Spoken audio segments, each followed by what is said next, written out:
Good? Left.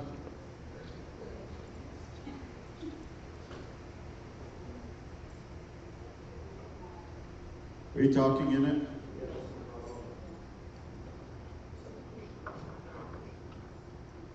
You don't have to push anything. Is there a little light on it? Nope. No light? Okay, give me a second.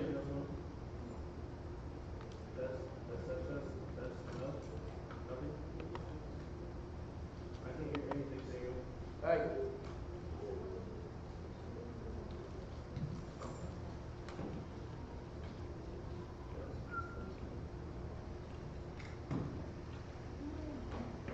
Try the center.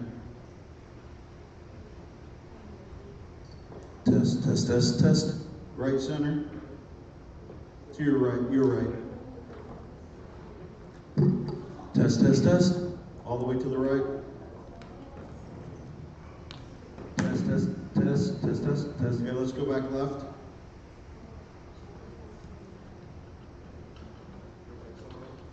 Test, test, test. All right, all the way left. Okay, give me a second. I'll hunt that one down. The light's not on.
think so. My name is Ruth Robinson. These two groups of people asked me to be here today in order to be the fact finder with respect to the impasse, contract negotiations impasse that exists between the two parties. Thank you all for being here. I'm guessing some of you probably have more fun things you could be doing on a Monday morning than being here, but thank you anyway. Let's see, with respect to what's going on here, the Kansas statutes provide a mechanism for impasse resolution. There is a resolution in a hopeful context because these steps in the process are intended to put parties in a position to come to a mutual agreement with respect to the provisions of the outstanding contract. My role as a fact finder is to give a recommendation to the parties for their consideration, to listen to their respective positions on the items that are in impasse, and then as an outside, unbiased, neutral, to offer recommendations for their resolution, which then kicks the process back to the parties. This is not a courtroom proceeding. Raise your hand if you know who Perry Mason is, was.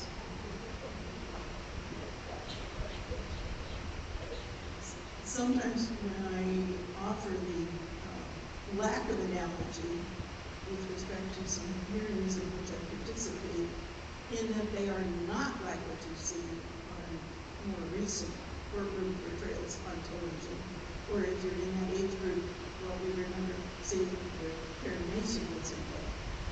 This is not that process. Paul Drake is not going to come running in from the back door with a surprise witness. That doesn't happen. My role is not that of the judge. It has some comparability in the respect that I will keep tabs on whose turn it is in the presentation process.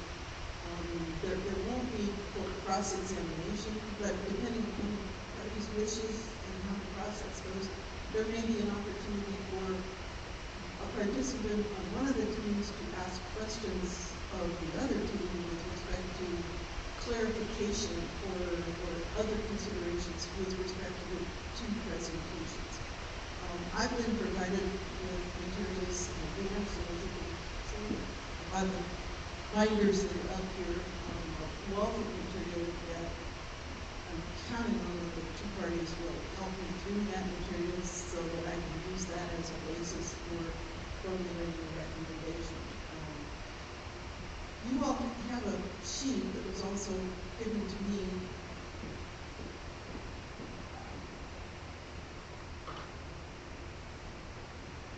The rules of decorum. That sounds good. Professorial, doesn't it? Here are the rules. Yes.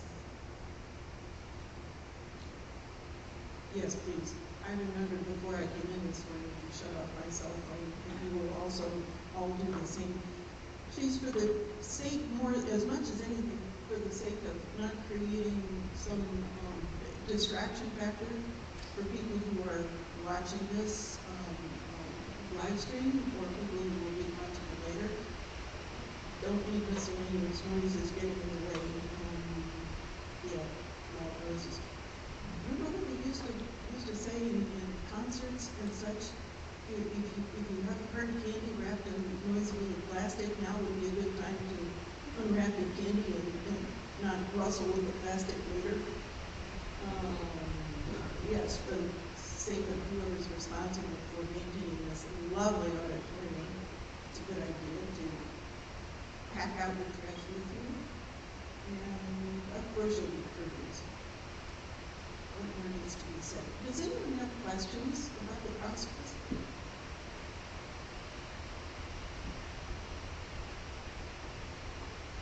Is there anything else you'd like me to address with our guests?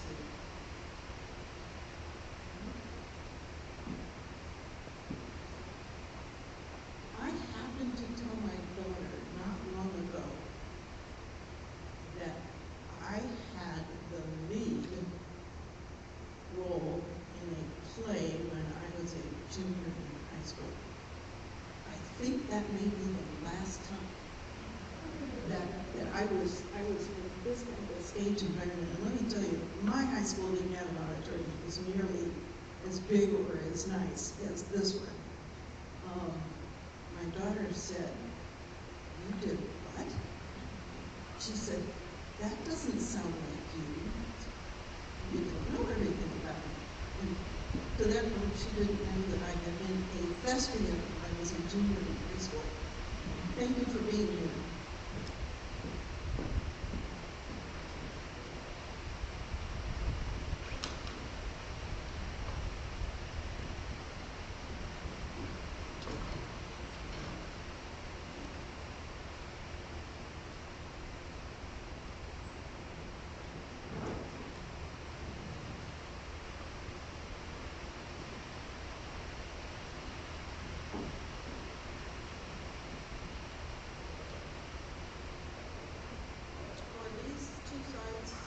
That it's okay for me to audio record, so if you see me with this little device possibly moving it from one side to the other depending upon who's presenting, that's what this is about.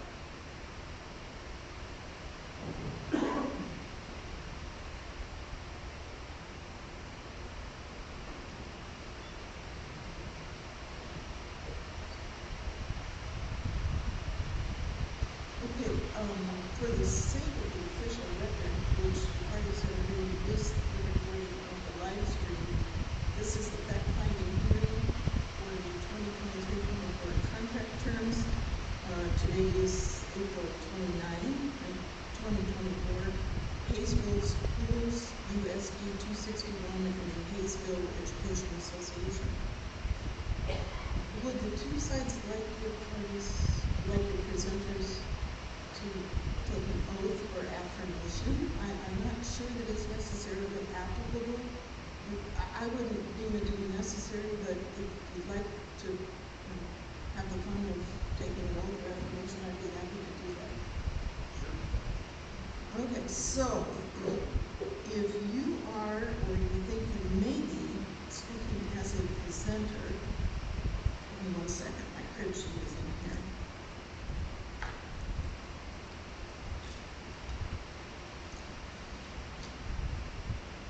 And this will be as an oath or affirmation, depending upon your personal circumstances, whichever is applicable for you. If you'll raise your right hand, do you solemnly swear or affirm that the testimony, that the materials you are about to present in this matter will be the complete truth, subject to the penalties of perjury? Thank you.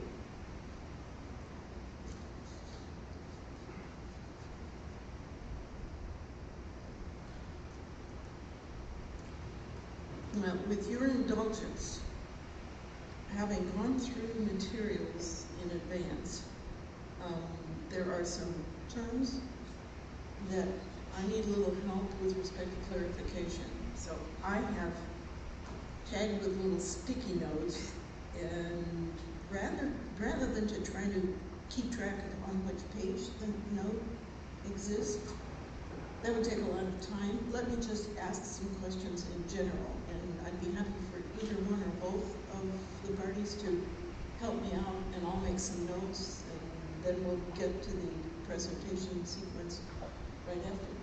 Okay, thank you.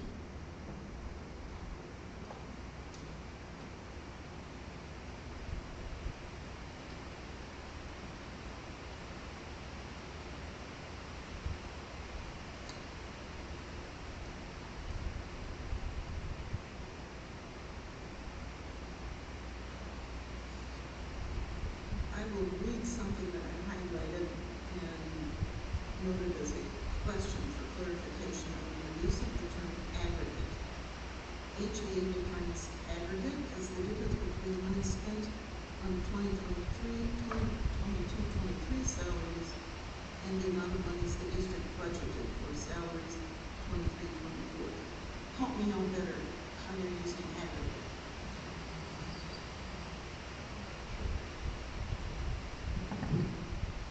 Can you read that again? I'm not sure what document you're referring to, but when I use the aggregate term, I mean the total.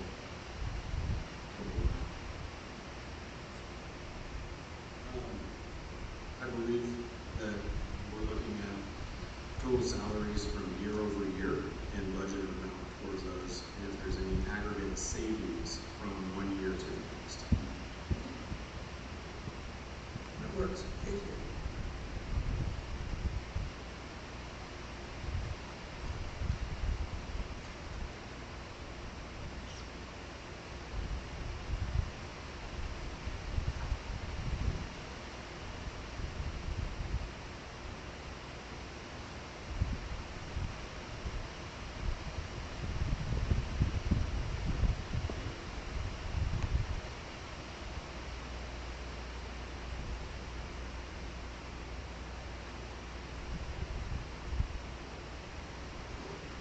Salary fix.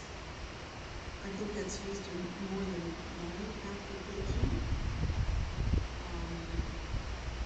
They kind of understand what that is, but help me know more specifically, salary fix.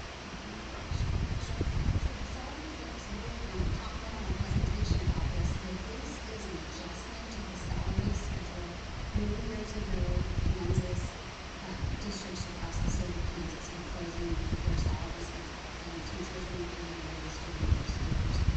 So, I mean, if I'm focused and funds would be over, some of the teachers in the district did not receive an adjustment. So the salary fix refers to adjustment that they need to receive or to be placed properly in the salary schedule. Let me add to that, it's the same thing, but we'll also use the terms catch-up, fix, vertical step, fix. So there's some synonymous terms. We're all talking about the same thing.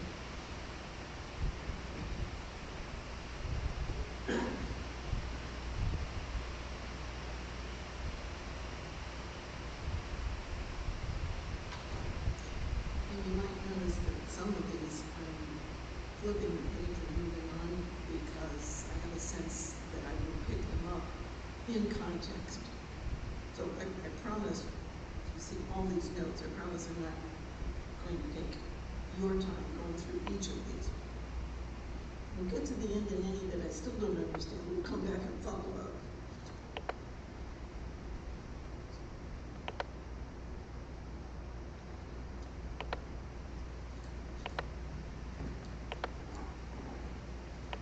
How long ago did these salary freeze begin to affect status on the schedule? Kansas has a long history of questionable finance funding for education, which is a whole other subject. But during certain political years, there were freezes in different economic recessions. Most recently, we went 3 years without steps. That will be part of our presentation later. But it's happened intermittently over the years. Our contract, and we'll get into that a little later, our contract does not automatically have steps every year like it used to. Some districts do. So it wasn't a one-time freeze? No. Multiple years for a fact. I'm looking at a page that was headed up, creation of alternate salary schedule with a proposal that a committee will be tasked with building a separate salary schedule for staff member not licensed by KSDE. Help me please with examples of what kind of staff positions those would be. These staff positions refer to the special education staff who have a license but are not licensed through KSDE. Mr. Roberts, if I may, I just got a text from somebody saying that they can't hear it on the live stream. I don't know if we need to be closer to mics or if it's something to adjust down there. There seems to be a problem. People hear it. We're correcting it. We're working on it. Should we take a pause before we move forward, or is this just housekeeping that may not Housekeeping. be of that much interest to the? I think these are housekeeping. Much of this is probably will be talked about more so that the audience can hear it too, but I'm comfortable moving forward. Okay, let's do that. Okay. So this refers to the special education staff members that have a license but not through the Kansas State Department of Education, such as occupational therapists, physical therapists. This also refers to nurses while they have an RN license. That is also not through the Kansas State Department of Education.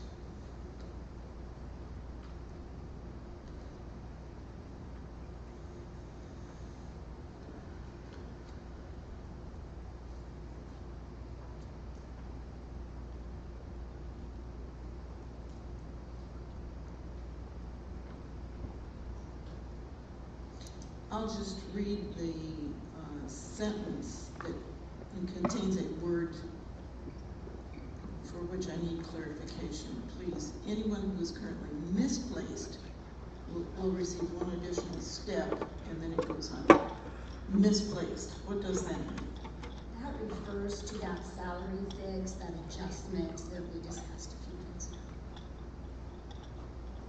So misplaced means they haven't received those staff members, have not received the adjustment when funds are returned. Thank you. I gathered that didn't mean that the person was lost somewhere.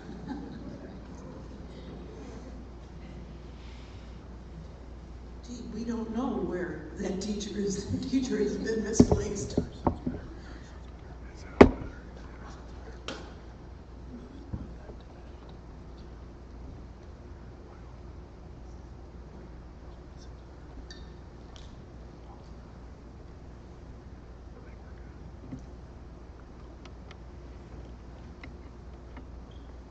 I'm looking at Exhibit J from the school's materials, and it identifies in the chart number of contract days that are different by the comparable schools. This is just a curiosity. Are the number of contract days not established by the state? They are not. The state establishes hours that a student must be in school, but the contract days are determined individually by districts. Okay, so that would be, I'm thinking back in terms of my sense of the vocabulary in other states,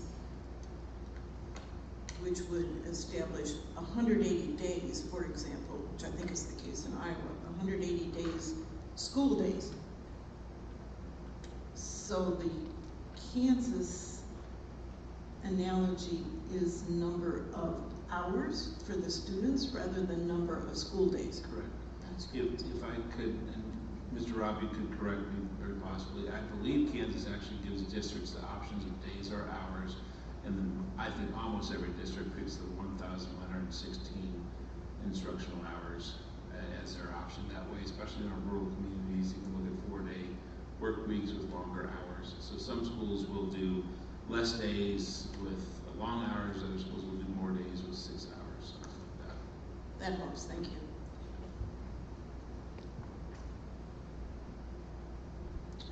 Another sheet, Kansas State Department of Education, teacher salaries 2022-23. Forgive me, I'm looking back here at what I highlighted. Oh, average supplemental salaries is identified for one of the columns. Am I assuming correctly that the supplemental salaries would include things like coaching positions?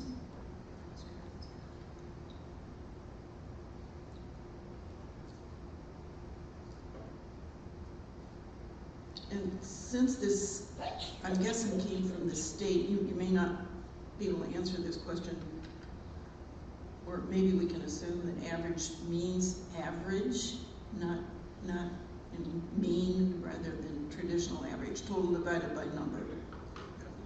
Okay, thank you.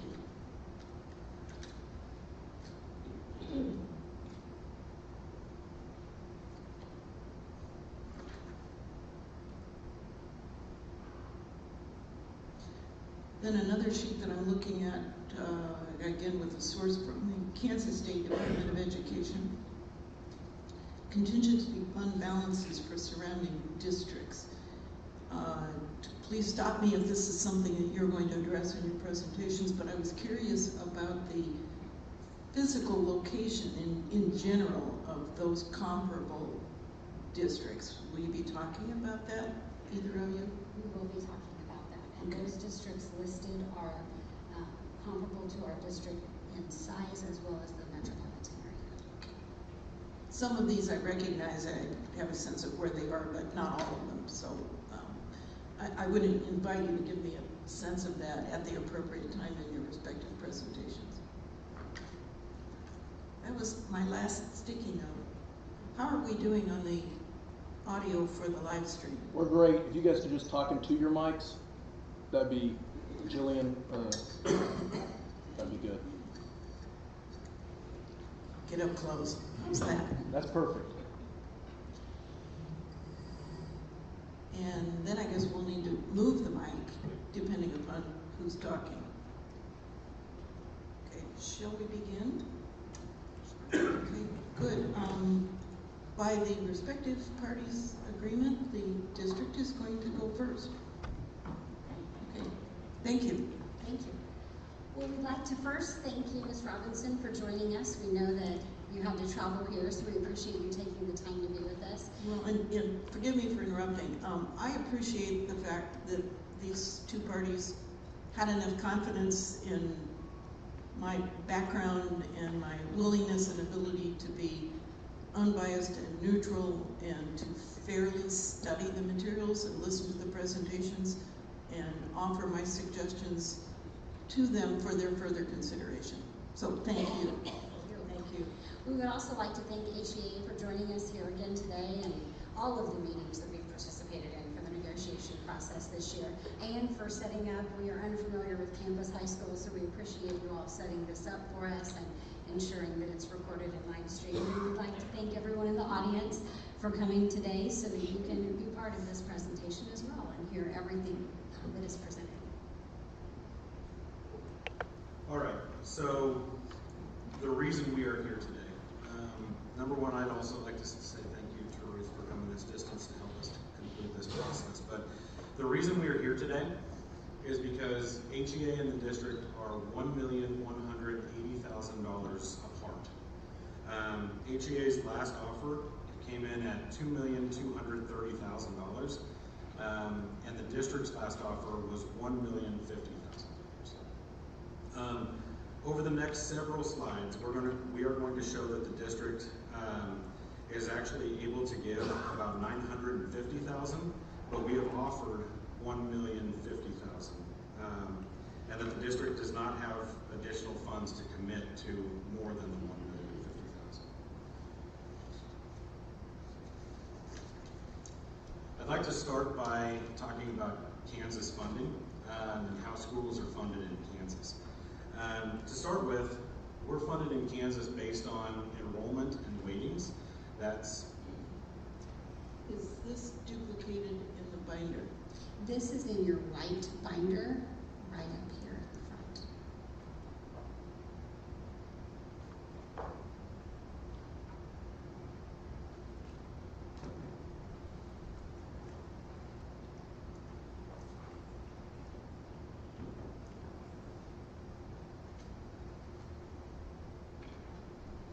And then this is slide Appropriately labeled slide 1, slide 2, slide 3.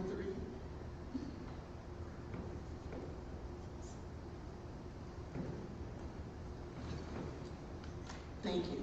That. Okay. Good? Good. All right. So again, just to talk a little bit about how Kansas schools are funded. We fund our schools based on enrollment or head count and the weightings that come with those. The weightings could be any kind of a special program that a student may need to take during the day, or so we get a little bit extra money for those individual students.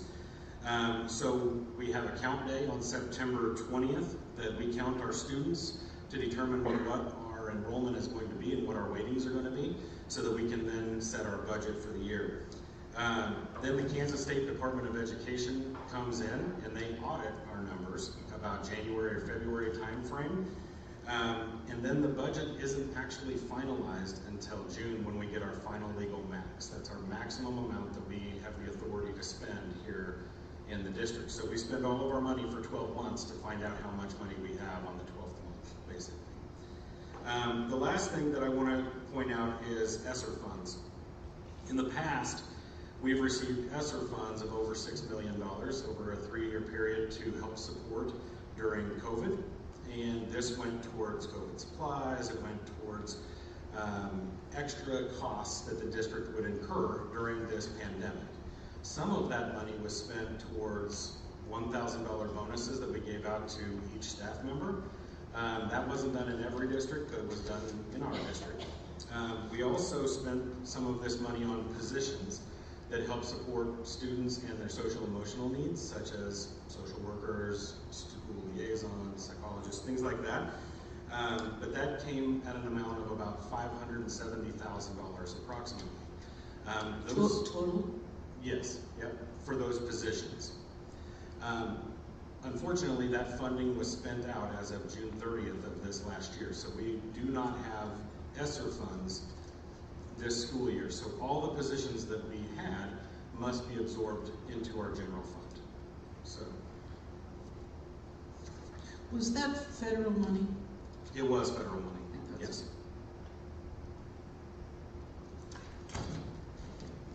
Okay, every year the district receives the budget based on the enrollment. And this year the district received about $2.6 million in new money. That's money that is above and beyond what we received last year, so it falls into the category of what we call new money. This money is used to cover the cost of doing business, increases to utilities, to property insurance, to raises for the staff.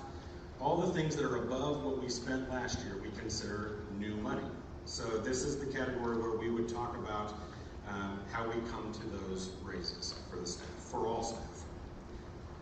The other thing I do want to point out on this is that the only way to get more new money is if there's an increase to the base, if we increase our enrollment, or we have reductions within our budget, meaning based on cuts.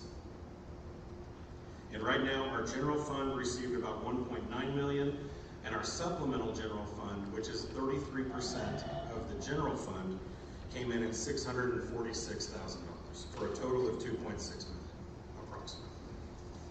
That's 646,415. Yes. Comes from where?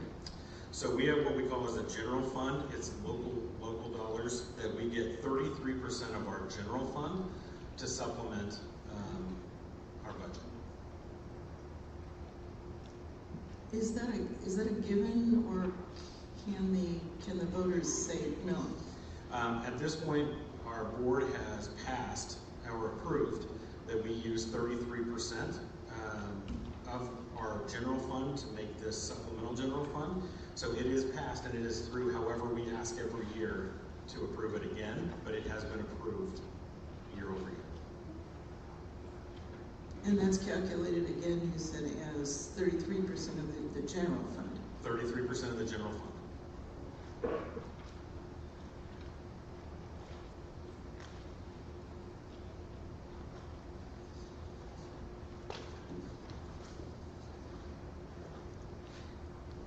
And sir, help me refresh my recollection of what you said would be the source of additional money, either new dollars or derived from increased enrollment, or what was the third?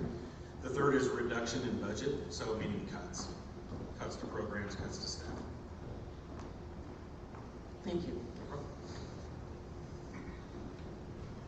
On the next page, we're going to refer to this as our one-page summary. This just outlines how the district spent the new money this year.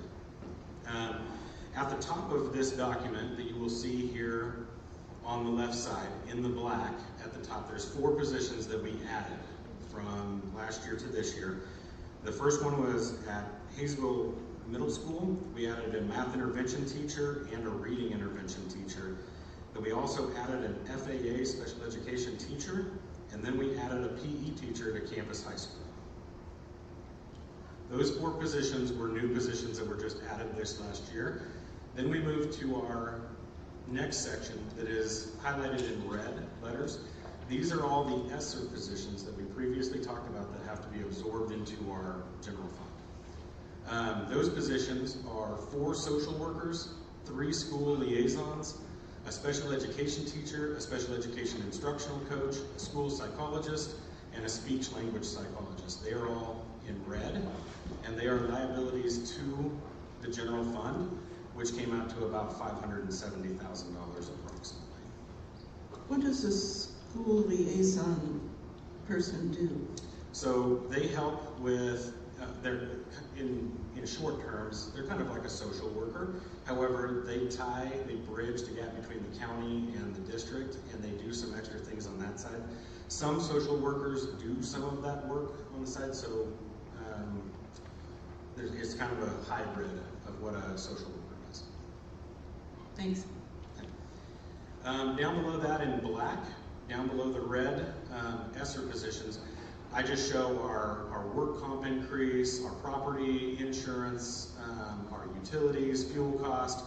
Those things are general things that get taken out of new money each year when they increase. That's where the increase comes from. And then below that, we have our raises that we gave classified and administrative staff at 4%, and then also the FICA and unemployment that goes along with that, because that increases as well. But those raises we gave back in July after our bargaining unit didn't come to a conclusion. We gave the classified and administrative staff their raises at that time because we knew what we could afford at that point, and that money has been spent at this point.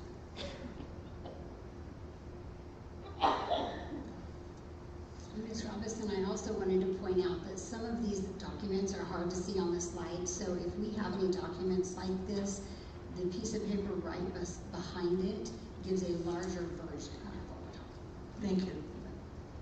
My reading glasses are back home on my desk. Quite interesting.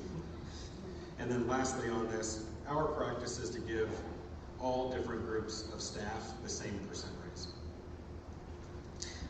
Give me some examples, please, of positions that are in the classified category. In a classified category, that would be like your paraprofessionals, that would be secretaries, that would be maintenance, anything on that would be an hourly employee.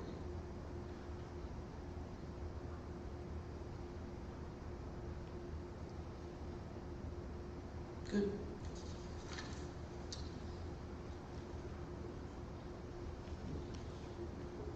Oh, I need to go back, sorry. I do want to go to the bottom of this page because there is one thing that I want to clarify is the totals at the bottom, just so we all can see. The total of that whole section up above, the 4 news positions, the ESSER positions, our cost of doing business and raises, all comes out to $1.9 million. And that is a total that's right below that last box there for the FICA and unemployment.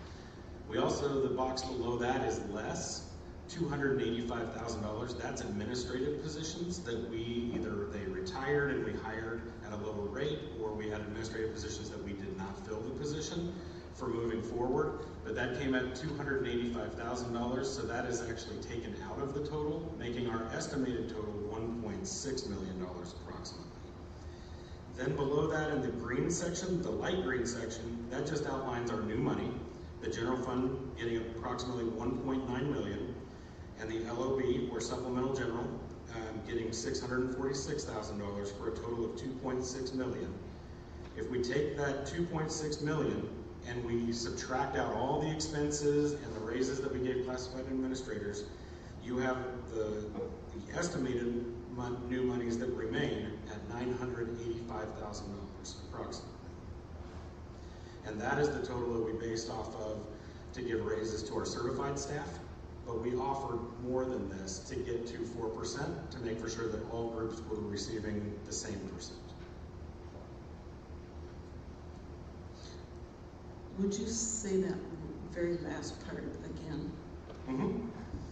Yeah, so the total estimated new monies was $2.6 million. If you subtract out the above costs that we listed out on this sheet, we were left with $985,000 approximately in new money that would be then given to certified staff. for their raises. However, to get to 4%, we offered $1,050,000. That then makes it 4%, and all staff members in the district would have received 4%. Thank you. I also wanted to break it down just a little bit more, just to show how did the district arrive at a 4% package raise for all staff.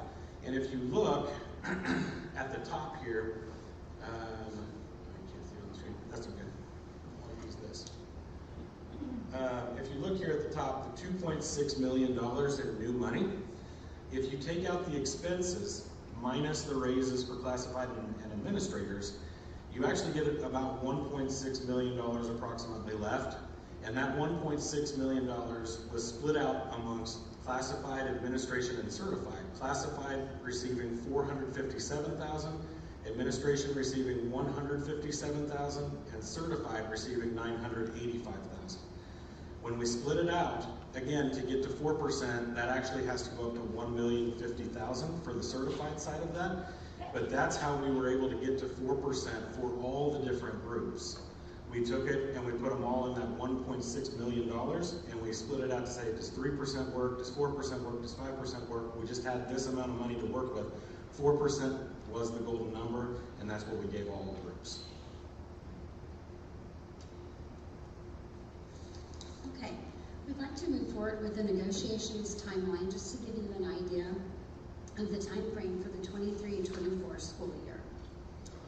So negotiations began on March 29th in 2023 when the district and HEA met to exchange a negotiations letters. Now, the state of Kansas Department of Labor requires this to be done no later than March 31st of each year.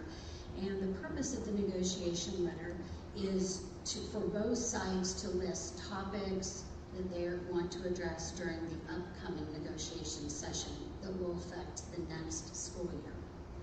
During that meeting, the district asked HEA to send possible dates to begin the negotiation process now that that letter had been exchanged. On April 14th, the district sent HEA an email to request a date to begin negotiations discussions. There was no response from HEA. On April 17th, the district sent another email to request a date to begin the negotiations discussions. There was no response from HEA. On May 4th, the district emailed HEA to request a date to begin the negotiations discussions, and HEA did respond on May 10th, coming up with a common date for our committee presentations, but did not send additional dates for negotiations.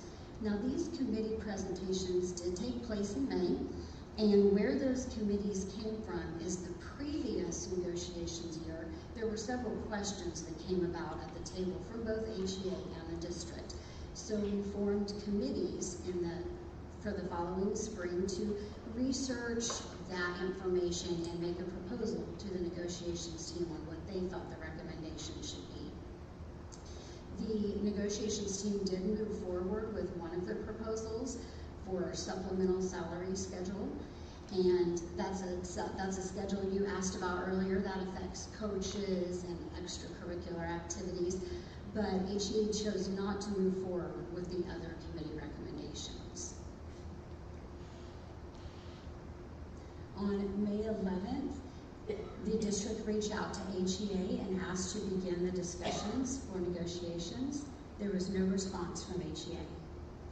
On May 31st, the district reached out via email to HEA to request a date to begin negotiation discussions, and HEA did respond on June 26th, stating that they would be willing to talk about setting dates to begin the negotiations process. The district did return communication that same date, listing dates and asking them if they had any common dates that we could begin discussions. There was no response from HEA.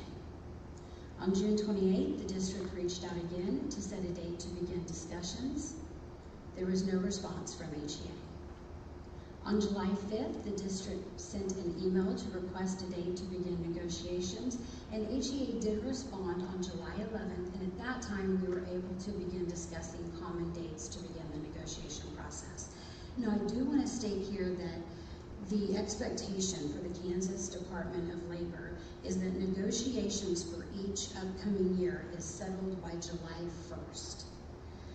And if it is not settled by July 1st, the district is required to let the Kansas State Department of Labor know that we haven't yet settled and there's a possibility impasse could occur.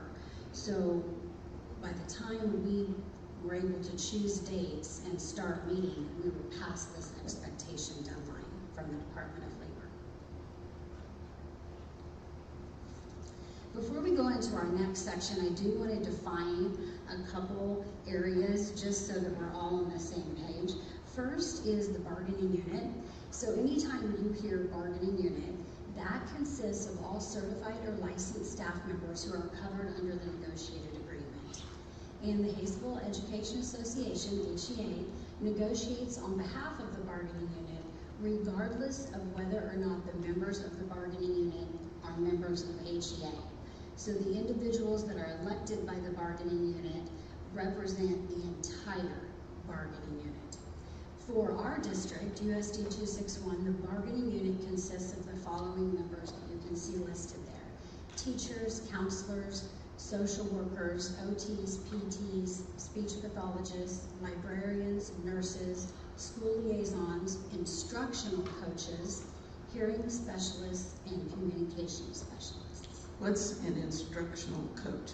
An instructional coach are staff members that we have at each building that helps teachers with various areas of the curriculum. So they receive training directly from our learning service department, our curriculum department, and then they go back and help instruct teachers when it comes to new staff, new resources, new curriculum that they may be diving into. But the instructional coach, I'm gathering from what you've just described, has no supervisory authority over the classroom teachers. That is correct. They are there for a resource. Next, I want to talk about the definition of adjustment for salary freeze, and we mentioned this a little bit earlier, and I know between HEA and the district you're going to hear several things like salary fix, catch-up fix, vertical step fix. This all is the same as the adjustment for salary freeze.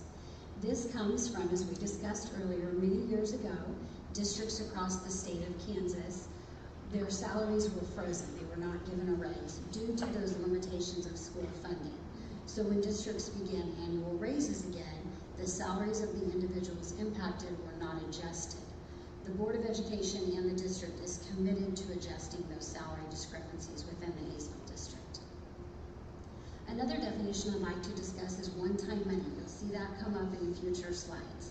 One-time money refers to a limited amount of money that is available for the current 23-24 school year due to the lower enrollment of health insurance elections from our staff.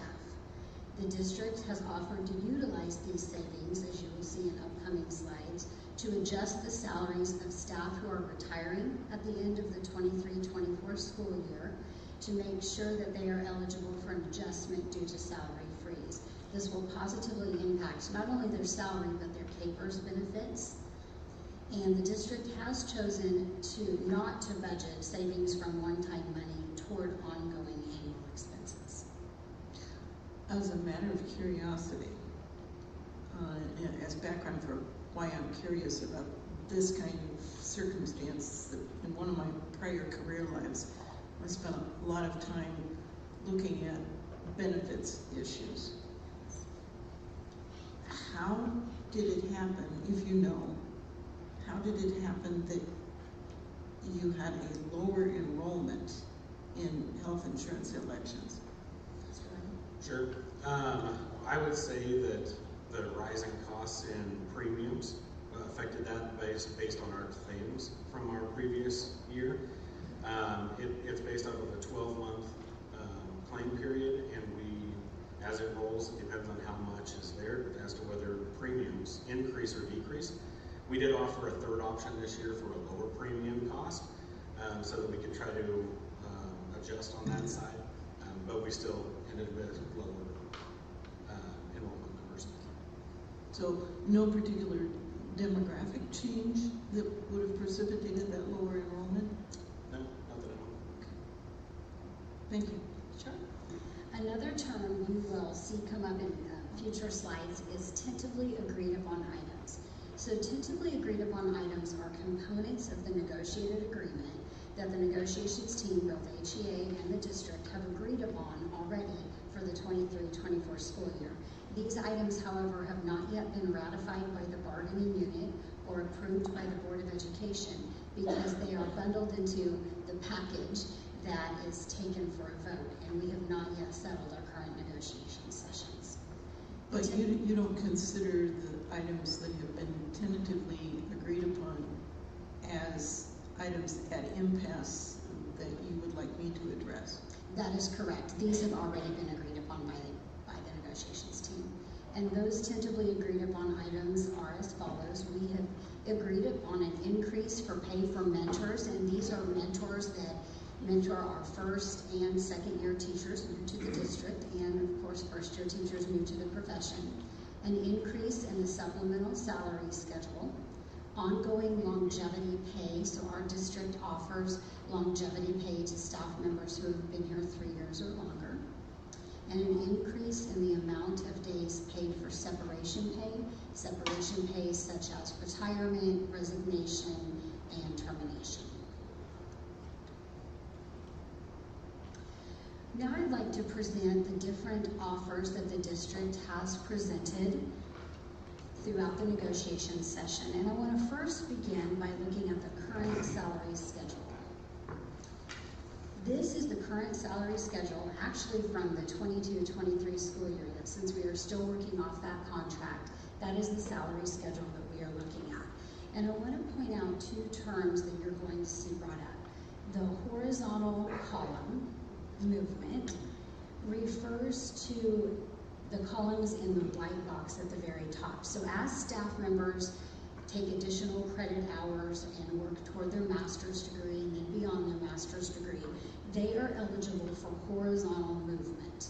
So every 12 hours that they earn, they're able to move over for the salary schedule pending on the negotiation session. You will also see vertical, also known as step or row movement, and what that means are the levels here to the left. So staff may move from level A to level B to level C based on years of experience. Now my understanding is years ago the district compressed their salary schedule. This was done in many districts across the state of Kansas. And initially when salary schedules were created, every year of experience was given a vertical step, but when compressed salary schedules are created, there's typically a range of years for each step. So for example, step A might be for staff who have taught 1 to 3 years, while step B might be for staff who have taught 4 to 6 years, depending on the district and what their compressed salary schedule looks like.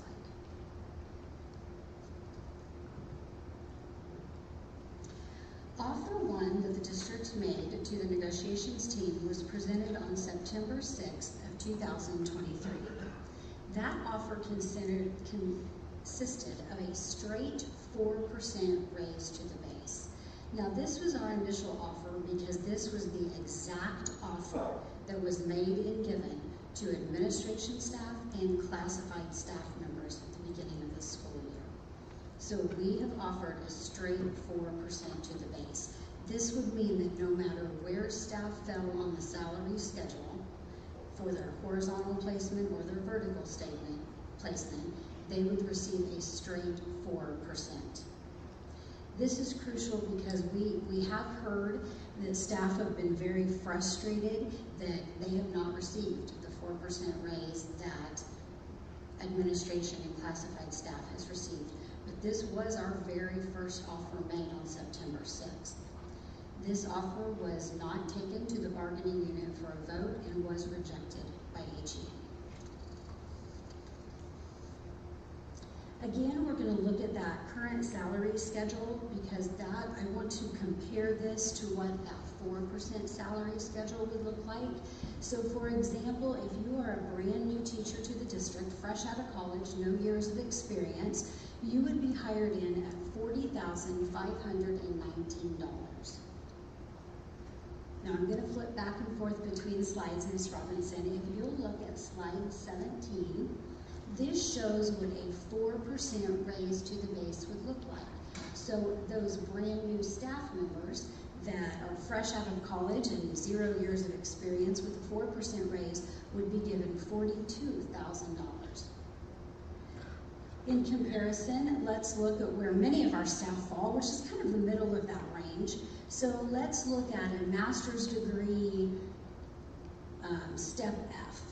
If you have a master's degree and you are in step F due to your years of experience, on our current salary schedule, you would receive $54,000. On the proposed 4% raise with a master's degree step F, you would receive $56,000.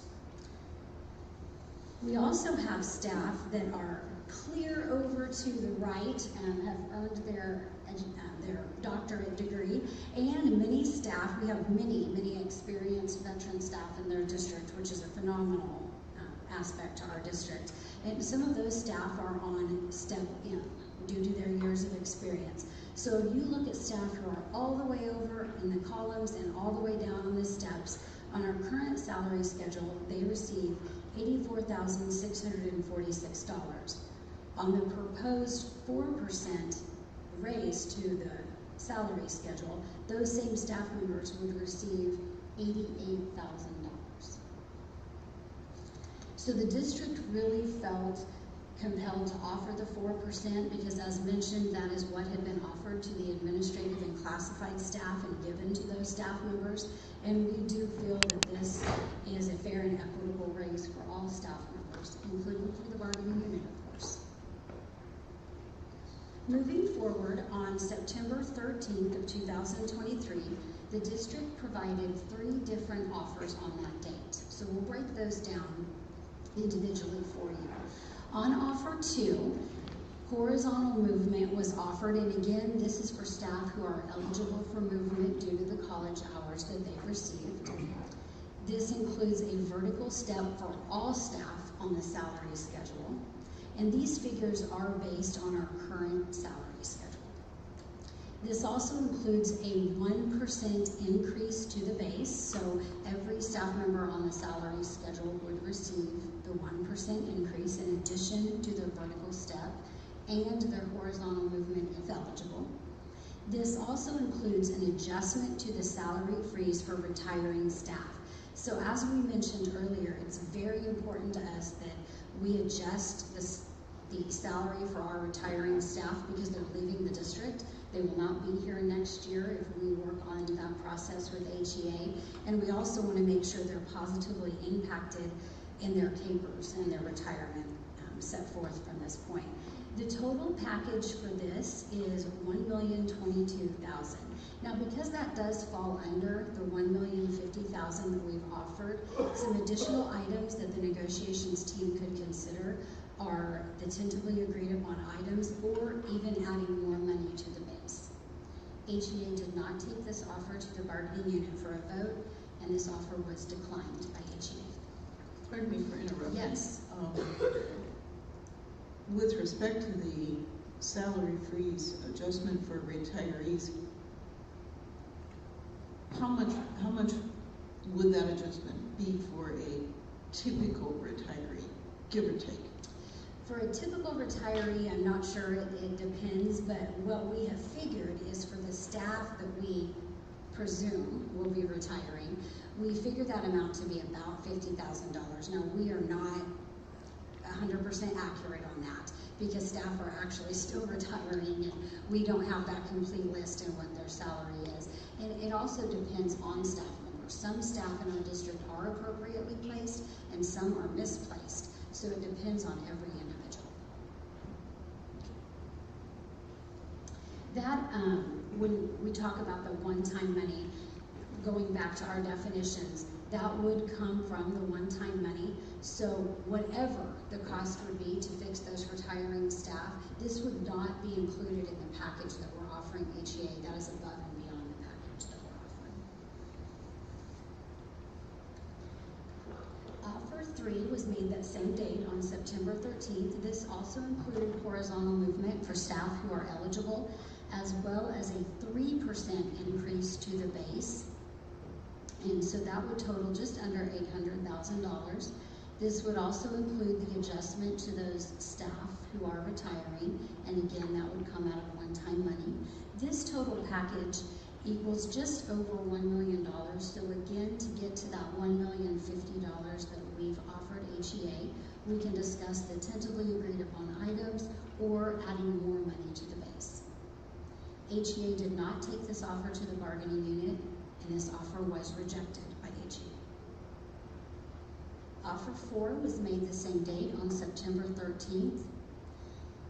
This offer included horizontal movement for staff who are eligible, vertical step for all staff on the salary schedule no matter where they're placed, as well as a first-year adjustment to all staff who needed adjusted on that salary freeze.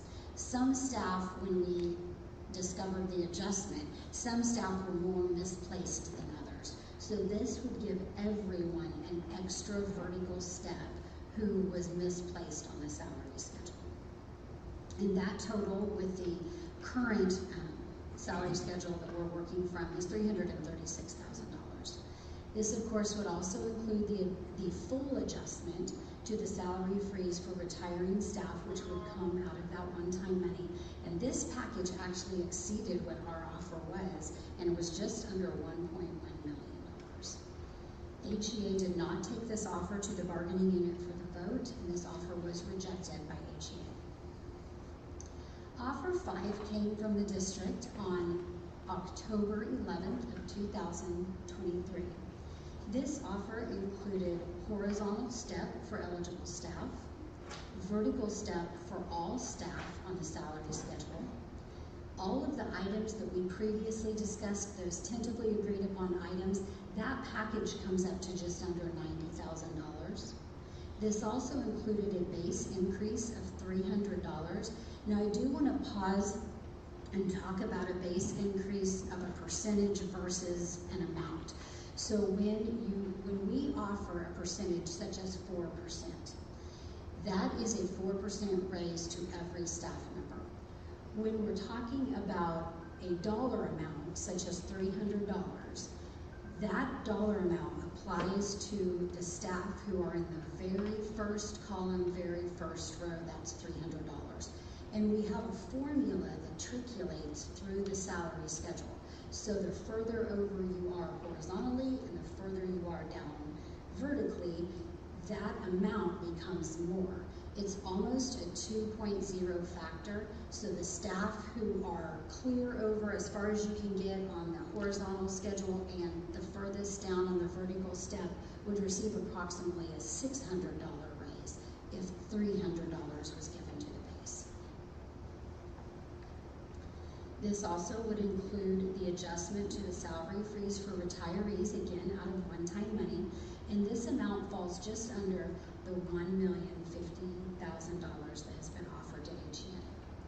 HEA did not take this offer to the bargaining unit for a vote, and this offer was rejected by HEA. Offer 6 was presented by the district on our November 8th, 2023 meeting. That offer consisted of horizontal movement for all staff who were eligible, a vertical step for all staff on the salary schedule regardless where they were placed, the tentatively agreed upon items that were previously discussed, as well as that base increase of $300, and the adjustment to the salary freeze for retirees. Now, one thing that differs from our previous offer to this offer is that the district also agreed to budget for the first year adjustment to the salary freeze during the upcoming 24-25 school year and not have that money come from the negotiation package offer. Mr. Ryan could probably better explain, but districts set their budget early on in the year. And when our budget was set for the current 23-24 school year, we did not yet know the cost of what this adjustment would be, so it was not budgeted for. Now that we're aware of the cost, we can certainly attempt to budget that into future school years without having to offer that as a package offer. This offer came at just under the $1,050,000 that we've offered. HEA did not take this offer to the bargaining unit for a vote, and this offer was rejected by HEA. The seventh offer made by the district was presented to HEA on December 6th, 2023. This offer included horizontal movement for staff who were eligible. This also included an adjustment to the salary freeze for all staff members. So whether you were 1 step behind or 3 steps behind or whatever the scenario was, this adjustment fixed the entire, what we call certified salary fix for all staff members.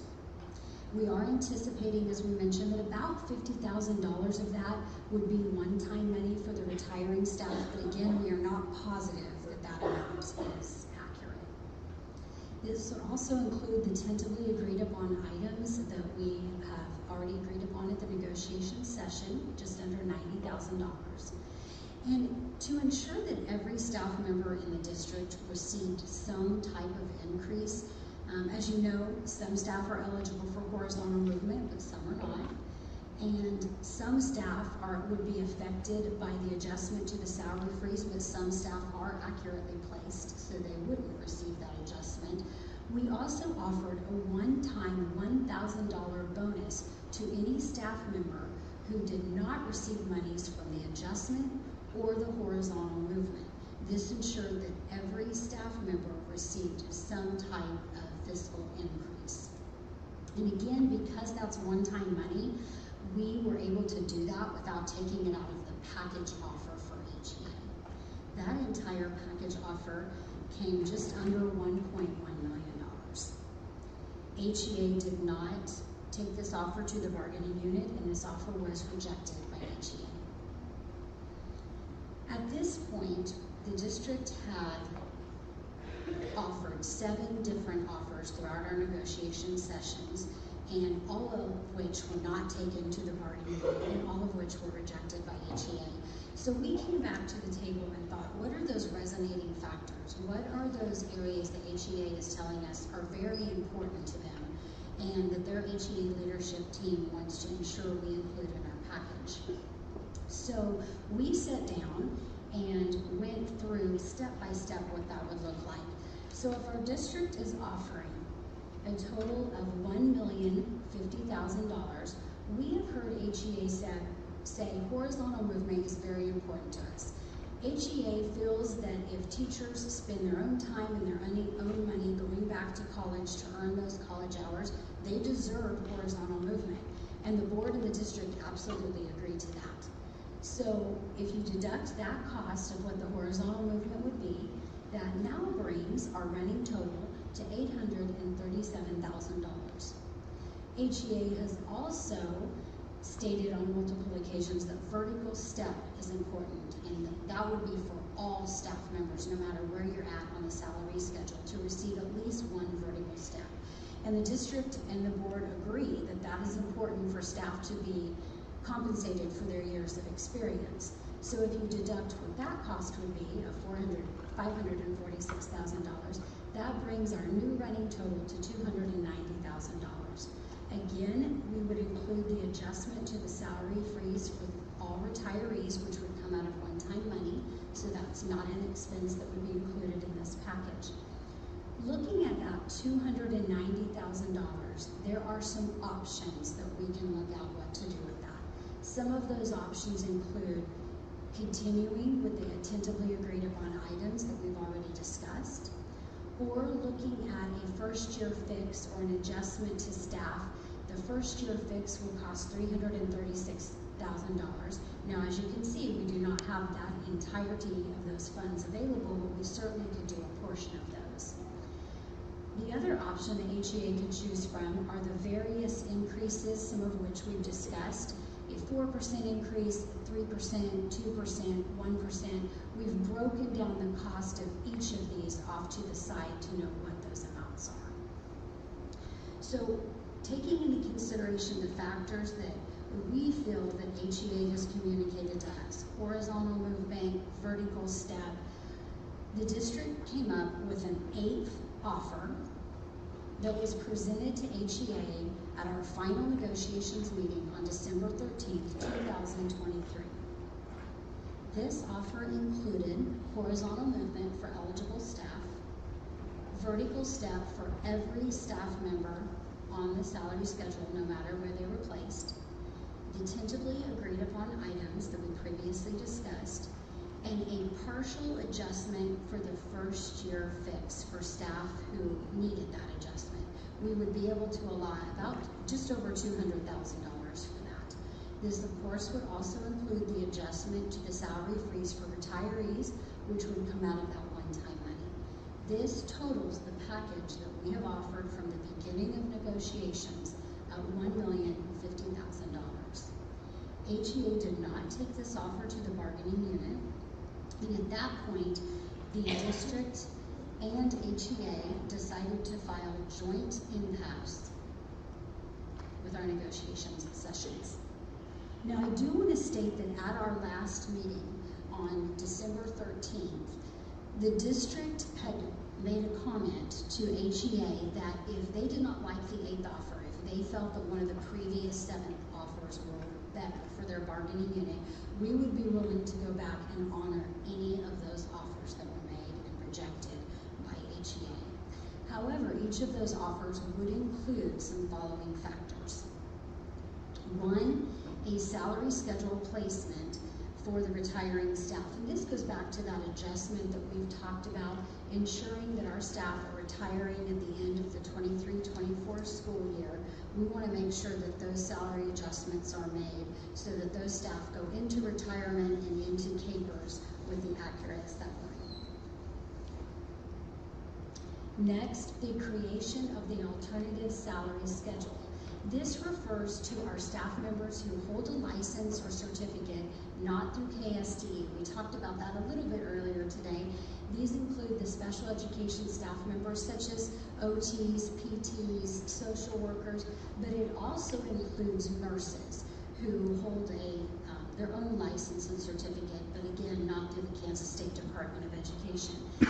We have found that it is very difficult to recruit those staff members and to retain them in the district because we are not only competing with neighboring districts for staff members, we are also competing for those staff members with hospitals and private practices. And when those staff members come aboard to our current salary schedule, it is a significant reduction of what they could be making out in the hospital and private practice. So we would like to get together with HEA and form a committee with equal representation to talk about what can we do to build a salary schedule for those staff members so that Hayesville remains competitive. We also are interested in going back to interest-based bargaining. For the past 2 school years, the district has participated in traditional bargaining, and the district and the board do not feel that that has been conducive to a collaborative approach. It has been a very contentious approach, and it has led to staff not being paid well into the spring. Last year in our 22-23 school year, negotiations wasn't settled until December, and by the time we were able to get staff paid, because as you know, there's a process that goes into adjusting their salaries and rolling that into payroll, staff were not able to be paid until February. And then we had to work on retro pay for the remainder of the school year. This year, we are almost at May. Here in a few days, we'll be at May, and certified staff in the bargaining unit has still not received an increase. So we would like to return to interest-based bargaining as we feel it is a more collaborative approach that would benefit the entire district. When you say return to IBB. You've done IBB previously? Yes, this is only my second year in the district, but my understanding is prior to me joining the district used to participate in interest-based bargaining. Now, I will say my experience in previous districts with interest-based bargaining and what I have been told Hayesville participated is a little bit different. But we would like to hire a neutral party to come in and lead the interest-based bargaining, not for that to be led by the district or by HEA, but by someone who is trained in that area and can be a more collaborative approach for all of us. If anyone knows, how long ago did you use interest-based bargaining? We switched from interest-based bargaining 2 years ago. So I went to traditional. Thank you. 4122 was the last year that I completed. And was that for 1 year or longer? No, it was prior to that, but that was the last year before we went to traditional. Last year was traditional. Well, we did actually do IBB last year to begin negotiations. Negotiations started. We went to a vote. The vote voted it down, and then after the vote voted it down, we switched to traditional. So it was last year's negotiation. We did do IBB. It was brought forth to our bargaining unit. The bargaining unit voted the proposal down, and then after that we switched to IBB. And my understanding is when the negotiations started in the spring of 2022, that was a different negotiation team that participated in interest-based bargaining. And in the midst of that negotiations session, a new team was elected, and that team had converted to traditional bargaining. To clarify, this is actually the first full year of interest-based bargaining, the one that we are in right now. And to be honest, our negotiators that we're working with, Jillian and Craig, were not present when the first negotiation started. It seems a year and a half ago. So this is the first full year we are in IBB. I mean, not in IBB. Okay. Thank you. Thank you. Okay. We will go back and talk about that declaration of impasse. As mentioned, both parties did file a joint declaration of impasse with the Kansas Department of Labor on January 25th of the 2024 year. And for those of you who are unfamiliar with impasse, impasse is filed when both parties feel that they've exhausted all of their efforts for resolution and they need to move forward with assistance. Phase 1 of impasse consists of mediation, and mediation was held for our district on February 9th, 2024. A federal mediator was assigned by the Kansas Department of Labor and came out on that day to collaborate with both HEA and the district to find a resolution. I will say that this meeting began at 1 o'clock and unfortunately concluded at around 4 o'clock. No resolution was able to be reached at our mediation. May I share a story with respect to being a mediator? Sure. First, these folks all know, but maybe some of you who have not been involved in these processes are thinking, well, wait, what's mediation and how is that different from arbitration?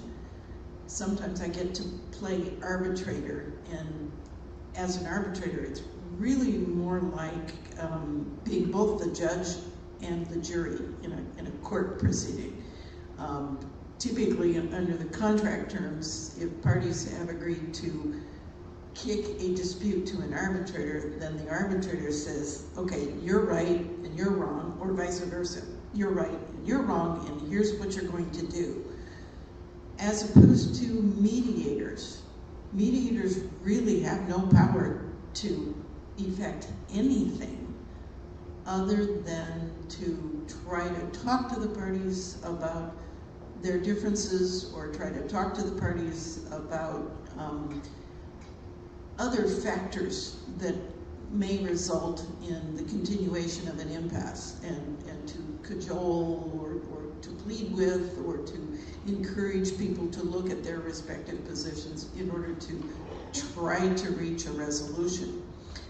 Okay, background. A number of years ago, I was working as an ad hoc, which means I really wasn't employed by the state agency, but the state agency could call me and say, would you be available to go do X, Y, Z, either as a mediator, typically as a mediator in public sector, as in schools, police, etc., people who work for the government. So on one occasion, I received a call mid-morning asking if I could go substitute for a federal mediator, someone who is employed by the Federal Mediation and Conciliation Service. And the person had an emergency, personal family emergency, and couldn't make it to a scheduled mediation session, which was fairly nearby where I lived. So I said, well, sure. Well, the parties were the police bargaining unit and the city. And I arrived at the location and realized very quickly that this police unit, which as background had been an independent unit until they decided they wanted to be under the Teamsters umbrella, so they had switched units, and then at that point they were represented. They had a unit that was under the Teamsters affiliation, and as you would expect, the police representatives, the bargaining representatives, were all armed, fully armed with all of their gear, to the point that they couldn't sit in chairs like this because all of the things they were carrying didn't allow them to sit in a chair with arms. And I glanced around and realized that the three people who were there on behalf of the city included the city manager and the chief of police and one other non-bargaining unit member. All the police are armed, and then as the city representatives began to sit down and be comfortable, and two of them took off their sport coats and their jackets, and then I realized they have shoulder holsters, and they have guns too. I'm the only one in the room without a gun. But we worked through it. We tried to work through it. Again, I was there as a mediator, had no power, had no gun, and had no power. And unfortunately, they did not come to a resolution, but I thought, oh, next time that the FMCS wants me to substitute, I'm gonna ask them if both sides are armed before I agree to go sit with them. Thank you for allowing me to share that story. Thank you for sharing that. So I do want to let you know that during our mediation session, HEA did make a proposal, and I've divided this out among several slides so you can see it more clearly. The first talks about what HEA titles a simple salary schedule. Now that's the terminology that HEA has used, but in their salary schedule, this has included a step for every staff member in the salary schedule, a vertical step, as well as column movement, so horizontal movement for staff who are eligible. This does raise the starting salary from that initial $40,519 where we currently sit to $43,296. And this also gives a flat bonus for staff who are capped salary. And what we mean by those capped employees are the staff who are on the very last step. If staff are given a step and there is no step to move to, that means that those are capped employees. Number two, this also gives an additional vertical step for any staff member who is not placed correctly on the salary schedule. This is what we would term as an adjustment to the salary schedule due to the freeze. This gives those staff members one additional vertical step. Number three, agrees to a salary fix for all employees who submit their retirement package. This is something that the district had been proposing all along and something we absolutely agree to because that does come from one-time money, and we're able to do that with no cost to the package offered to HEA. Number 4 discusses an advisory committee with equal representation to discuss what HEA has titled organizational unit definitions.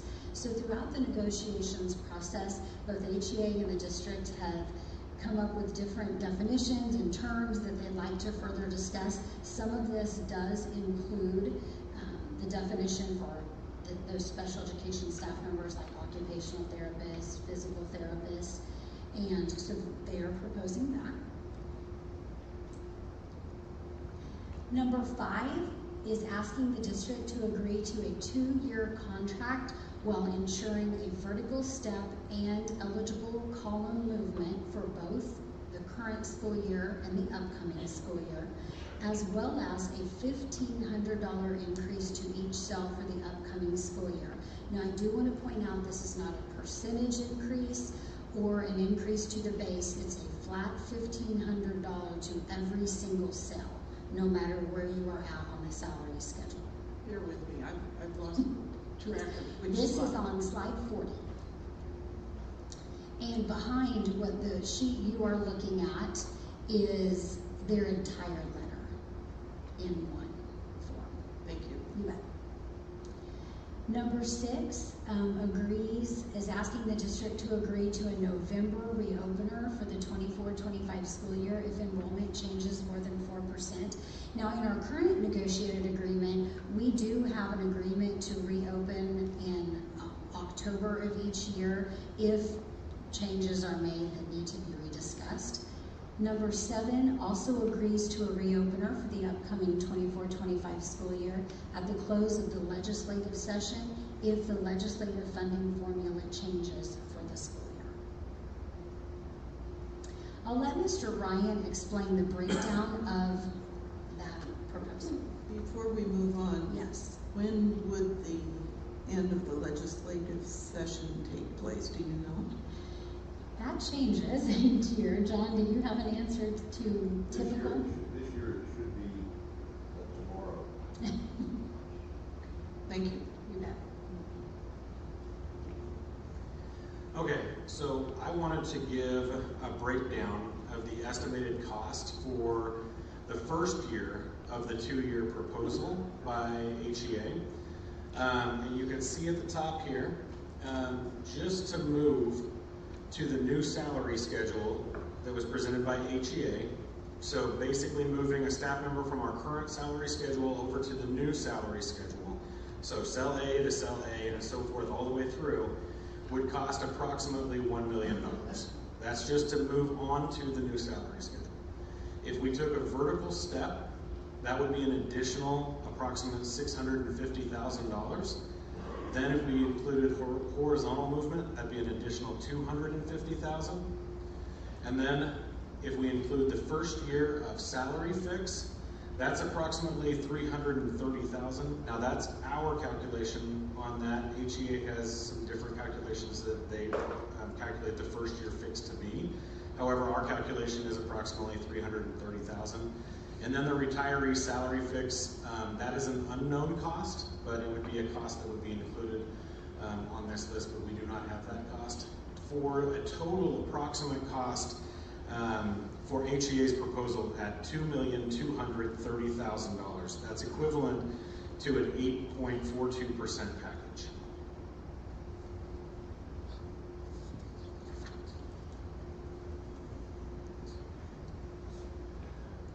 The second year of the contract, at this point, the district chooses to not commit to a 2-year contract for multiple reasons.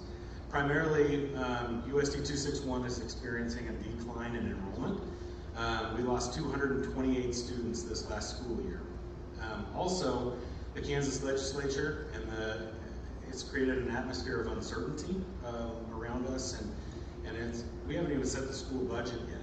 The ink hasn't dried on the paper yet to figure out what our school budget is for the 24-25 school year. So with these uncertainties in our declining enrollment specifically, we choose to not commit to a 2-year contract. Again, a question, just based upon my curiosity, to what do you attribute the decline of 228 students? What's that? Yeah, we'll cover that here in a little bit. It'll be easier to cover with more information. Okay, good, thank you. I'm just hazarding a guess. Just demographics. Sure. Fewer children in general, and maybe there are other factors, but I'd be interested in hearing. Birth rates have declined nationally from 1.6 to 1.4. We just completed a demographic study, the company out of Austin, and they're reflecting a significant change nationally, not just in Hayesville, but nationally. And that rolls through the system. With my background teaching in a college environment, the admissions people were worried about the long-term ramifications for college enrollment of that demographic change over time. Absolutely. We want to go next into an email and a flowchart that HEA shared with all certified staff, their bargaining unit members, following our mediation meeting on February 9th, 2023.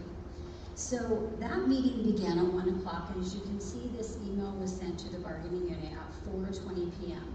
The email states that the HEA negotiation and district team met with a federal mediator on that date and were unable to come to a resolution. HEA also included a flowchart, which you will see on slide 45. And the flow chart in entirety is to the left, but because that can be difficult to read, and the actual flow chart is in your paper right behind that under the same slide tab, we've blown up the portion that does discuss when a tentative agreement cannot be reached. HEA's recommendation would be to hold a vote with the whole bargaining unit on the board's last offer. That would have been our offer on December 13th, 2023, to gauge support of that last offer. And this is a suggestion that HEA feels should be done before moving to the impasse and in mediation and fact-finding sections of impasse. And to note that this email was sent, but the bargaining unit has not had an opportunity to vote on any of the 8 offers, including the last offer that was given to them. Now I'd like to discuss a little bit about HEA's position. Their position is that the district has some aggregate amount of money, and that's approximately $1,100,000. And again, in terms of how HEA is defining aggregate, this refers to the difference in salary payments from one year to the next, and how we calculate that based on budgets. To calculate this savings, you first need to start from the same place. So we talked a little bit during our meetings about starting from the same place, a consistent starting place, and this is where we have gotten with aggregate.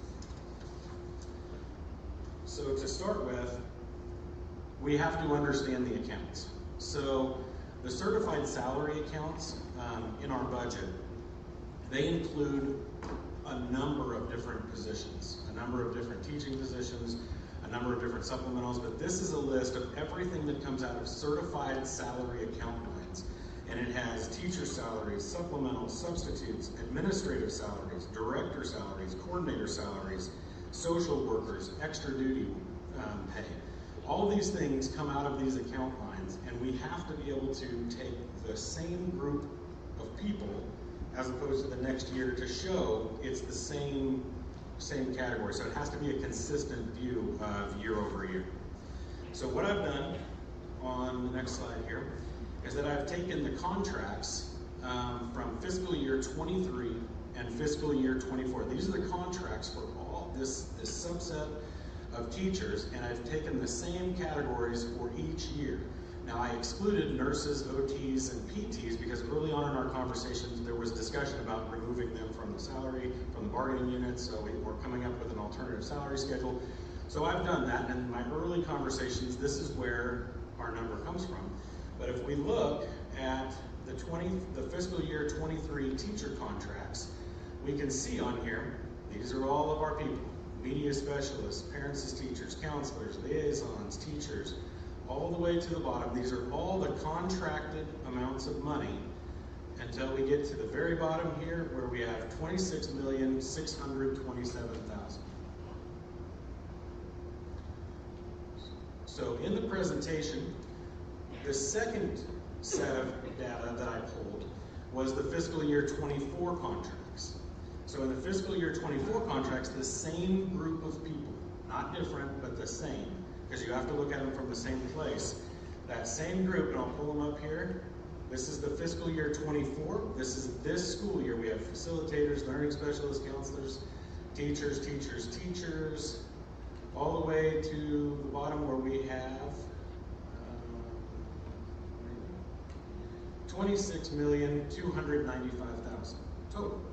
So if we go back, this is a look at contracts year over year, and the difference between them shows about, let's say, $330,000 difference, but we still have $400,000 of unfilled positions in the district right now that teachers are not filled. So if we hire tomorrow, we start paying those positions out, so it's a liability to our budget. So if we look at that, we actually are in the red roughly $70,000. So year over year, there is no aggregate amount, contract to contract. So I wanted to show one more, that on fiscal year 23 to fiscal year 24, this is a number that HEA has kind of been using throughout the 27 million, and I wanted to use the group of teachers that included nurses and OTs and PTs and all of these things. I excluded athletic coaches, administrative staff, and supplementals, and I came up with two additional groupings, and I could pull these two lists, but I don't know if we need to pull them right now. But they're on here, linked on here for your viewing. But if you can see, there is virtually no change year over year in how much we spent last year in contracts to this year. There's no raises yet because we haven't given the raise yet, so it's the same amount of money.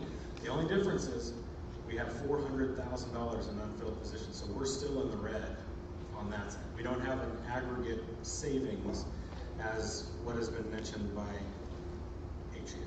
Can you help me know what circumstance creates an unfilled position? Can you give me an example of an unfilled position? Yes, an unfilled position could be, for example, this year we elected to hire a new special education teacher that specialized in a certain program for students.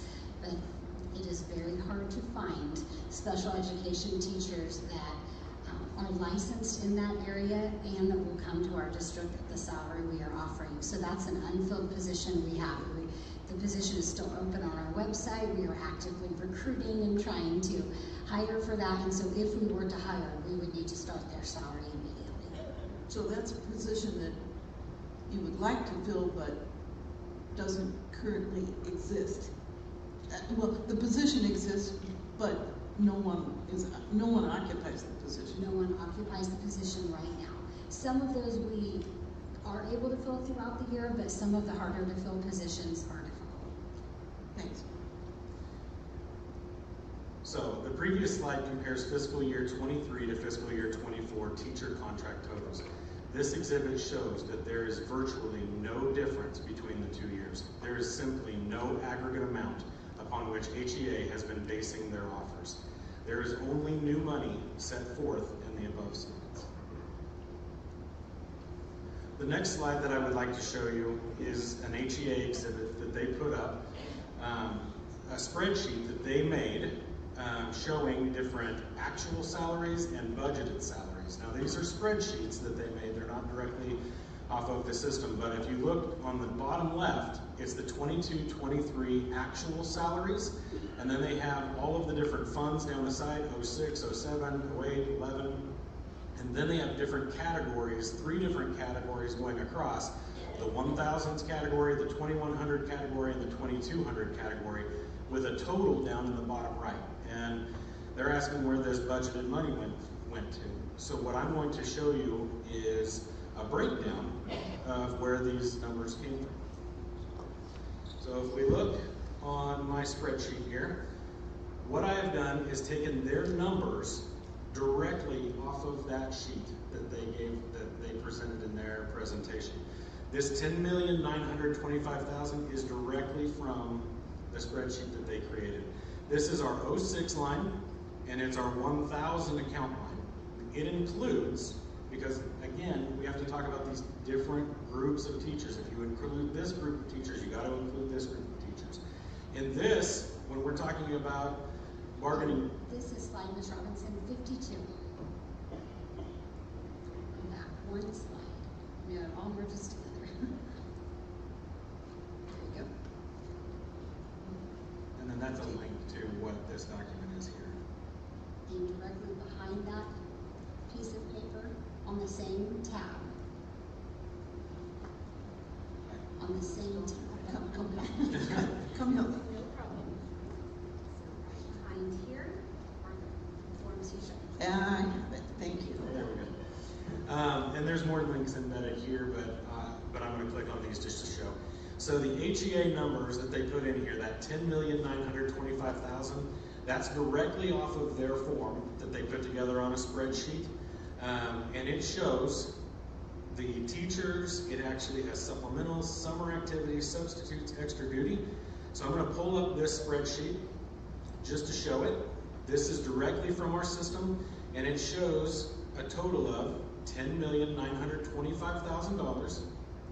And if you look on the side here, you can clearly see extra duty pay is included, substitute teacher pay is included here, and we also, I think there's some summer activity pay up here, certified supplementals. There's a lot of other things that are in these account lines that we're trying to find a common starting place. So when I take this exact code, 06 and the 1000 line, we pulled up the actual numbers, just teachers. So this is the same spreadsheet. The only difference is it doesn't have extra duty, it doesn't have substitute pay in it, it doesn't have summer activities, and you see the total is $9,300,000 approximately. Where's that number? That's not, I'm on the wrong sheet. You are looking at the very first sheet, so if you flip one sheet, you'll see that next one. Thank you. So then, this is the same account line that was pulled by HEA. Only difference is I pulled out all the extras, the supplemental, the extra duty, the substitute teacher pay. They're not bargaining unit pay. So you can see the difference in the very first cell. We are $1,600,000 apart when we're talking about starting from a consistent place. This is just the first account line of many. We also have in here, if you want to take a look just for another example, on the 2200 line in 06, our general fund, HEA shows 1.2 million. We have an actual number of 741,000. Their number includes directors, assistant superintendents, coordinators, and librarians. I know that's an interesting group of people, but really we should be looking at librarians in this total. But they're pulling from all of those categories together. We then took this and we totaled up the same thing over here on the side. We have HEA's total compared to what the actual total is. If you pull out a lot of the extras, supplemental, summer pay, substitutes, extra duty, district nurse, assistant superintendents, you pull all that stuff out and you're left with bargaining unit. That's teachers, counselors, nurses, social workers, liaisons, librarians. But then we have account lines in different funds all the way across. So I've done this for each one and put links in so that everybody could see, here's what HEA's number includes. This one has teachers and overtime. This one just has teachers. You go down through all the funds, and there is a total at the bottom that is $32,434,000. That is HEA's total for these expenditures on their main sheet, the sheet that they put out as a spreadsheet to show the numbers. The actual number, if you pull out all the extras, is actually $27,900,000. That's how much we spent on bargaining unit salaries. Now, to go to the next spreadsheet, because I believe it's important to talk about the budgeted amount. So if we go to the top of the budgeted amount, these are the same account lines. We have the 06, we still have the 1000 line, and we still have 2100 line, the 2200 line. In that first box, just to look at the very first cell, HEA's number included teachers, supplementals, summer pay, substitutes, extra duty. That's the same thing from the spent line. However, their budgeted amount is $12,052,000. If we look at this spreadsheet, this is that same spreadsheet, only a different year, so it shows us a revised budget amount over here, 23-24 school year.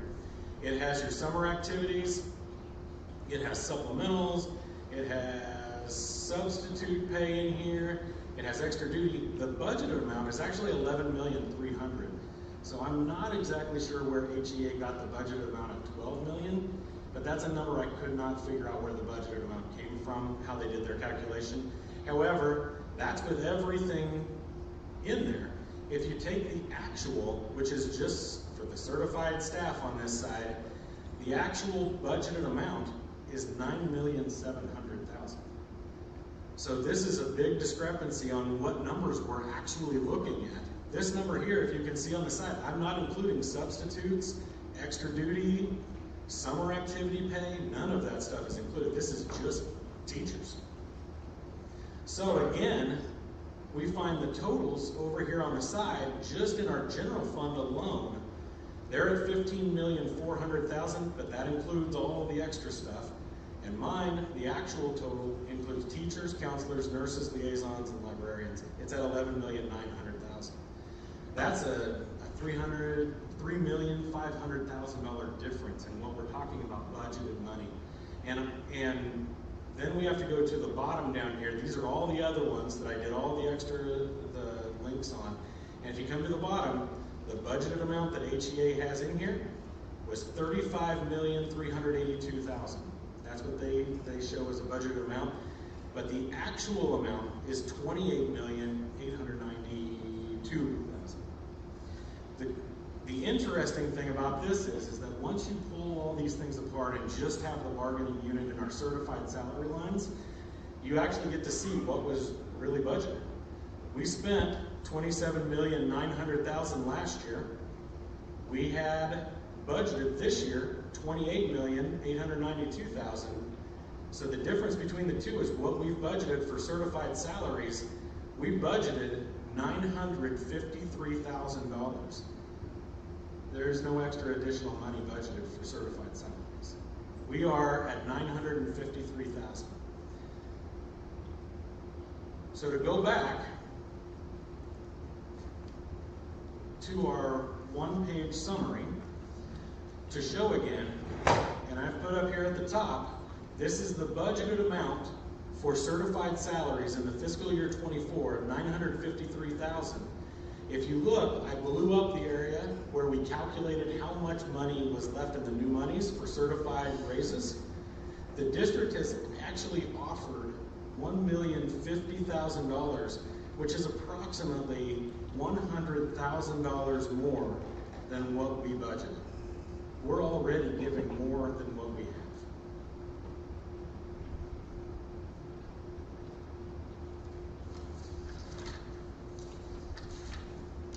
I'd like to ask a question, having momentarily put on my pretend mediator hat.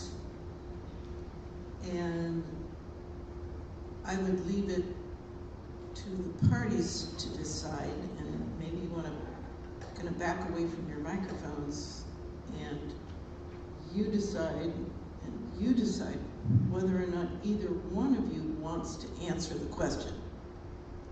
I don't require an answer. Here's the question, and then I'm going to suggest, after I ask the question, maybe we do take a momentary break. It's been not quite 2 hours that we've been at this. So forgive me, I'm continuing to think out loud with respect to our logistics and the process. How would it be if I ask the question, then during a bit of a break, you two decide individually on your sides whether or not you want to answer the question, and then we'll start there after 10 minutes? 15? How much? 15? Okay, and I'm assuming someone down there knows how to shut off the system. Yeah, they're important person right down there. Okay, the question that I would ask you to consider, and once again that I don't expect or require an answer, has this information with respect to the derivation of those bottom line numbers been shared? Enough said. We'll take 15 minutes. Thank you.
I'd like to amend that question that I posed before the break by saying, I don't want one side to answer the question if the other side isn't going to also answer the question. So, would you like to answer the question? Please don't answer it, just tell me whether or not you would like to answer it. Would you like to answer the question? We're actually going to choose to not answer it at this time. Okay, good deal. Let's move on. Did we interrupt you in the middle of your presentation? No, but just fine. We just thought we would get to the completion of our presentation. Please.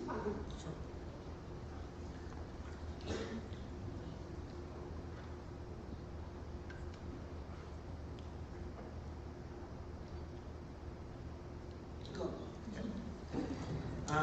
So just to, again, to reiterate, we budgeted $953,000 in this year's salaries for certified salaries, and we've offered $1,050,000, which is approximately $100,000 more than what we had budgeted.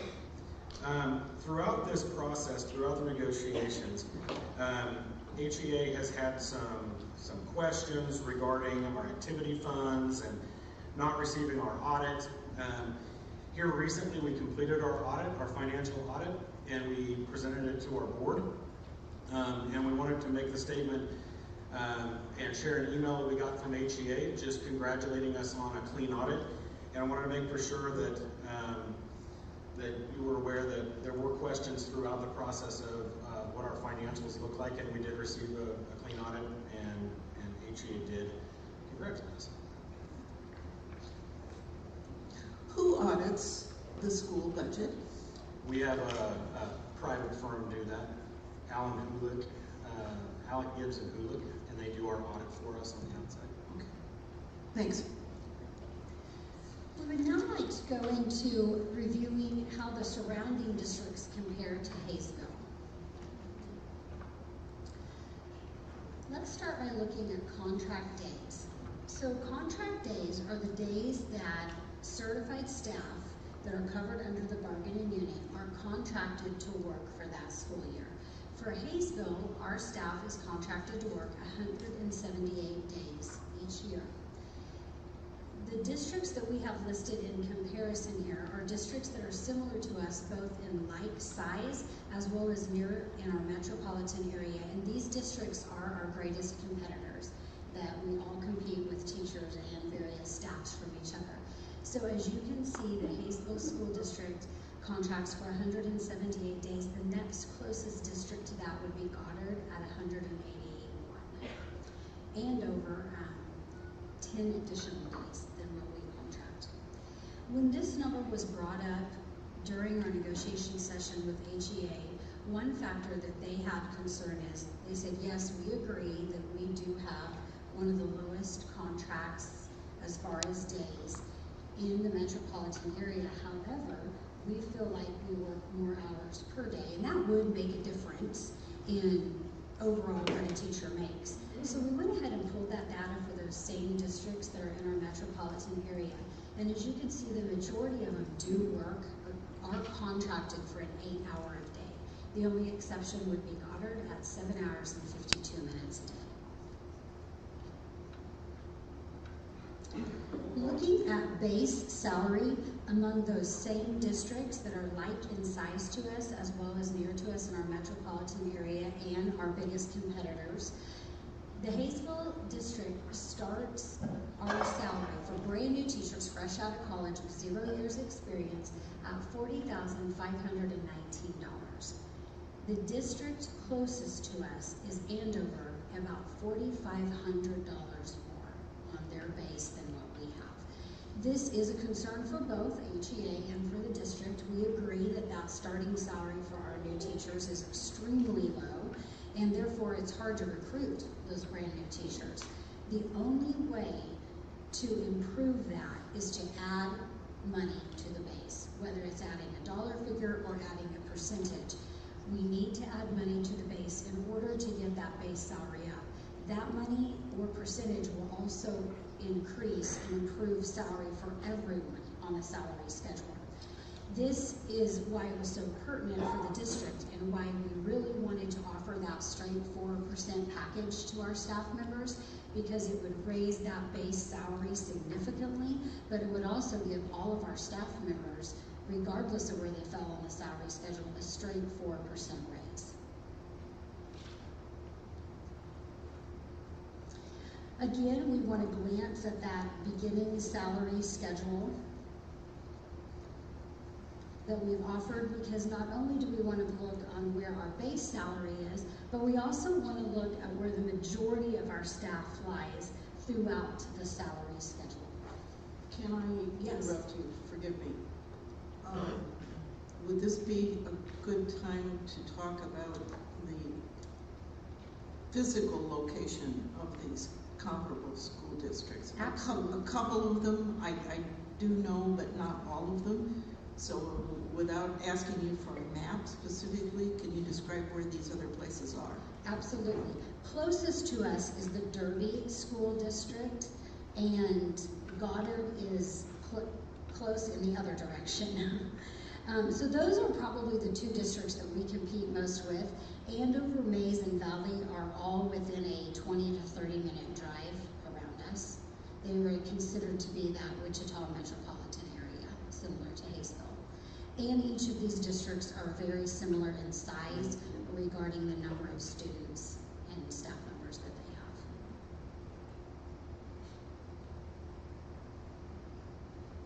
Thank you. You bet. Moving to slide 59, looking at teacher salaries, average teacher salaries across the state of Kansas. We pulled information from govsalaries.com. This was salaries in the 22-23 school year. And according to GovSalaries, Hayesville is the third highest paying district for average teacher salary among all of the schools in the state of Kansas. Now what we've done is, this document is pages and pages long, so what we have done is pulled those school districts that are close in proximity to us and placed them at the bottom so that you can see where those salaries fall according to govsalaries.com in comparison to Hayesville. This helps us attract and retain top talent, not only for new teachers, if we could get that base salary up a little bit, but for our veteran teachers.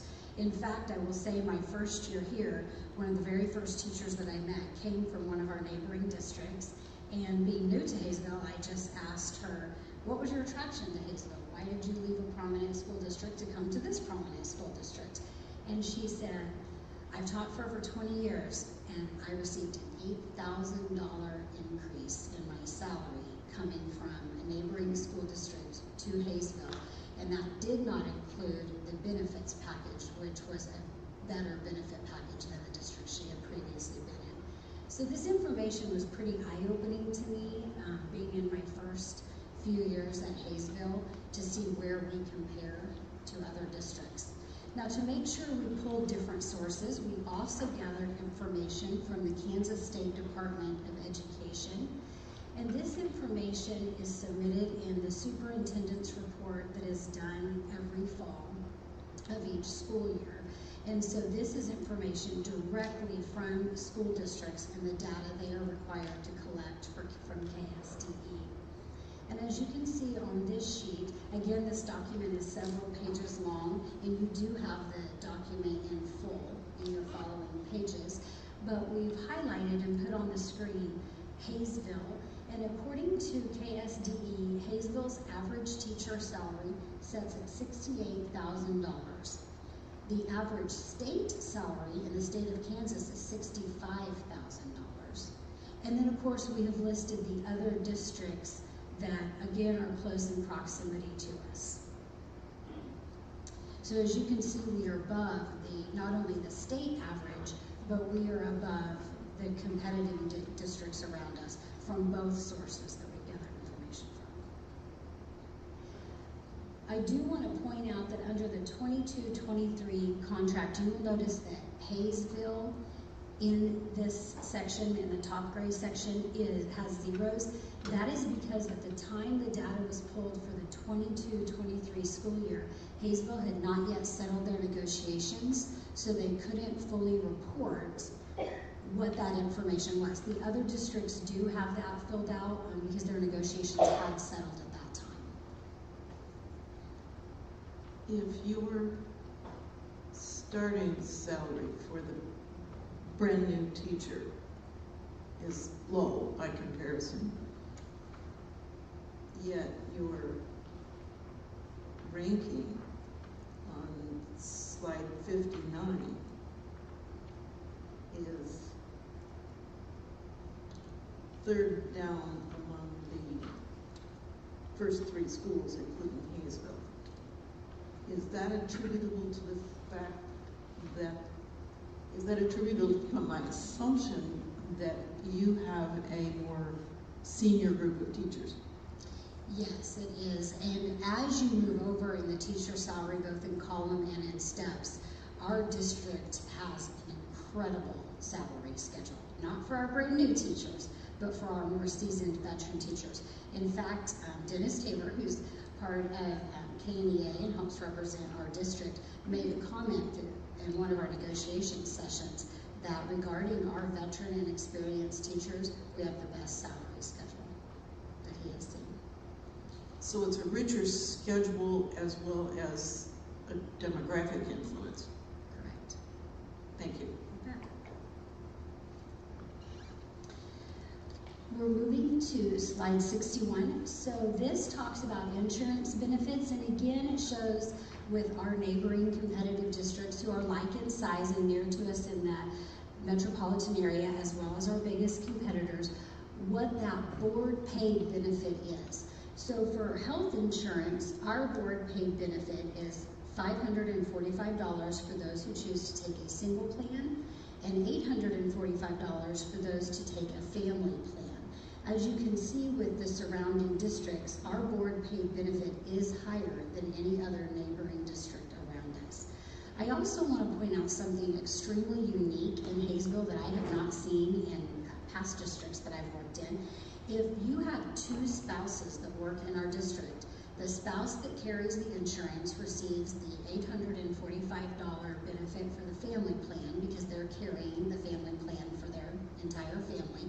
But the other spouse who is not carrying any type of plan receives the $545, even though they're not being deducted from a single plan. So if you have a spouse that works in the district, you're receiving a $1,390 board paid benefit toward your family plan. And this is something that, in speaking with my HR colleagues across the district, no other districts has considered doing that. They have stated, whatever plan you take, you get that board benefit and nothing beyond that. In addition, our board does pay for a benefit of the dental insurance of $32.81. This is the entire cost of a single plan, and no other district around us pays toward a dental benefit. So to talk about our health insurance increase this year, because we wanted to make for sure everybody understands how that premium works and why we take an increase. This was due to multiple high dollar claims that the district had over the past 12 months prior to setting our premiums for the year. So on the next slide, this shows our rolling 12-month total. And if you look, let's see here. This is our total enrollments over the last 12 months. You can see the rolling total, and we have July 23rd, or July 2023 here. That's when our premiums get set for the school year. So this is the information we had on the table to set premiums for the year. If you look here, the premium column, this is how much we paid in premium for those 12 months, and it equaled up to $7,255,000. A little further over, we have our claims. So this green box up here is all paid claims that the insurance company has to pay out. That's how many claims we had. The first column is our medical. The second column is our RX, or the drugs that are prescribed. And then the third column is the total. Our total claims that the insurance company paid out was $7,852,000. As you can see, if you take the difference between those, that's $600,000 that the insurance company paid out in claims above what we paid in as a district in premiums. So if you look over here, the medical loss ratio is at 108%. For the insurance company to make money, it has to be under 100%, so that they are taking in more premium than what the claims are. But because we had high dollar claims over the last 12 months at that point, the next thing is the insurance company is not going to lose money. They're going to increase your premiums to be able to cover for some of those claims. And make up for the loss. And make up for some of the loss, right.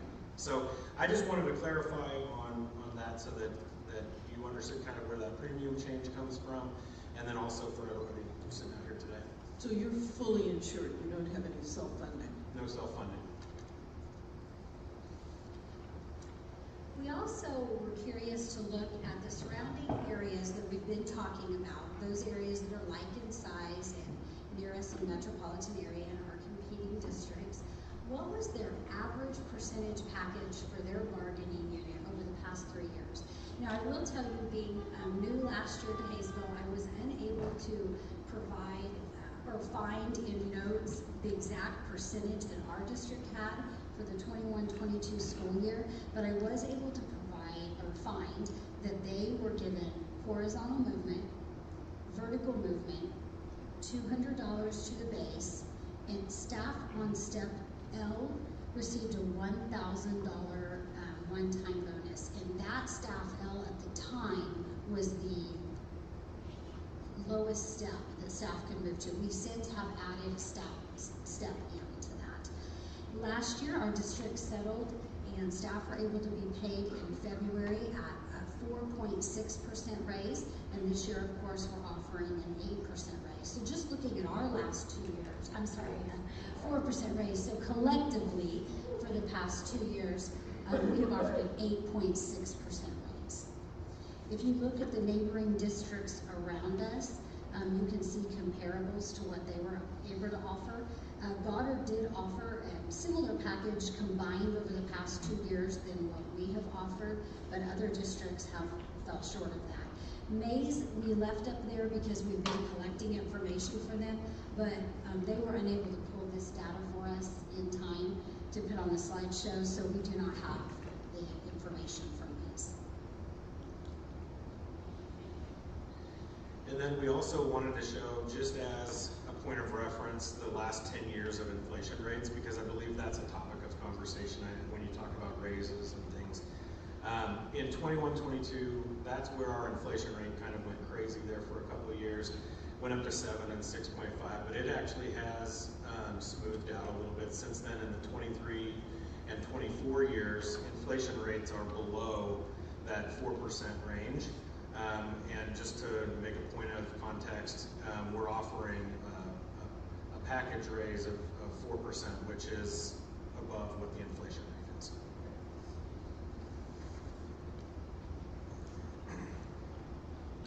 So we also want to talk about what our future challenges are for the district. And what we stated before was that our declining enrollment is a major challenge that we're going to have to figure out how to overcome. Our audited head count from fiscal year 23 to fiscal year 24 shows a decline of 228 students.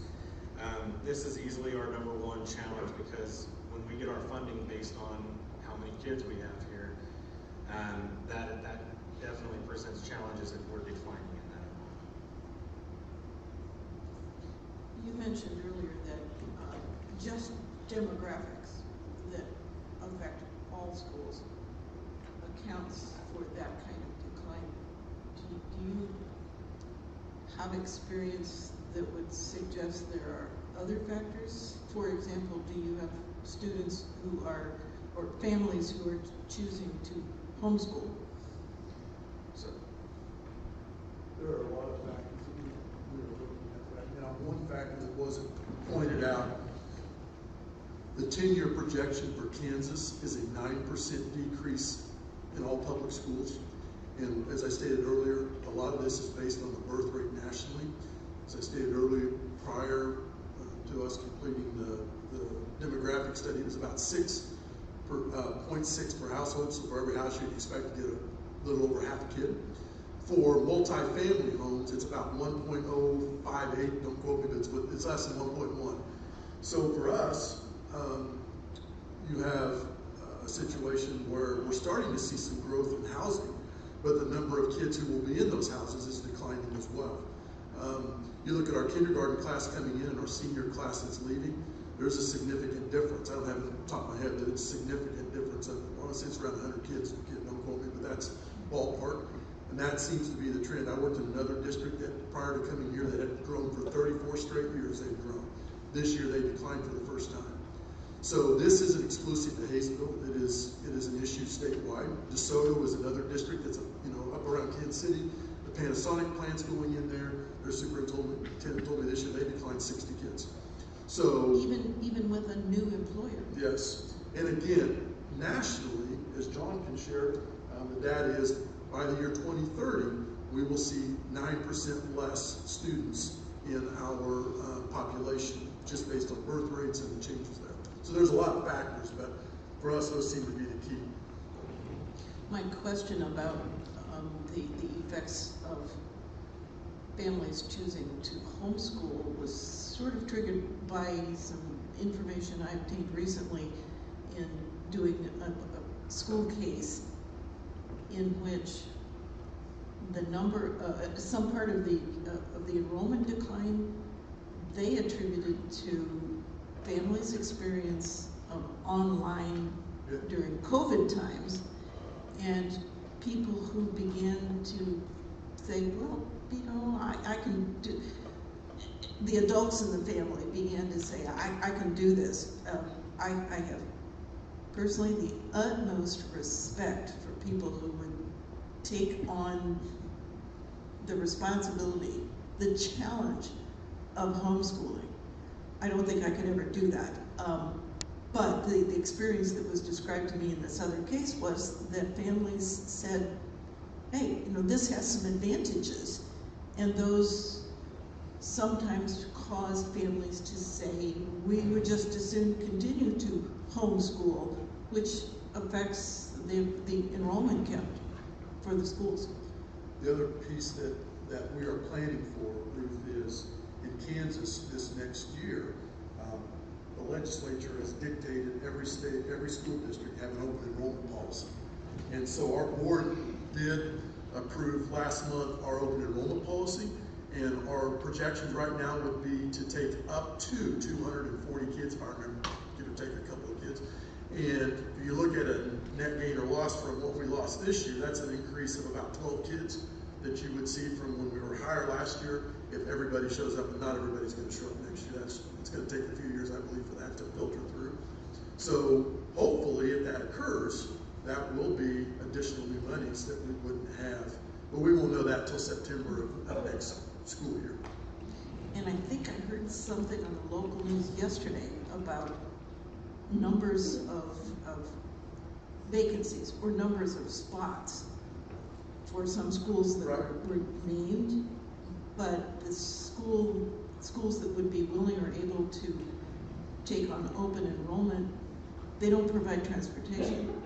That's correct. Isn't that an interesting logistics problem? That is correct. Yeah, and just for your knowledge, most schools in Kansas are flat or declining. Unless you're in the metro area, most schools, rural communities are declining. And again, birth rate. Sure. Thank you.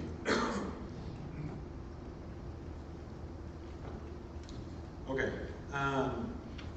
so that's the enrollment piece. The other area of challenge for this school district is our contingency fund. Here's our contingency fund. As you can tell on here, we've put comparables from other districts to show contingency funds throughout the surrounding area. Our contingency fund is for more or less utilized for emergency purposes. It's like a savings account. And this last school year, the last fiscal year, we were required by KSDE to pay off a loan that was made through the last bond and that equaled up to over $1 million. We had to drain our contingency fund this last school year to pay off that loan, and then that left us with no money in our contingency fund. So that was an unanticipated requirement that you pay off that loan? That was an unforeseen, that was before I got here in this position, and that loan was paid off as I was walking in the door. So what had happened was, prior to anybody at this table, the district went through a bond, the district made a loan to itself in the amount of over $1 million. We had a new finance person come in next year who said, I don't think we can do this. We contacted the state said, no, you can't do this. And they told us, get it cleaned up and fix it.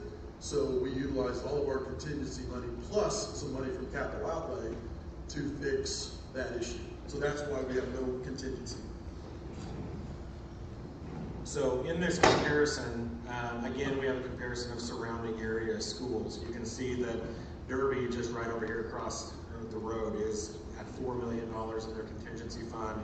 Andover's at about $2 million, May's about $2 million, Valley Center about $2 million.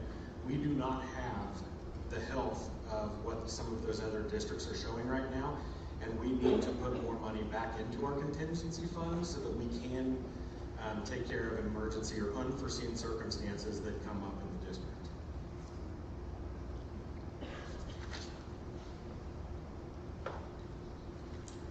And then to come back full circle, we believe that the district has proven that there are no additional funds available. And we also know that fact finders have been known to kind of split the difference and do some different things between the 2 million and the 1 million. We believe that the district does not have the funds to go more than what our current offer on the table is at $1,050,000. And we believe that that is a fair offer for all of our staff, and we believe that we've shown that through all of our evidence and exhibits and our comparables with surrounding districts and all the things that we've shown here today. The other part is that we're $1 million apart, and we feel like HEA is using inaccurate data to show an aggregate savings amount, or what that is. We tried on multiple occasions to meet up with HEA during meetings to talk about common numbers, common figures, to talk about apples to apples, just so that we can get on the same page about those numbers.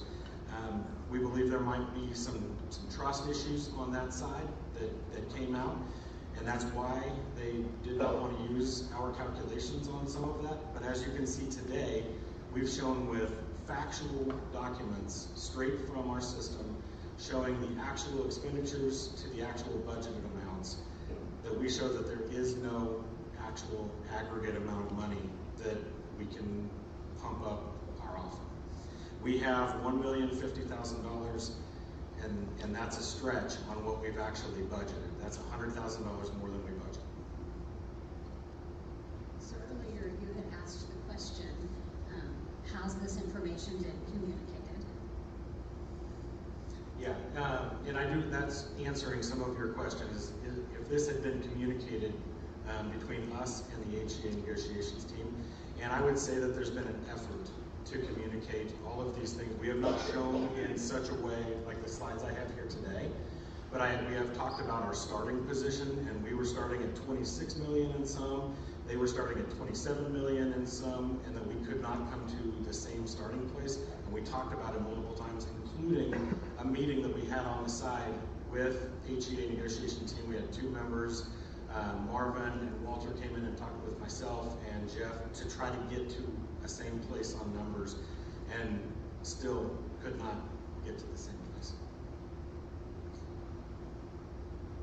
Let me take a bit of a detour and talk about procedure as we go forward. Help me remember if our planned presentation sequence included anything identified as rebuttal time. Did we do that? Okay, thank you. So in conclusion, the district would like to state that we value the members of the bargaining unit and all of our staff who positively impact our students. The district is committed to ensuring a competitive salary for our staff while also being fiscally responsible with our district funds.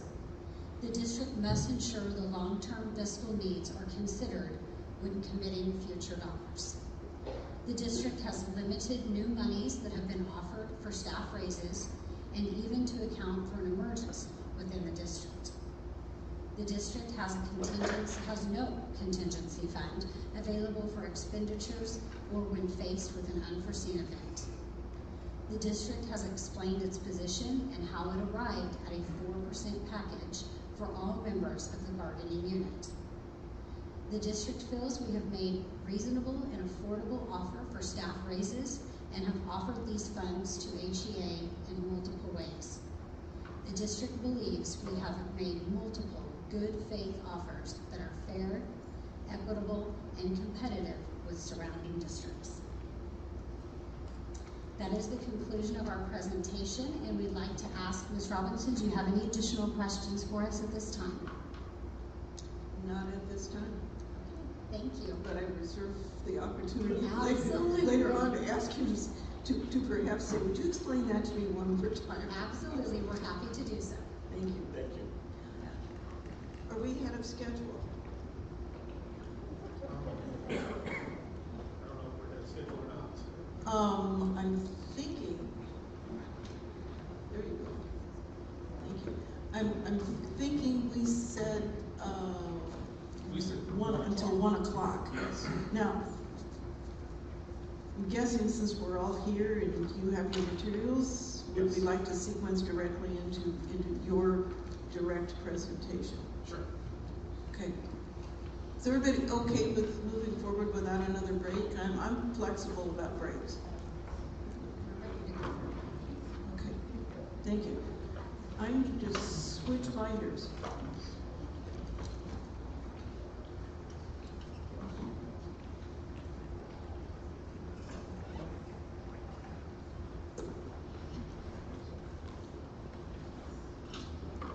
I end up with many, many binders in my possession. Do you know what I do with them? I donate them to a local school. When they're empty and after a certain period of time, I shred materials that have been presented to me in the binders. I keep enough so that I can recycle for my own use. But there have been times that I've had boxes of binders that I donate to a local school, and they're delighted to receive them. So I always feel good about that, and you should feel good about the fact that these binders end up going to an appropriate source.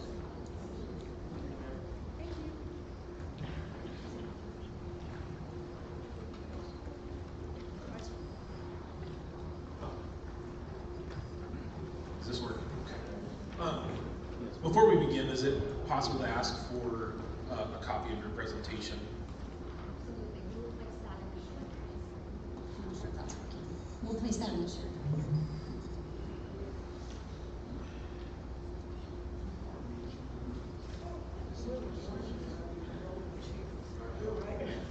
Be careful.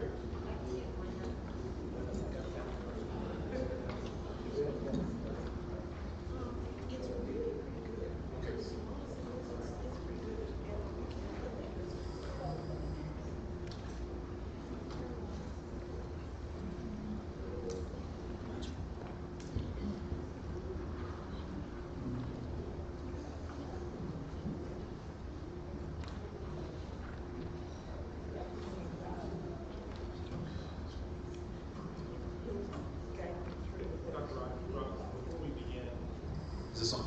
Before we begin, I just want to kind of talk to you about the book briefly. You'll see tabs on the side, A, B, C, D, E, F. All of our exhibits are referenced on there to a tab, and then the little blue pages in between maybe have F1 or F2 or F3. So on the PowerPoint, you'll see something that says, please review exhibit A2, and you'll turn to tab A, and the blue page it'll be immediately after that blue page. And this is, That's sort their of presentation. PowerPoint? Yep. Thank you. Why don't you get the signal? I know. Oh, here it is. We're good. Thank you.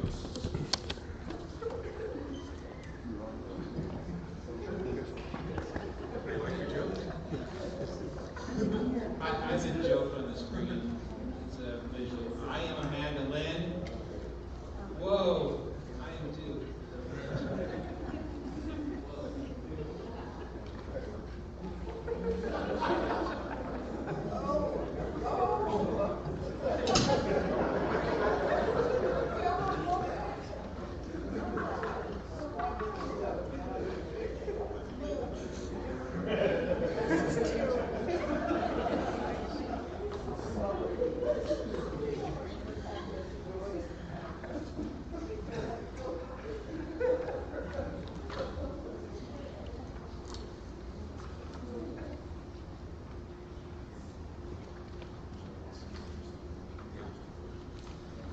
Well, we can do it when we speak. So, good morning. I just want to start by thanking you, Dr. Robinson, for being here. We appreciate you coming to our community to help us get this figured out. We also want to say thank you to the people in the audience. We appreciate their support, especially our students, because we know they have better things to do today. Are you having trouble hearing? I'm straining also. And my hearing is, it's been tested, my hearing is pretty good. Okay. They can turn them up. Jeremy, can you turn these up just a little bit? I can hear you fine out here.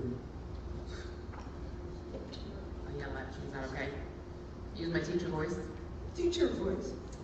Yes. So, my name is Brady Miller. Playground voice. I can do that.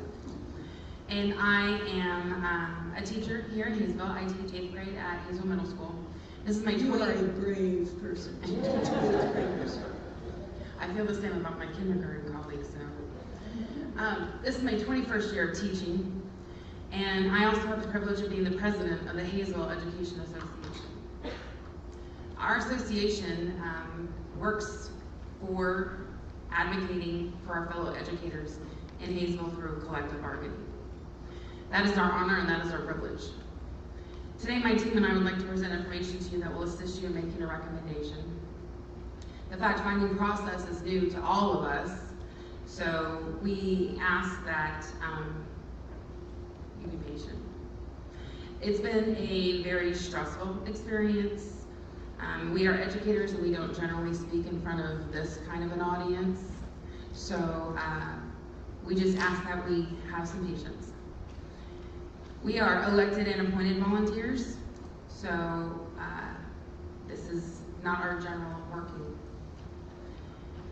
Each of us on the team will present to you information, but we ask for the freedom to contribute both individually but also as a team.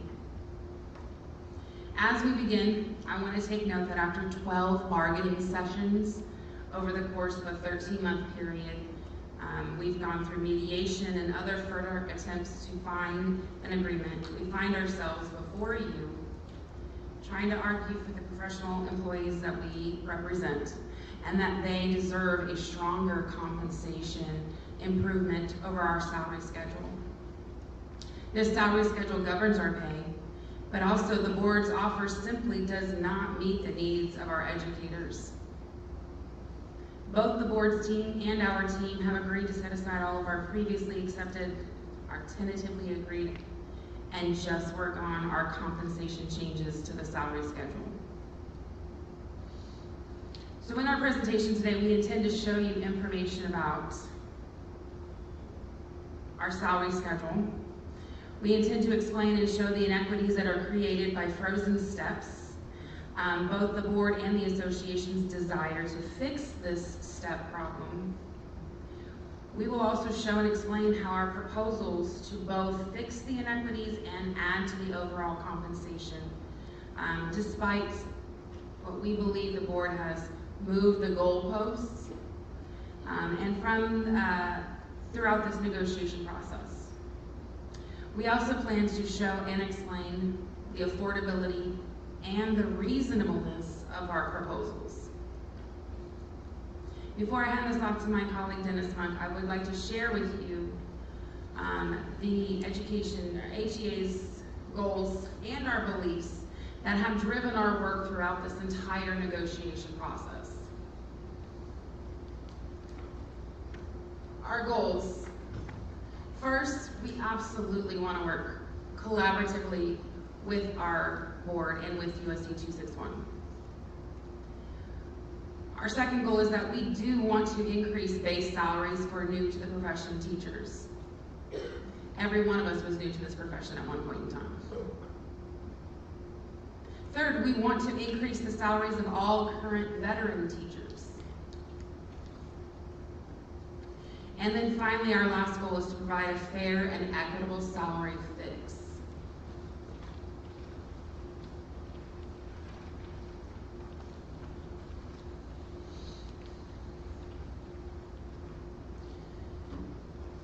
So we shared our goals. Now I'd like to share with you our beliefs. HEA believes in the success of USD 261 staff, in our students, and in the entire school system. We believe in creating the highest quality educational environment. We believe in attracting, hiring, and retaining world-class staff members. And finally, we believe that we should utilize new monies provided by the state and approved by our board in the 2023-2024 budget to accomplish these goals.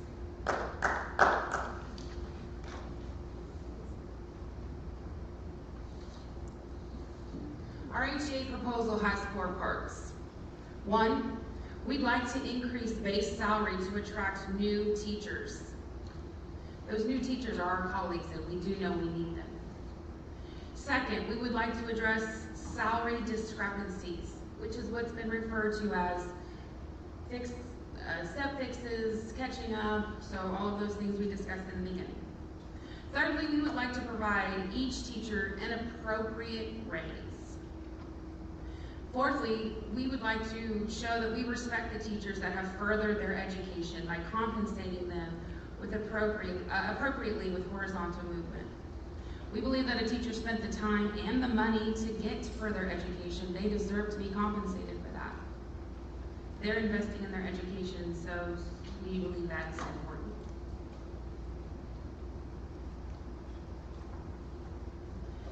In the top left corner, you'll notice it says A3 Exhibit.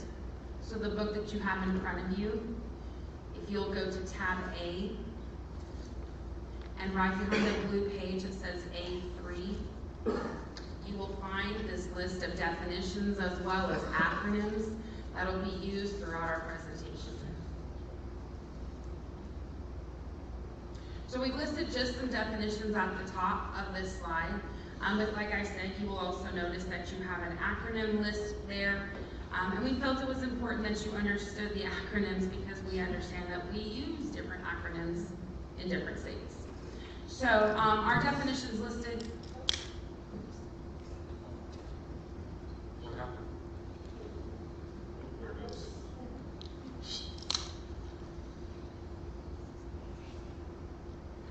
Our definitions listed there, we believe that the salary schedule pay can be defined as wages that are earned from the cell placement on the salary schedule. We consider total certified wages to be all wages earned, including the salary schedule, supplemental schedule, coaching pay, longevity pay, substitute pay, paid plan times, extra duty pay, etc. We also want to discuss the legal max. Sometimes it will be referred to as, the legal maximum, sometimes we refer to as the legal max. This is the maximum amount of monies that KSDE provides to the district based on the Kansas School Finance Formula. It's calculated annually based on enrollment and the weighted special populations. Pay index is the cell salary divided by the base salary. And then our indexed salary schedule, on our salary schedule, it is considered to be indexed. So this is a schedule which uses a set formula to populate every cell when a change is made to the base cell amount. You'll also notice in your exhibit book, so if you're looking at A3, some of our acronyms that are used. HEA is going to be referring to Hayesville Education Association. COLA, the Cost of Living Adjustment. KSDE is the Kansas State Department of Education. LOB, the Local Option Budget. CAPERS is our retirement system, Kansas Public Employees Retirement System. SFY is our school fiscal year. And then we also refer to what we call KSHA, Kansas State High School Activities Association. They oversee extracurricular sports and things like that.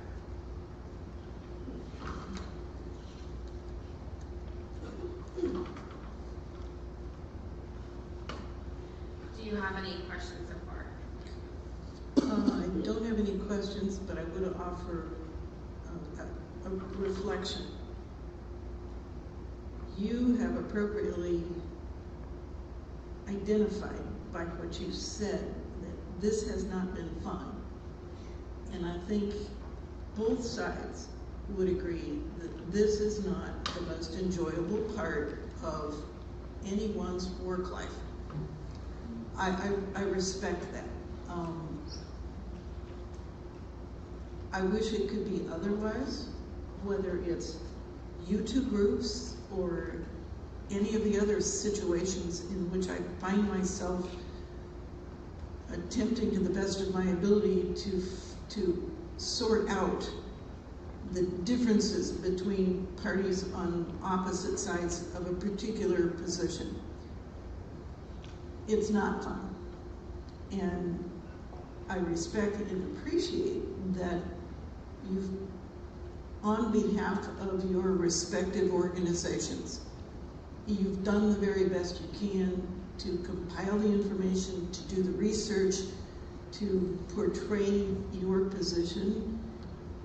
It appears, certainly today, you're doing it on a collegial, respectful basis, and sometimes that's hard. So thank you for what you've done already, and thank you for making it clear that the process is frequently above and beyond. Thank you. Okay, the next thing I want to talk about is maybe some of the reasons that we feel that we are at fact-finding. So why are we here today? You know, after 12 meetings, lots of negotiations, unable to come to agreement, some of the things that, you know, why are we sitting here at fact-finding? And we're going to have some of these reasons. On here, on the next slide, you'll see the salary schedule. And I'm not going to go over it completely because we've kind of talked about it a lot. The board has talked about this quite a bit already. It's a basic salary schedule. You can find it in your book on Exhibit B9 if you wish. Here's our basic salary schedule, and I want to point out a few things just real quick. A couple of things that haven't been mentioned before that maybe we need to explain is if you look across the board, whether you go from right or left to right, or you go from the top to the bottom, these numbers are not uniform. Like some other districts, maybe an increase of $500 or $1,000 or $800 or whatever it may be. It seems like these numbers are just kind of thrown out to the sky, and we threw darts and put some numbers up there.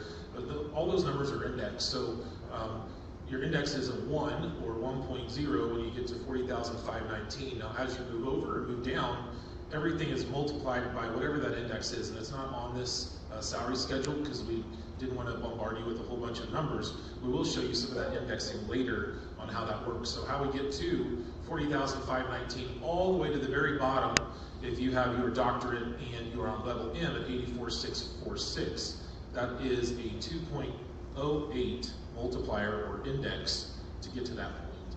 So all these indexes gradually go up as you go across in order to give people an increase in wage, whether they earn extra class or earn extra money due to their education, or whether they go off of their years of experience.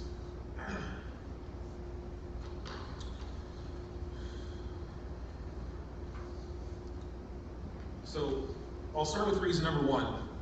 Okay, USD 261, the board keeps changing the actual amounts of new monies that are available in every single proposal. Now, they've tried to stick around this 1,050,000 number, but some of the other numbers that are given to us, those numbers seem to change.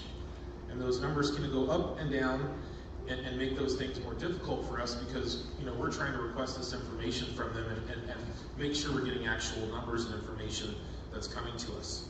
So she kind of talked about moving goalposts, and we're going to talk about kind of the moving goalposts. So when we put a proposal together, and we'll talk about some of these proposals later, we've tried to listen to what their requests are and make adjustments and changes several times to what their requests. So when the district expressed concerns about cost, we reduced our asking cost by 15%.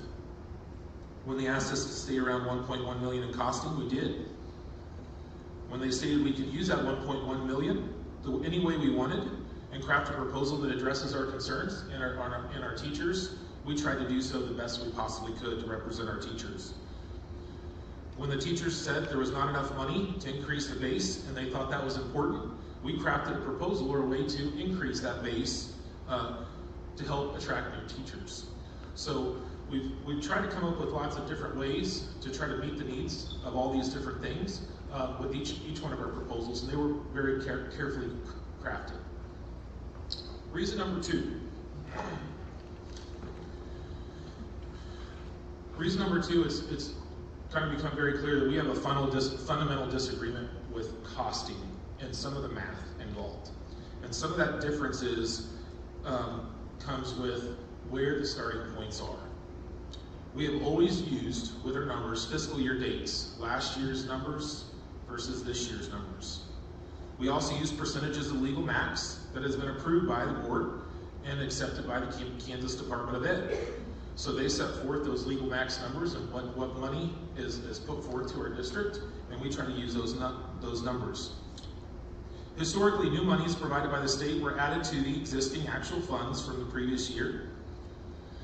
This year, the district decided to withhold about $460,000 in attrition savings. Attrition is money where last year we had some teachers that had left, approximately just over 40 teachers, I believe, left last year, and we hired in new teachers that were paid substantially less due to their experience or their education.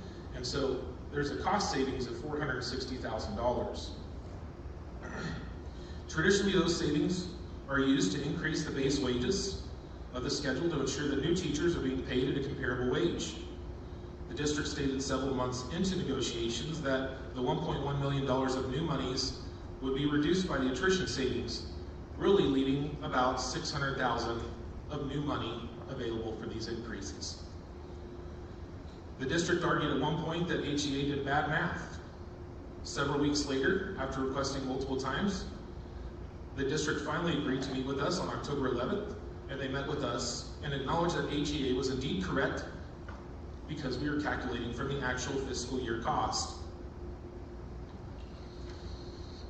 The district continued to use data for later on in the year instead of the fiscal year after we've already started the bargaining process. Reason number three. Information provided has often been inaccurate. HEA does not have access to any of the district information except what the district provides us, or what's on their website, or what KSDE publishes on their website. Everything else must be requested. Information requests often have come incorrect or incomplete at times. Some information was eventually corrected, while others were not. Information requests received stated that items we request did not exist, even when they did. It makes it very difficult to make accurate determinations on what is fair and equitable when we don't receive accurate information requests. If you look at Exhibit H, 5 through 9, and you don't have to go through it right now, but in the book, Exhibit 5 through 9 explains some of those information requests and some of those difficulties getting that information. So you can look at that at your own time.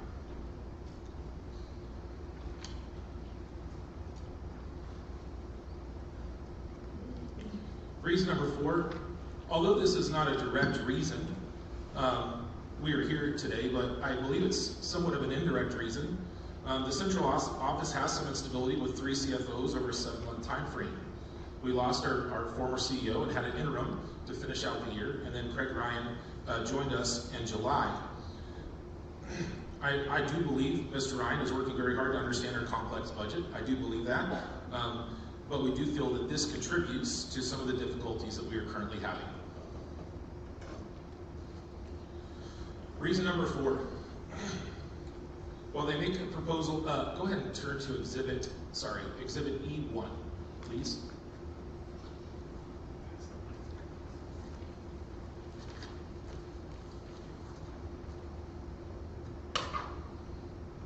Chronological proposals? Yep. You'll see a chronological proposal list, and we're going to go through it on the next slide as well. And it talks about the proposals that have been made by both the board as well as us, and talk about some of those proposals and some of our HEA concerns.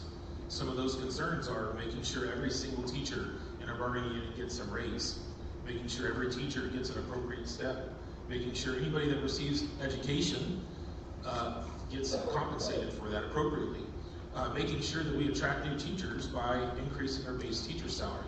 So we've got some of those concerns that we've talked about before, and we're going to continue to talk about with those and trying to address those as much as possible. Now, while the district has made 8 proposals, those proposals may address 1 concern or 2 concerns of the teachers, or multiple concerns. But what they fail to mention is that it comes to a cost or neglect other teachers in our bargaining unit. While some will benefit from each and every proposal, some people won't benefit at all or be negatively affected.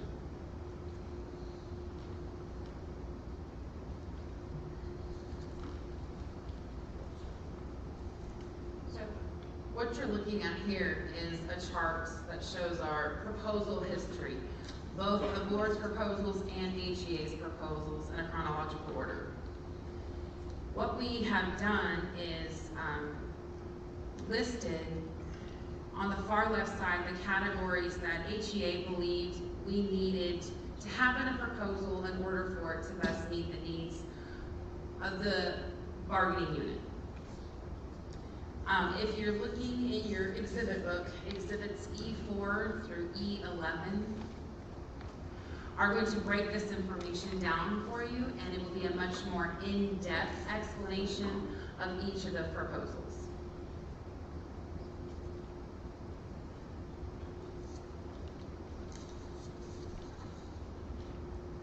So we have referred to this as our evaluation matrix. And we use our evaluation matrix to see, do the proposals meet the needs of the bargaining unit? You can see the blue shaded areas are the proposals that HEA offered the board. The white shaded columns are the board's offers to HEA. Across the top, you can see the dates that the proposals were given. So we offered first on July 24th of 2023. And then there's several throughout you can see. And again, the dates are listed across the top. So anything in blue is HEA, anything in white is what the district has offered. When we put together that matrix along the left-hand side, the requirements that we felt the bargaining unit needed, we based that off of top preferences that were given to HEA through conversations with our colleagues and staff members, but also HEA put out a survey in the spring of 2023 asking our bargaining unit what they felt our negotiating priorities should be. So after conversations with our colleagues, but also looking at our survey data, we put together this matrix. The last added requirement was from the board, which was to request they requested that we keep our limit at 1.1 million instead of the historically utilized new money percentage amount of 1.3 million. We presumed that those extra monies were going to be helping to improve the classified staff. So, as we talked about, the paras, the bus drivers, the cafeteria workers. In the chart, you'll notice there are some green lines and some red ends. So as we went through each proposal, we've used our matrix to measure whether they met the needs of our bargaining unit. Every time you see a red N, it indicates a significant portion of the certified staff would be negatively impacted.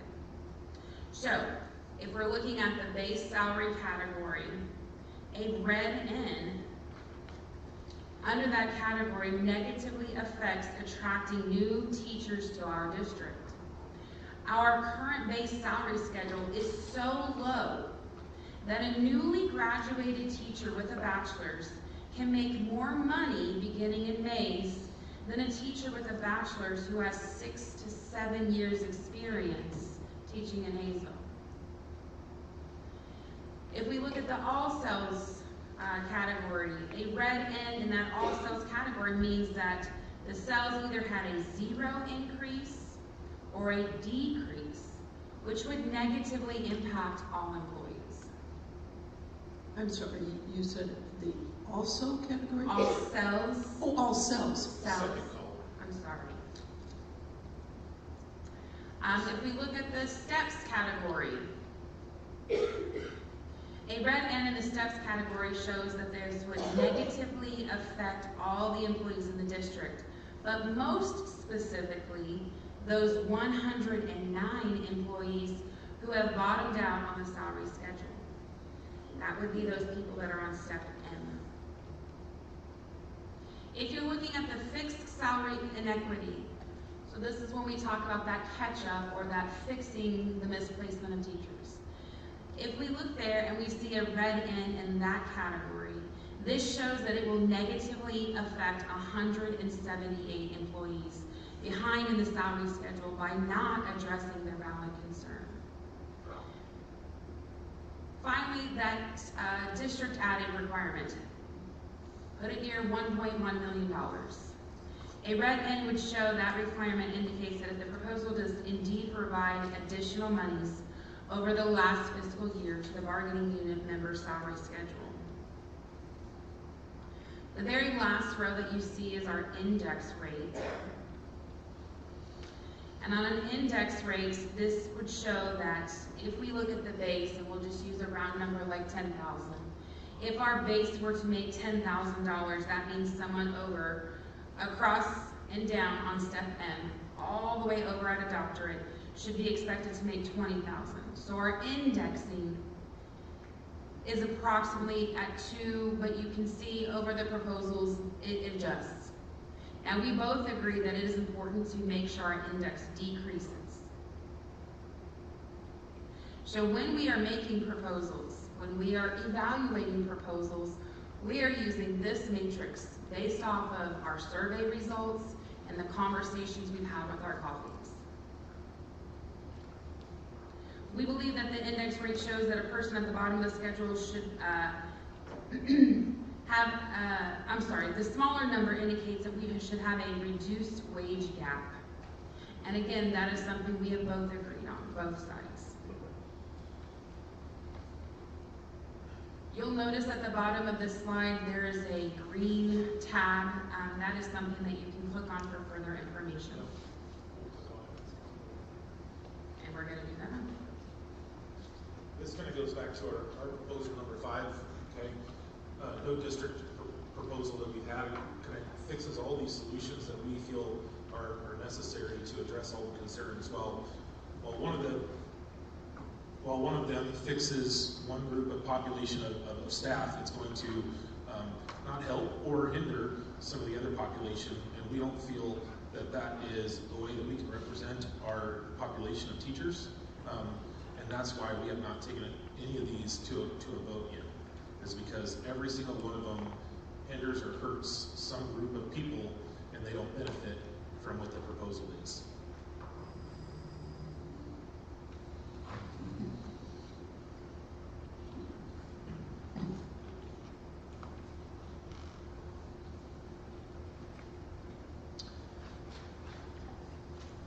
Okay, we will go on to our next section. And first, let me introduce myself to you. We're trying to do that with everybody. My name is Marvin Miller. This is my 19th year in education. I am a special ed teacher. I've been teaching here at campus for 5 years now with some of our most significantly disabled population, structured learning, autism focus, and so on. Prior to my career in education, I spent about 12, 13 years in corporate finance and accounting, multi-state, logistic warehousing out of Southern California.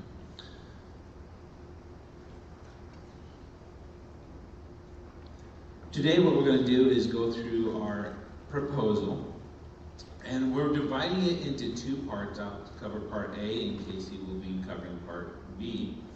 We're doing it as a two-part because it's, first of all, it's an integrated proposal. You have to have both of them together. We're kind of separating them for the presentation. They both involve different things. Taken apart separately, they would cost a lot more. By putting them together, we can actually increase some savings. Part A looks at our normal steps and columns, our salary schedule, which we've had before, and we'll talk about how we built that. Part B looks at fixing the vertical step issue, the catch-up issue, the salary misplacement issue, all that, getting people aligned to the correct step. We believe that when we combine these two, we actually can, like I said, create some savings and make the costing decrease. By separating them, we have additional problems that go on into the future and create extra expenses. So let's begin with our salary schedule. We have produced our salary schedule in Exhibit C1, and that is also in your exhibit book, just like it is on the screen here. This is the proposal that we have made since, this is our latest proposal, so our proposal 4. We first introduced on December 6th. What we did with this when we looked around is we increased the base salary because we do believe that new teachers need to be making more, so we moved them up to $43,296. What you're going to see around this, it is color-coded. The upper left quadrant has several numbers in blue. And we'll talk about that as we went through the creation of this, how it came to be. District in negotiations would say, hey, I think we need to tweak this part. We don't like the inequities in between steps and steps, and we went back and changed things. What is in red is based off the original indexed salary schedule using those numbers originally, but then were put in at a 4%. The district said 4%, so we said let's increase each cell a little bit and see what happens there. And then we also had an issue early on that we believed is that level A, if we did not move a step, new teachers hired in would be receiving the same exact pay as people who had been teaching for a year. So we did not think it was appropriate for them to all make the same amount of money since some people had a year of experience already. So we wanted to raise our salary schedule as well, so we said let's do that at a 3%. So we started level A at a 3%. So in the upper right-hand corner, level A, it's a little darker blue, that's at a 3%. We're going to get into charts that show the different percentages in a moment. You'll also see a section that is green in the upper right-hand corner. According to the original salary schedule that we are operating on now, those were greater than a 4% raise already. So I wanted to explain this because this is no longer an indexed salary schedule. I wanted to make that clear. It's a combination of several things because we're trying to make all these things so every group can have something, and everybody will walk away a winner while staying within that $1.1 million area. Now what we also did here at the bottom, as we know, level M is where people max out. Some people have been there for 20 years, some people may have been there less. If you come in with 12 years of experience, as was stated earlier, or 13 years of experience, you might be placed right there. We'll get it in a part where we have people misplaced and they've been working 20 years and are still not there at level M. So we believe that level M should receive something. So what this is showing is anticipating everybody would move down at least a step. And so we couldn't go off the salary schedule. So we were suggesting a one-time bonus, so no longer indexed, for $1,000 or $1,200 for the people with bachelor's degrees that have been at level M, and then people with master's degrees at $2,000 stipend, in addition to whatever the level M salary would be. Question? Can you reinforce for me the original source of the numbers that are in red on this grid?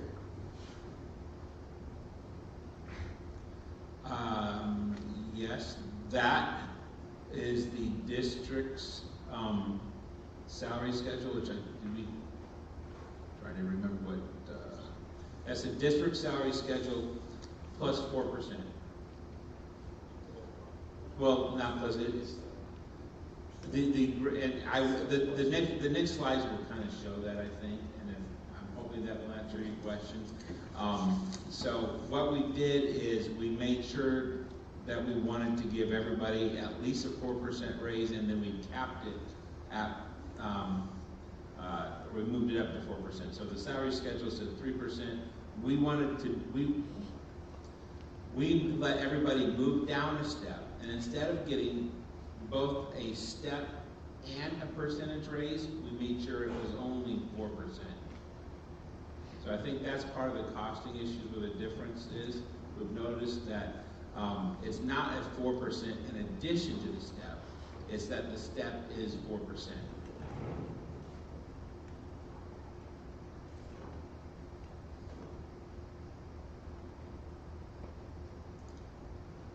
This next slide shows a little bit of those percentages. This is the upper left-hand quadrant. By the end of the time, we had a beginning proposed salary, base salary, and the bachelor's degree with level A, first year, brand new to the profession teacher, of $43,296. That's a 6.9% increase from what is currently in that cell. That doesn't mean they're getting a raise. They've never worked before. This would be a brand new teacher just hired in with increased salary. Now, we did not want to adjust the entire salary schedule budget by 6.9%. So you will see that starting in level E and then kind of going throughout that 4%, I'm going to try to point to it here. We kept it at 4% raises as the district suggested, except the brand new teachers to the profession that have been working for a while, maybe transferred in from another district or maybe had a degree or master's degree before they started teaching, might end up here. There's very few people up here. Might get that 3% raise. Now let's take a look at the population of the cell. This is on the screen. It's also in your book, exhibit book C2. As you can see, our changes did not affect a lot of people. The area that is in the upper left-hand quadrant, which we raised a little bit so we could get our starting salaries up to attract younger teachers to our district, has maybe 50 or so right in this area. Oops, can't touch that. And then in our right-hand side here, 64 people in the blue section were impacted by giving them some more equitable ranges. So 64 is the total of these blue cells, 16, right? 10, 8, 20. That's the number of people that are in those cells. So each one of those represents how many teachers are in each cell within our bargaining unit. Sorry, each one of those numbers represents the number of people within each cell in our bargaining unit. So you can go down those cells and you can, that whole first column with the bachelor's with no extra education, there's 77 total. Okay, that's an addition of all those, and you can see down the far right, we have 451 members.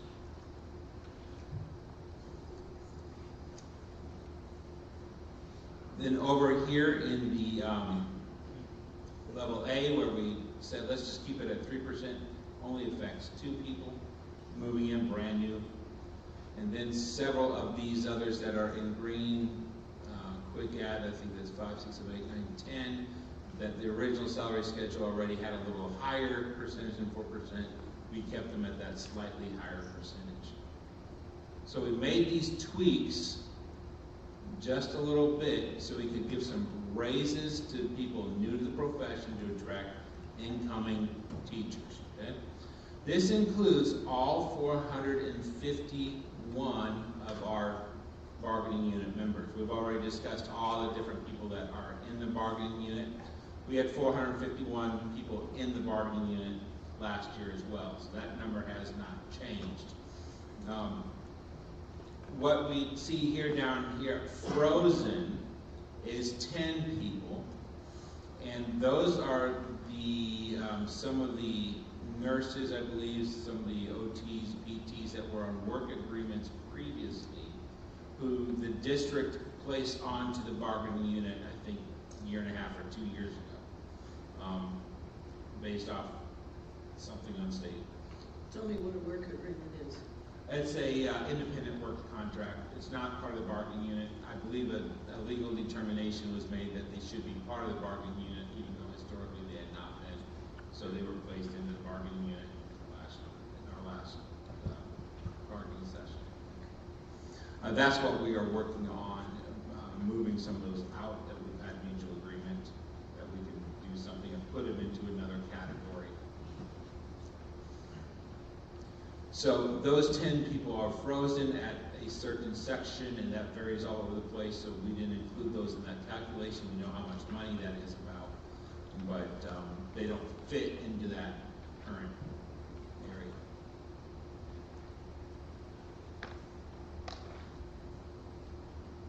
As you see on this chart, there's 109 people in what we call the M plus that one-time bonus.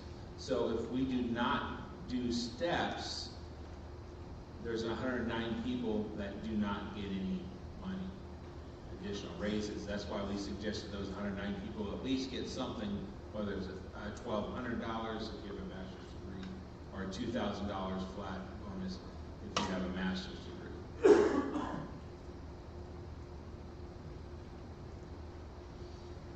Our next slide is C3. It's on the screen. It's also in the book as C3. This shows the actual cell dollar amount increase.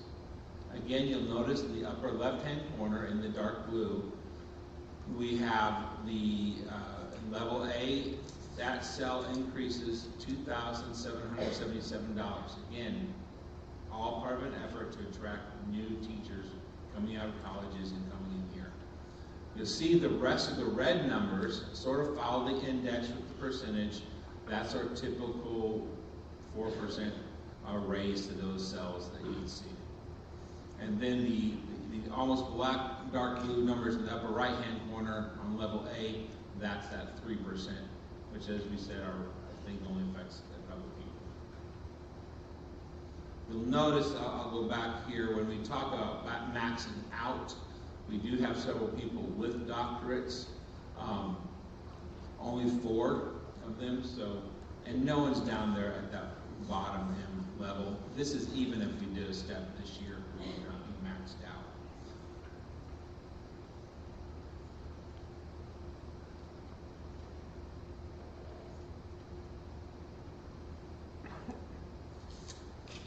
This is where we're talking about the percentages in each of the cells.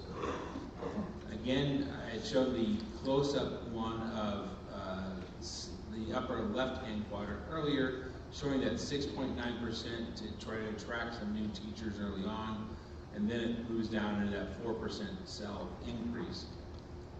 At 3% for the rest of level A. The green section has the percentage that was on the existing index schedule that was higher than 4%, so we left it. Now, if we look down at him, again, that's a 4%. Now, since there's no place else to go, again, we had suggested that we give everybody a flat stipend. So you'll see that if you happen to be a bachelor's degree with 36 units and you are on level M but couldn't move anymore, you get your M salary plus a flat $1,200. Your increase is not 4%, it's 3.4%.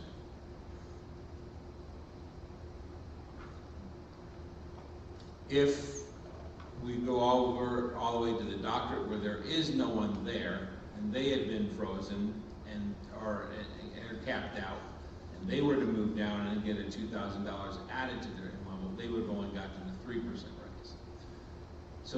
So people ask the question, how can we afford to put some monies up into the upper left-hand corner to attract new staff? Part of it is we're taking just a couple points of a percentage off from that bottom row, again where we're top heavy, and moving it up to that upper left-hand quadrant. We're all trying to stay within that 1.1 target. This actually shows the amount of a raise a person would receive if they actually moved that one step.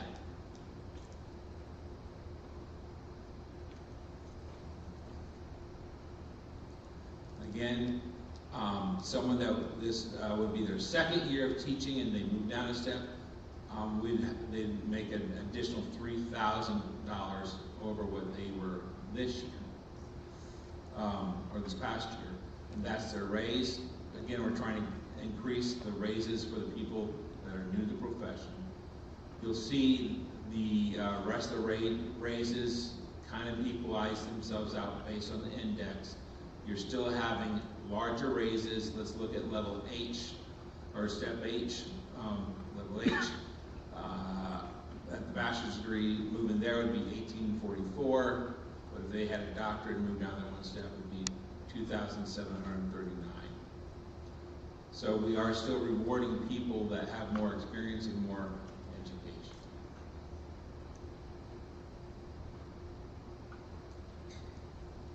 I need some additional explanation about how this sheet is derived. I'm missing something. Okay. This, the actual proposal of this actual sheet. This sheet here, this sheet, okay, if I was on, let's see, if I compare, what I'm doing is I'm taking the district salary schedule that we are currently on, the one from last year, 2022-23. Okay. If I receive a step down one category, that, let's say I was on the districts at level L, and I received a step to M on this new base salary schedule, my raise would be... Meaning one more year. Yeah, one more year. I would receive $2,000 of a raise for that year. Based upon the in existence schedule. Yeah, we're taking the, if we adopted our schedule, then whatever I'm being paid now, I would then get $2,000 for this year, my new salary. So if I go back up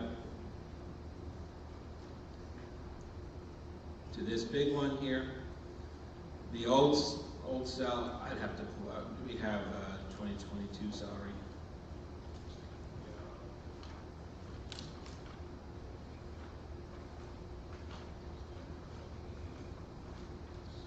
What slide is that?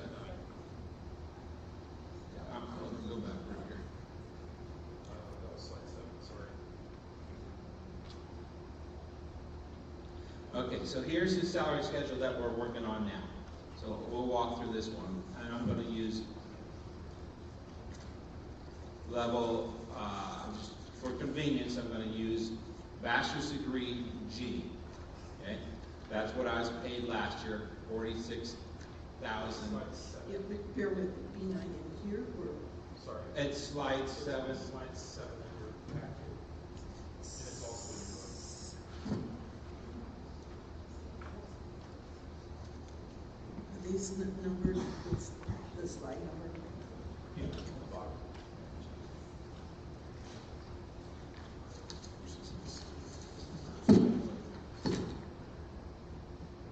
Got it.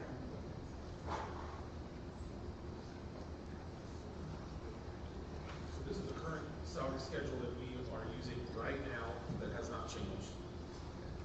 So let's say I was teaching as a bachelor's degree at level G. Last year, my salary was $46,089.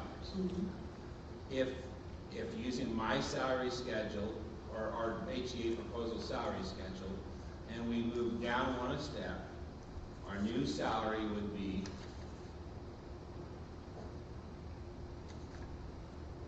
$47,933.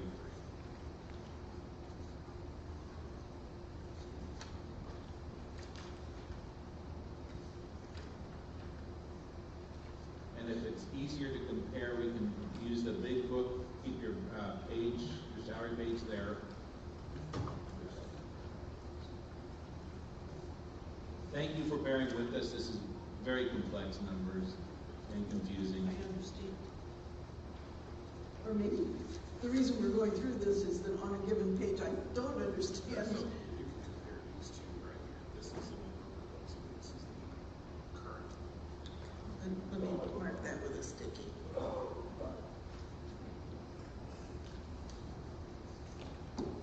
Would you like a highlighter to highlight a particular cell at all? I think I did. And I have a right pen also. Okay, so if we looked at our original, back up to slide 7 in your handout. G, bachelor's degree G, $46,089. New schedule, which is on C1 on your book, moves them up to $47,933. And the difference between that is the raise, which should be $950, which is 4% of a raise. So we combined the steps and the 4% raise. So that can be some of the confusion that we tried to explain. They are not two different things. You don't get a step plus a 4% raise. They are combined.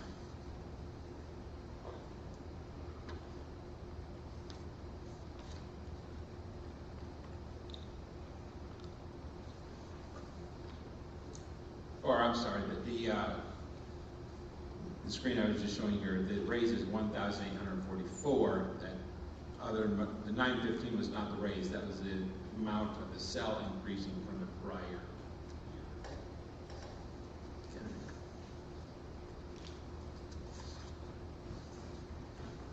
Sometimes it's best I lay them out as 4 sheets in front of me to cross-reference. Thank you for bearing with us. Thank you.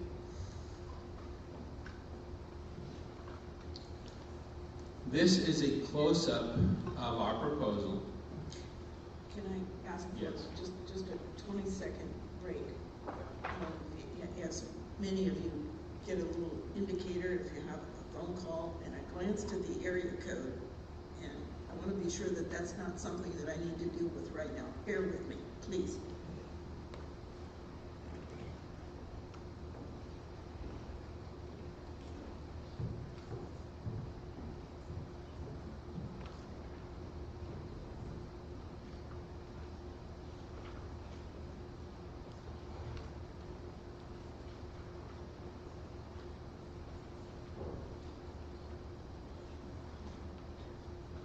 No one I know. Let's go on. Okay. So this slide here, and I'd like to have you keep this on your handout in front of you so you can see it. And then in your big exhibit book, Dennis, if you don't mind, you will turn to that page as Exhibit E2.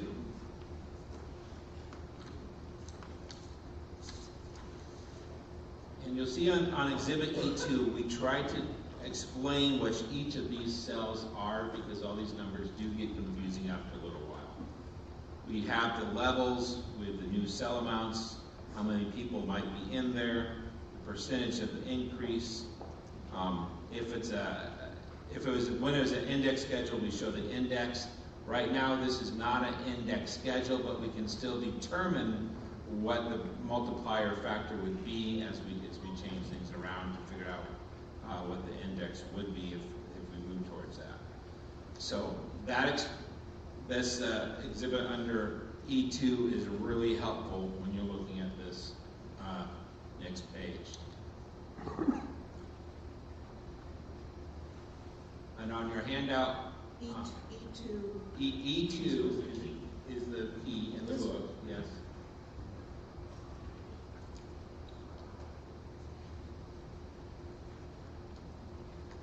That is the key for uncovering E3.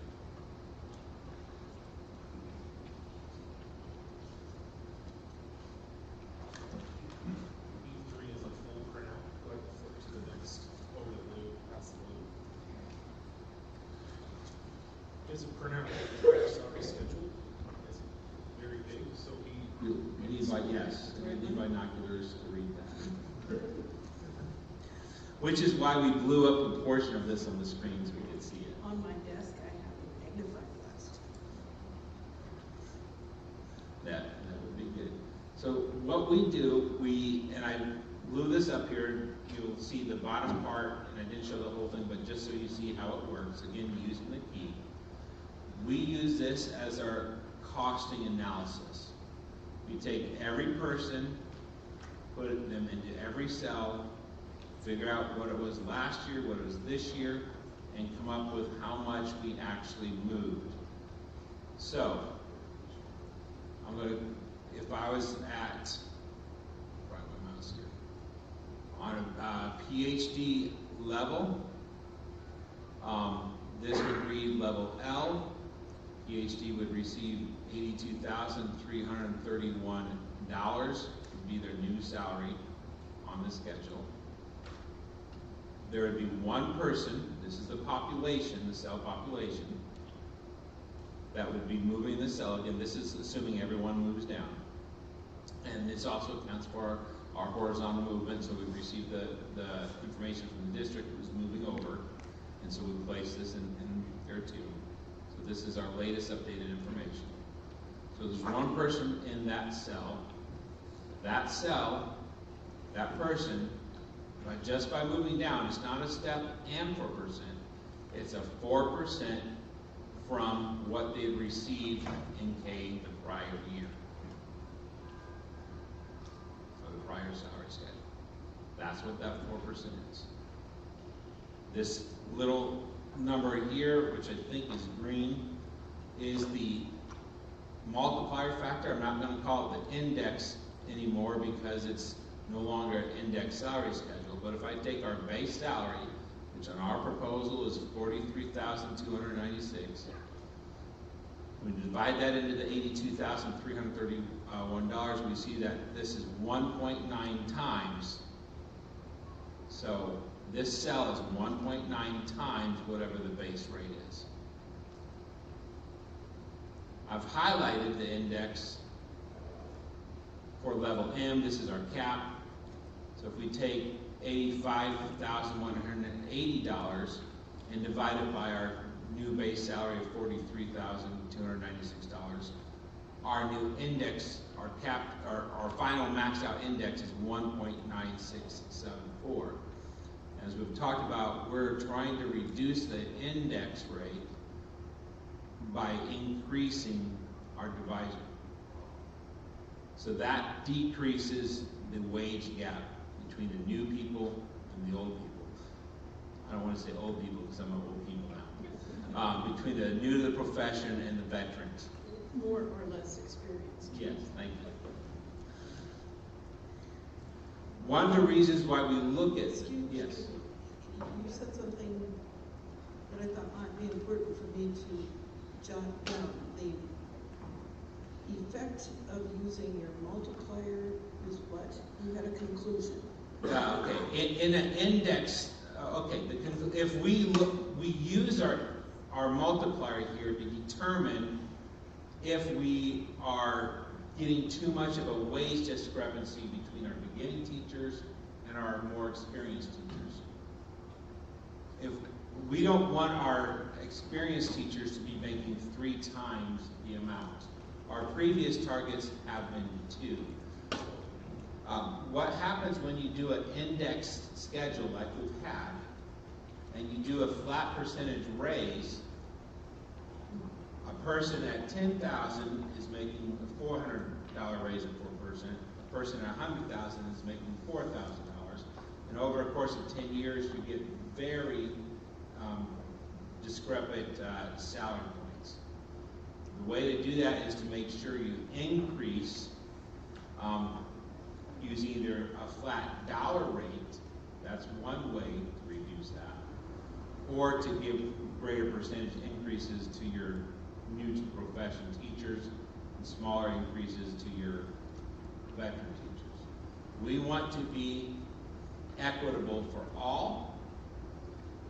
Some of the proposals, I'd make a huge raise compared to the people new to the profession.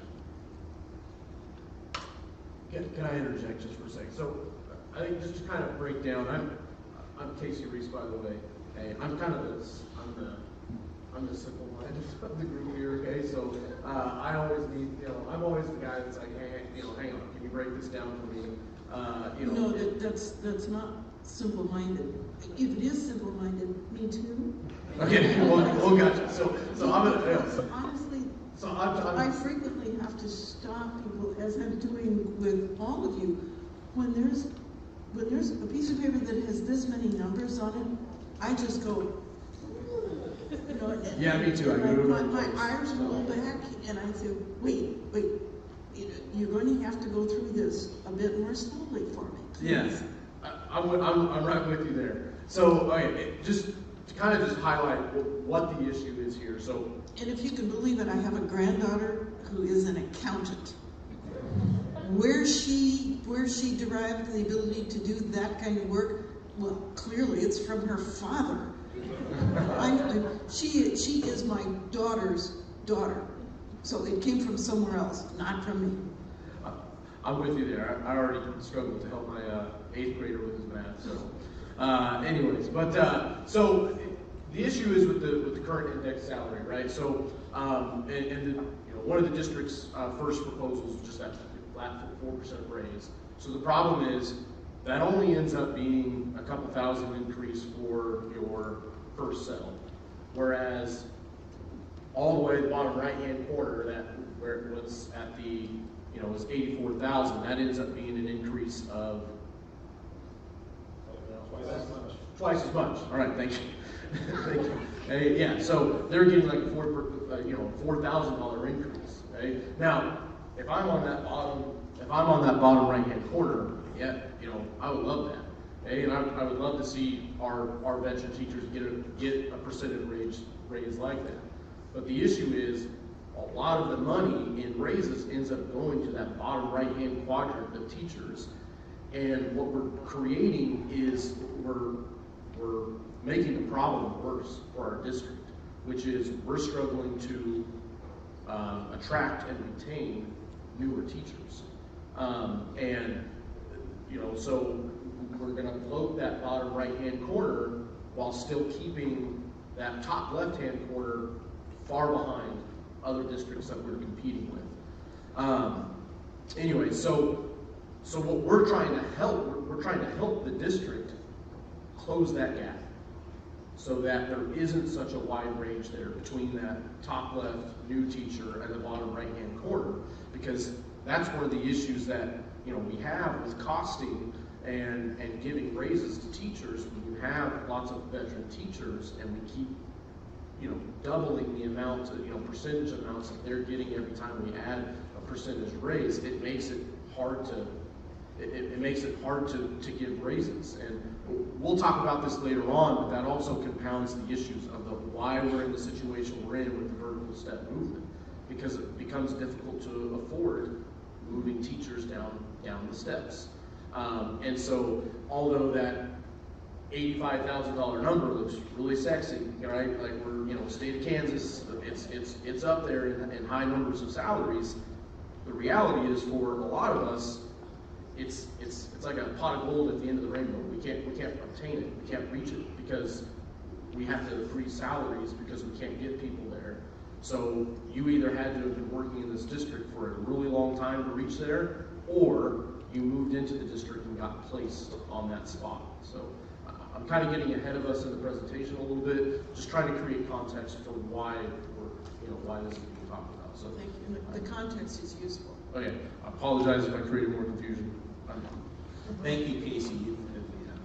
It helps, it really does. So to close out a little bit of this part, what this big costing formula sheet does, and we've done this to every one of our proposals, and we've taken the district proposals and costed it out as well in exactly this algorithm. And so in exhibits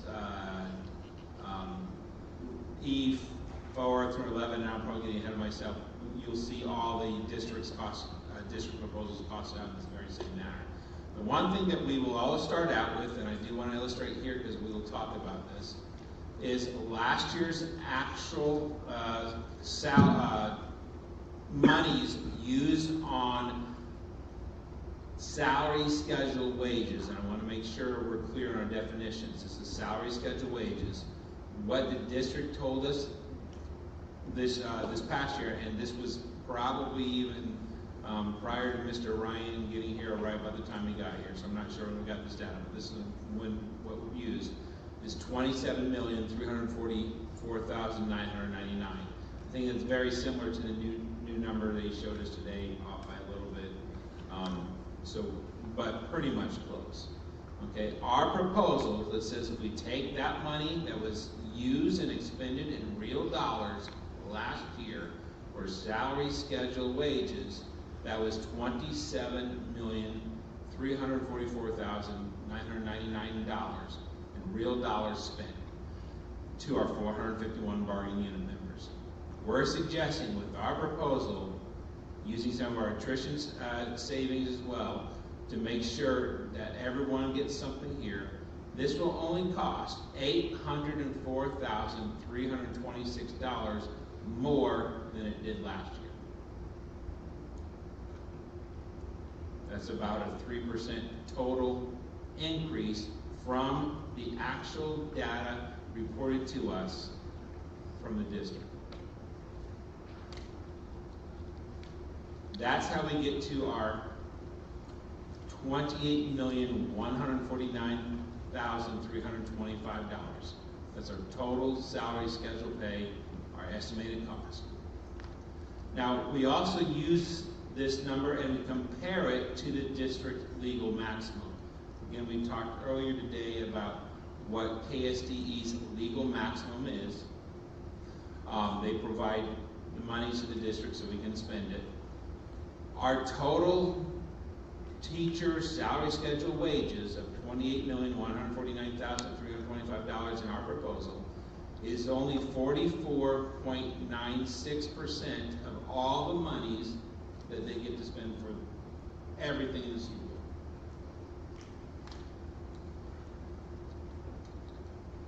I want to point out. I need to ask a question that isn't clarification in nature, but I'm going to ask. Tell me the significance of your calculation of the 44.96 percentage. Is there something that would help me know if that's good, bad, or indifferent? Yes, and we do have a slide for that, but I'll preview it now. We can use this then and go historically and see what was used historically, because the legal max is going to change every year based on state performance and teachers and whatnot, okay? So how much was used historically, and then we can analyze every single one of the offers that have been presented by both us or by the district. And so we can, in fact, one of your exhibits that we looked at briefly, the proposal history exhibit, which I don't remember that number. You have a more detailed version under Exhibit E1 in the chronological proposings. That's also a costing comparison. I believe it has the total costs, total fiscal year costs. We're not talking mid-year to mid-year costs, total fiscal year costs, which is reported to the KSDE where we get our information. And then that's compared to the legal maximum of that year. So you can look at Exhibit E1 later and you'll see a bunch more of the costing data and the legal max data on that.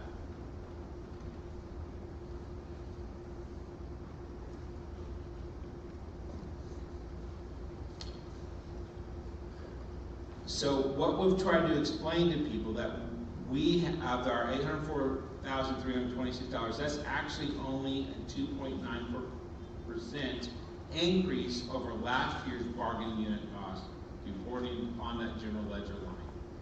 So some teachers will receive a little bit more, some teachers will receive a little bit less, but that's that total there. So that addresses our Part A,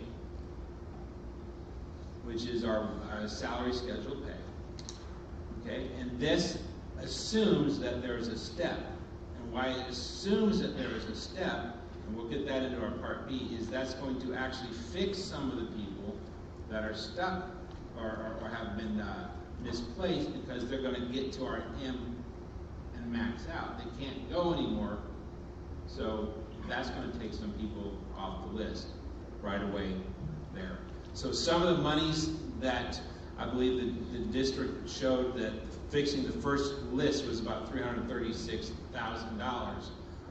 We give a different number because we're saying once you receive a step, some of that is fixed already. In fact, there's quite a few teachers that would then be fixed already because they can't move another step.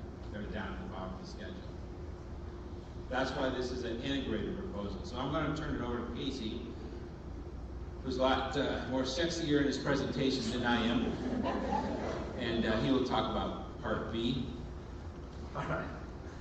Yeah, so again, I've got Casey Reese. I've been working in the district for 10 years, total experience, 14 years teaching.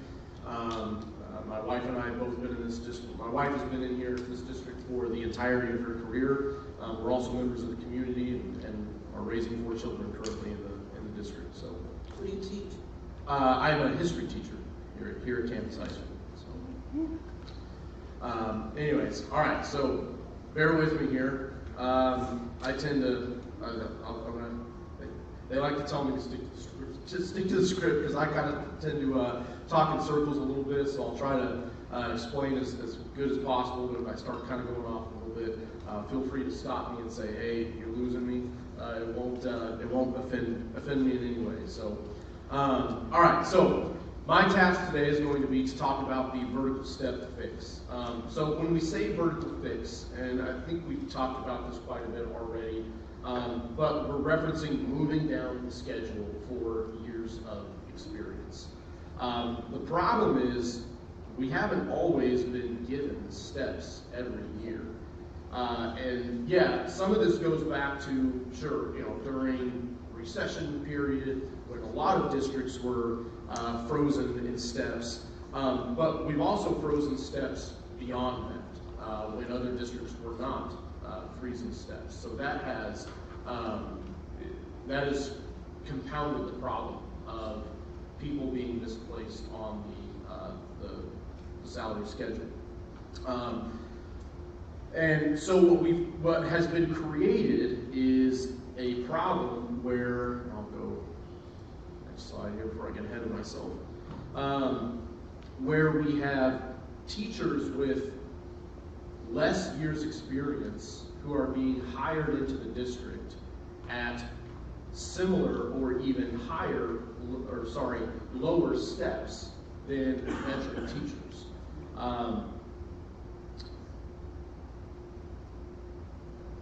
even at the same experience level, we'll have some teachers with, and I'll have an example here in a minute, of a range of years experience, 15, 20, 22, and they're all on the same step.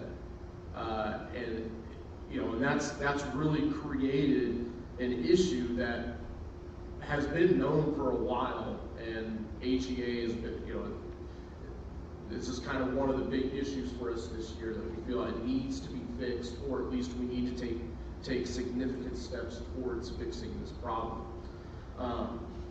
Anyway, so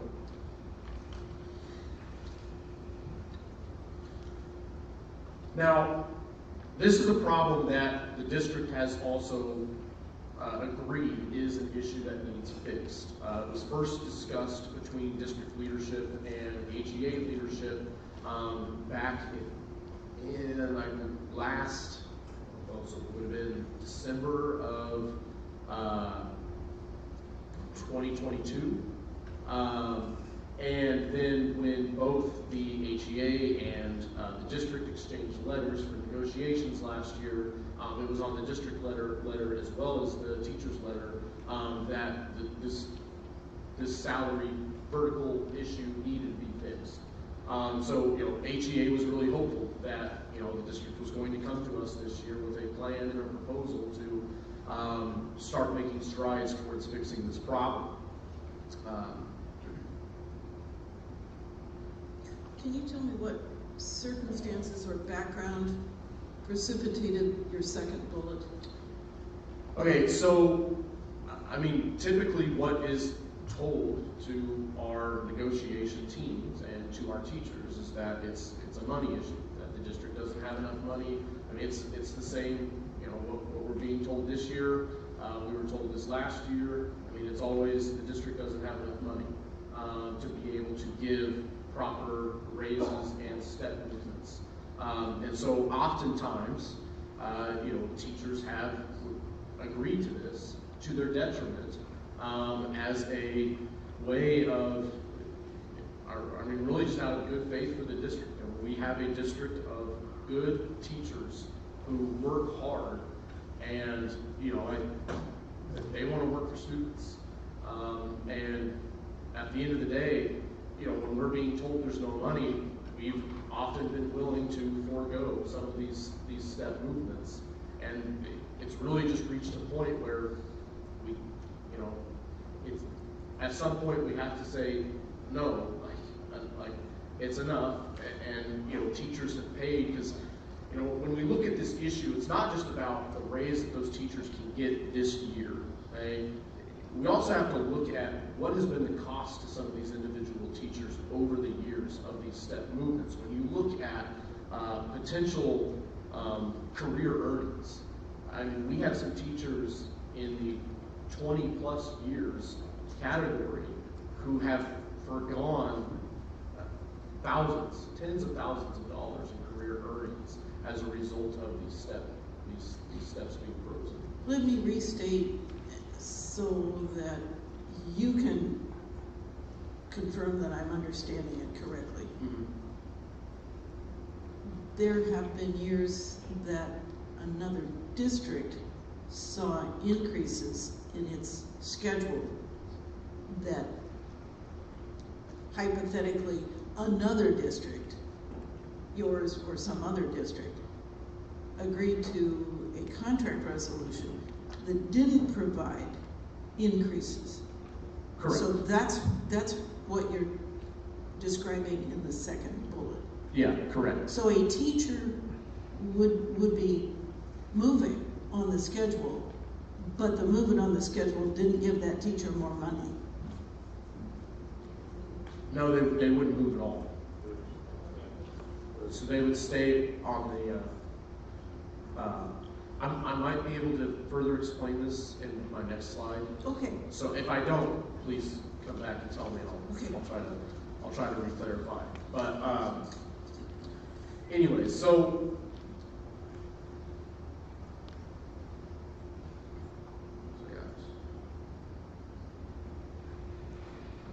okay, so the problem is that not only do you have teachers being frozen and not receiving step movement, so not getting raised based off of years' experience. But then what our district has done is when we hire new teachers, we're hiring in teachers that have less experience. But they are being placed on the salary schedule for their accurate years of experience. So that's where you have a scenario where you have a teacher that, you can have a teacher that has 20 years experience who is stuck on a certain step. And again, I'll illustrate that here in a minute. But then a teacher from another district that maybe has 5 years less experience, and they're being placed at the same or even below them on the salary schedule, and making more money. You're going to show me that? Yes. Yeah. Okay. Anyways, Ms. Macias, in a summer Board of Education meeting, actually suggested that this should be done for staff as soon as possible, based upon the list provided by the district. 178 veteran educators of the 451 in the bargaining unit members are affected by this vertical step issue.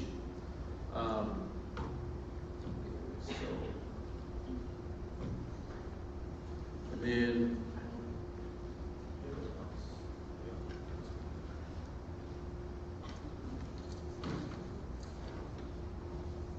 and again, you don't have to look at this right now, but when we're talking about the leapfrogging of veteran teachers, we have an exhibit D1 that will help illustrate that. And then we also have exhibits 3 through 7. These are the lists provided by the district that show the 178 veteran teachers that are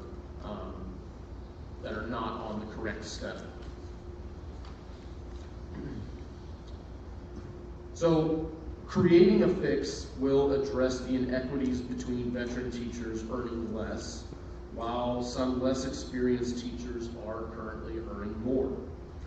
Salary inequities have already been fixed for administration as well as classified staff. This took place over the summer.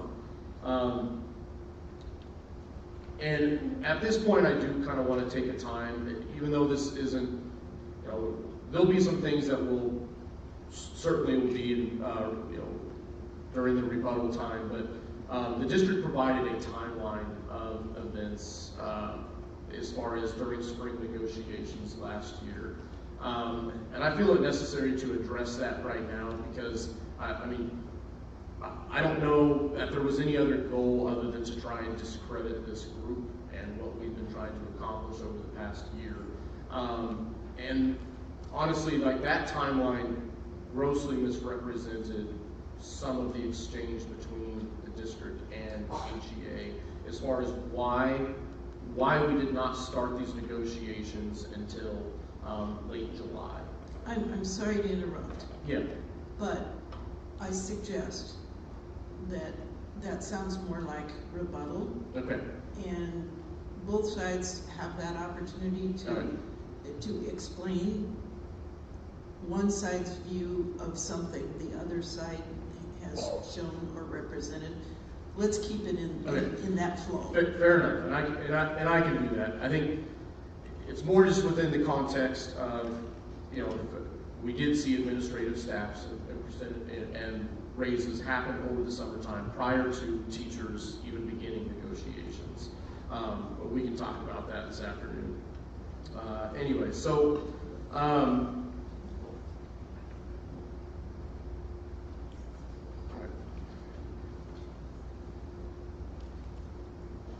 okay, so this is the graphic that we were referencing. So this is in the 2018-19 school year, the 2019-2020 school year, and the 2020-2021 school year. We had no step movement. Okay? These were time periods when most other districts were giving step movement. And then 2021, we did receive step movement. Now this is the most recent contract, the 2022-2023 contract. We did get steps, but it took and column movement. But this took place after a contract was voted down, which did not include step or column movement. as well as another 9 months of negotiations in order to earn this, in order to convince the Board of Education to give us a step in call movement. So it's not only steps that we have to negotiate year in and year out, but it is also the call movement, which is, when we're talking in terms of, why our step and call movement is important, this is the cost of doing business right here. So when, a district wants to award teachers for years of experience and wants to encourage further educational experience so that they attract high-level, highly qualified teachers and veteran teachers on their staff.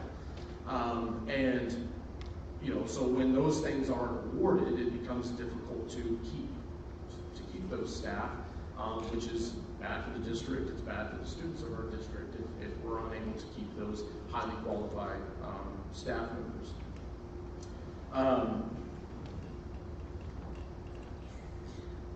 I'm recalling that we had originally projected a schedule of finishing the morning session at or about 1 o'clock. It's a tad past. What's your pleasure about staying with the schedule if anyone has made other commitments that relied upon that schedule? I'm perfectly happy to continue,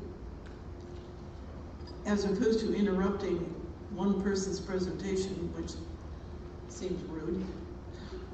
What do you want to do, folks? I'm okay with taking a break if that's what everybody would like to do.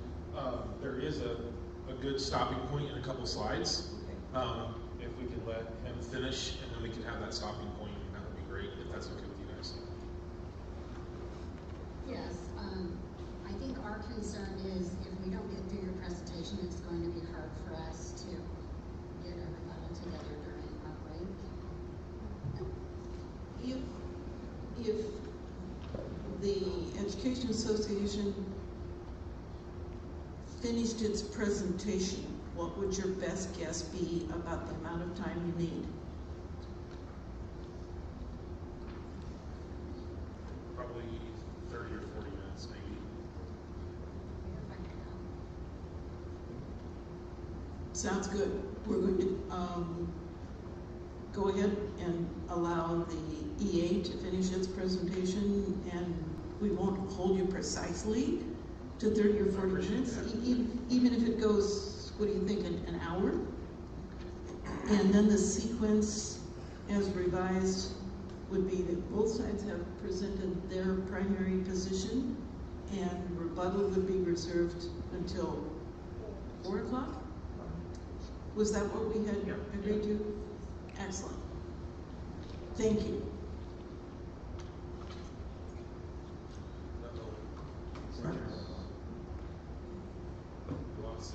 Did we have an automatic 1 o'clock shut off? Okay, so are you okay if I continue then? Yes, please. Okay. All right, so an example of what could potentially happen is you could have a married couple graduating in 2017, both begin their teaching career at the same time, but in separate districts. The one beginning in USD 261, because of frozen steps, would only be on step 3. Their spouse, teaching in a neighboring district, transferring in for the 2023-2024 school year, would be on step 6 because they would receive their years of experience. But different pay steps due to this inequity, and this situation is common in our district where we do have couples who both work in this district and started at different points on this pay scale and are getting paid at different rates than their spouse, who in some cases have more experience than the other one or similar. Okay, so some real examples of what we're talking about here. So Jordana Brown, she has 25 years experience in the district. She is currently on level K on the salary schedule, and I'll go back to the salary schedule here in a minute so we can see where that puts them. This is getting paid the same as an incoming teacher with 11 years of experience. Okay? Josh Curtis, 20 years experience, currently at level K, which again is similar to 11 years experience. Mary Asker, 23 years of experience, currently on level K, also paid the same as an 11-year experienced teacher.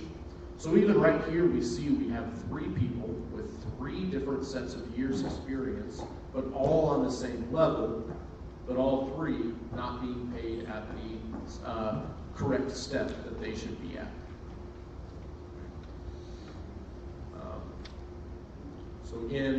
So here's our salary schedule. So what I'm talking about here is level K, okay? And so this would be the equivalent to a teacher that has worked for 11 years in the district, okay? So all 3 of those people that we just gave an example of should be capped out at M level, but are currently stuck at level K, okay? And the other thing, if you've noticed, all 3 of them have over 20 or more years of experience. So those 3 individuals have been misplaced for quite some time, which again results in a significant amount of monies that they have missed out on in career earnings. This next slide, we have 2 more examples. I have Stephanie High. She has 14 years of experience. She is currently at level H on the salary schedule. Okay. This is the equivalent of someone that should be being paid at 8 years experience. And then we have Michelle Grove, 21 years experience, also on level K. It all comes back to this here in a minute. So again, just looking at Stephanie High. So when we talk about H, okay, this is level H right here. So 14 years of experience should be down here at level M. And this is an example of some of our teachers that are as much as 5 steps behind where they should be. All right. Okay, so HEA's proposal to fix the salary schedule, or the step catch-up.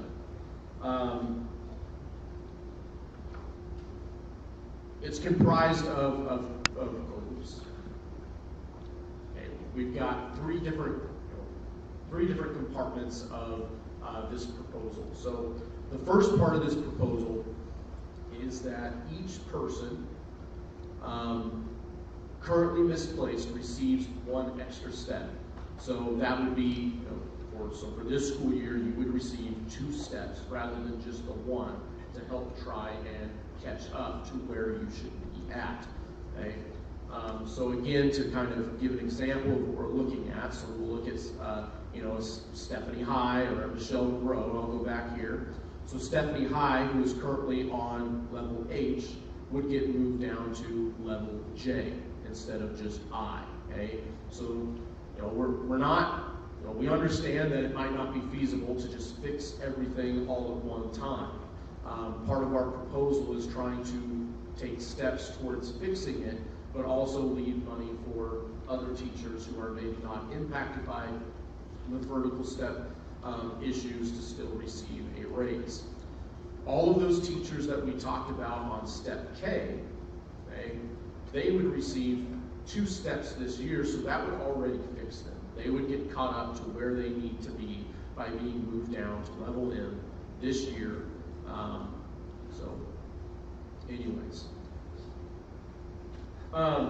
The other aspect of this proposal that we would request is that each person submitting for retirement this year should receive all misplaced steps to M. Now, in the district's presentation, they expressed, and I feel like this is an area that we've come to an agreement on, that anyone set to retire this year should receive that. But obviously it hasn't been signed or TA'd in any way, so we included that still as a part of this proposal.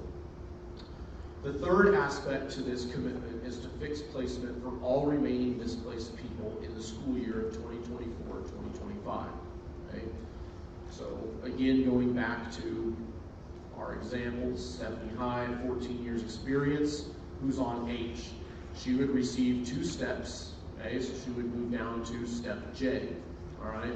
So next year, in addition to whatever HEA negotiates with the board, she would then get moved down to level M to completely finish the fix, okay? It's important to fix these issues now, because the longer that we prolong it, the longer that we don't fix these issues, the worse it gets, the more expensive it gets to fix these problems. And that's where some of the district proposals, including the first one that they gave that had no salary fix whatsoever, that's another year behind. That is another year in which we are hiring new teachers into the district who are getting placed at lower steps because they're getting awarded years experience than the teachers that have been here and have been loyal to the district for 10, 15, 20 plus years.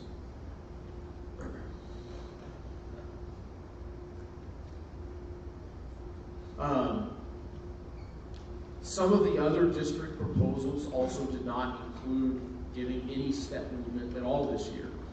So again, not only does that not fix the problem, but it further compounds the issue, because now we are going to have a whole other generation of teachers in this district who are frozen and are behind on steps. The last proposal given by the district was was an entire fix, but then did not include any step movement. So while we would be fixing 178 teachers, we would be creating a whole other issue for the rest of the teachers that would not be included in that fix. Now, if you're wondering why we only, we talked about the district provided us a list that had 178 teachers affected, but we only have 132 up here. The reason for that is, again, simply by the district giving everybody a step movement this year, we have 46 teachers that are not on the proper steps who are in level L. So just receiving 1 step would actually fix that problem for those 46 teachers. Say that again, please. Okay, so of the 178 teachers that are not on the correct step, okay, there are 46 of them who have been in this district long enough that they are on step L. So really, they're not part of the fix. Just by agreeing to give every teacher a step, those teachers will move down and be on the correct step anyways. So that's why, we don't figure them into the cost of the fix, because they're naturally being fixed by just normal step movement. All right.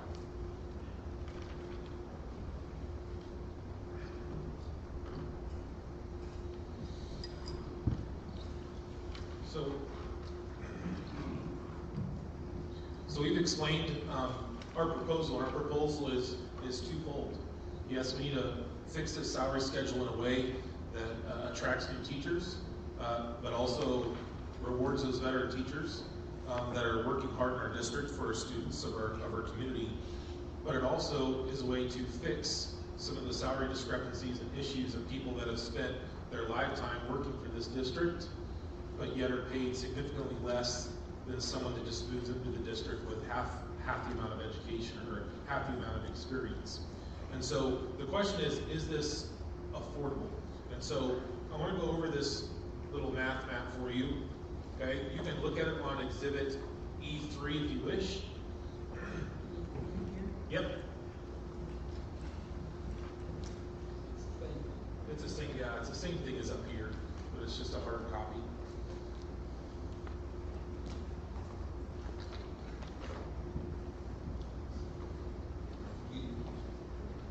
E3 is a full detail cost.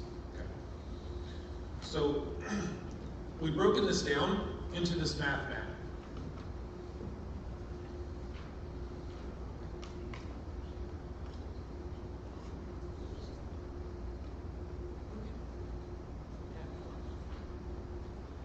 we've broken this down into the cost of what it actually costs to create our entire proposal. If we give everybody a step, a deserved step, that costs $591,336 on our salary schedule.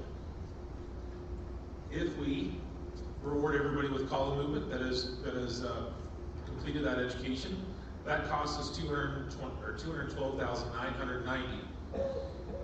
Right below it, if you add those two together, step and column, the cost is $804,326. So step and column just alone is $804,326, and you'll find that number highlighted on the bottom of the salary schedule that we had talked about before. Now let's talk about Part B. Part B, go ahead. I just want to find it. Give me a minute.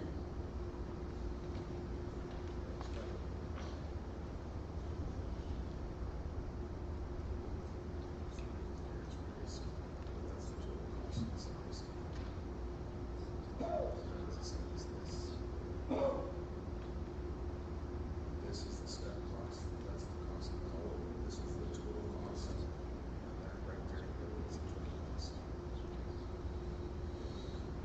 Thank you.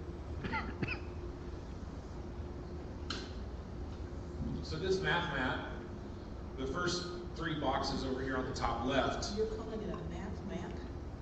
A math mat is a tool that can be used in education to show how things are added together. Show your work? Yes, absolutely. So, what I was thinking. Who's giggling down there? Show your work? I'm an English teacher. Math teachers understand. So, this math mat on the top right, talks about the step, how much it costs, and how much the column costs. That total to complete this new salary schedule and move everybody one step in a column if they have earned it is $804,326. That completes Part A.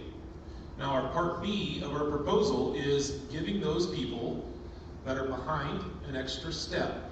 Okay, that would be 134 people that we just talked about. Those 134 people getting that extra step doesn't completely fix where they should be, but it puts them in a position to making progress towards that. That cost is $268,425. So our total cost of our proposal is right here at $1,072,751, because we add this $804,000 with the $268 to get $1,072,751. Now, if we look back at the cost of our salary schedule last year, okay, last year the entire salary schedule cost $27,344,999. The cost this year, if we add and we use the money that we used last year, and we're adding more money or new money to help pay for our proposal, it makes the cost of the new cost of our salary schedule this year $28,417,750. So we are adding to the cost of the wages of these teachers. However, this is a common practice within the school district to make up for the cost of living wages.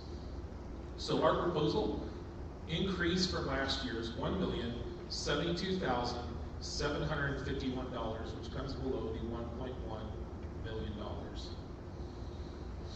Now over here in the box in the little corner, we're going to talk about these here in a minute.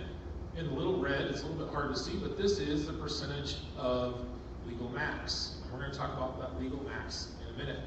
Last year, the percentage of legal max that we spent on teacher salaries in the salary schedule was 46.26%. Because we received new monies this year, our percentage of legal max this year actually dropped. So we're using less money of the legal max this year at 45.39%. So this is why we think this is a fair proposal. We're actually using less money of the total money, the legal max, of the money that is available this year.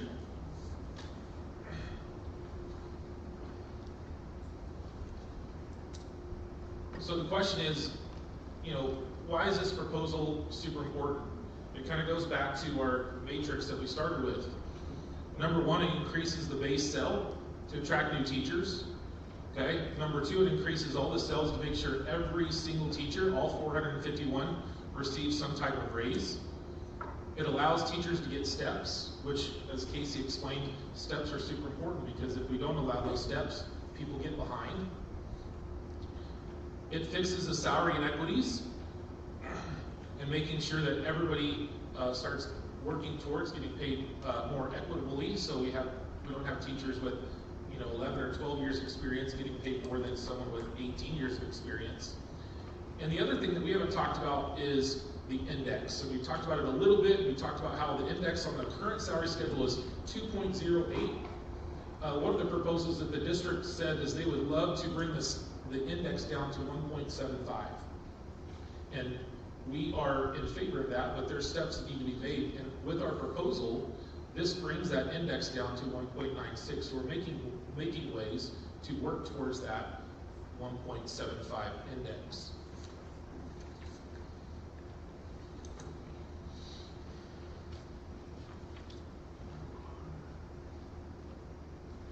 So let's talk about new monies available, okay? The Kansas school funding is very, very complex formula, okay? There are two primary sources of funding, the state general aid and the local option budget, which is our local taxes that our community pays. Together, those make up the majority of our educational funds. As you can see on the screen, okay, our general funds comes out to $2.5 million, okay? Our local option budget is roughly $1 million, and so what that means is this is new monies available this year added on from the previous year. So if you add those two together, there's actually $3.5 million given to the district. Now, obviously, we're not asking the teachers to take all that new money. That new money needs to be paid for other things like utilities and other costs and other things as well. So the legal max is determined each year, which determines how much money the school district can receive and then expend. Okay, most recently, that formula has been tied to 2-year average here in Kansas. Inflation resulting in about a 5.5% increase overall statewide funds available. This is one reason why USD 261 has some of the largest influx of cash it has ever seen and will probably ever see again in the near future. The board stated that we are losing students currently, approximately 228, if I remember the right number that they gave, and that directly reflects what our legal max is going to be in those future years. And so this is why it's super important to try to make some of these fixes now when the money is available and correct some of these mistakes. Now, HE has done their best job to source every single calculation we make back to the original Kansas Department of Education published documents for our district, as well as the USD 261 legal max. The Kansas Department of Education has also already completed the student enrollment audit for this year and revised our figures to indicate that the USD 261 will receive this $3.5 million in new monies for this school year over the legal max from last year. Now, let's take a minute to take a look at how we've been using money historically in the past couple of years.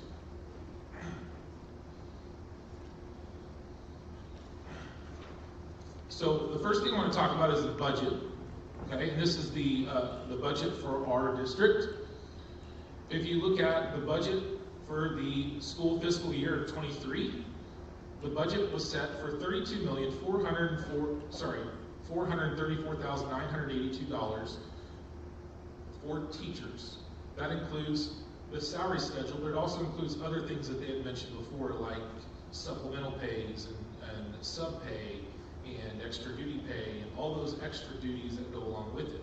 So you can't use the entire $32 million just on the salary schedule because there is other costs that come with it. This year, in the published budget that our district published to the Kansas Department of Ed, they budgeted $35,382,808 for teacher salaries. As you can see, that's an increase, a $2.9 million increase that the district agreed to budget for teachers. Again, if I go back a couple slides, we're not asking for all that $2.9 million. Our proposal only asks for $1.75 million. $72,751.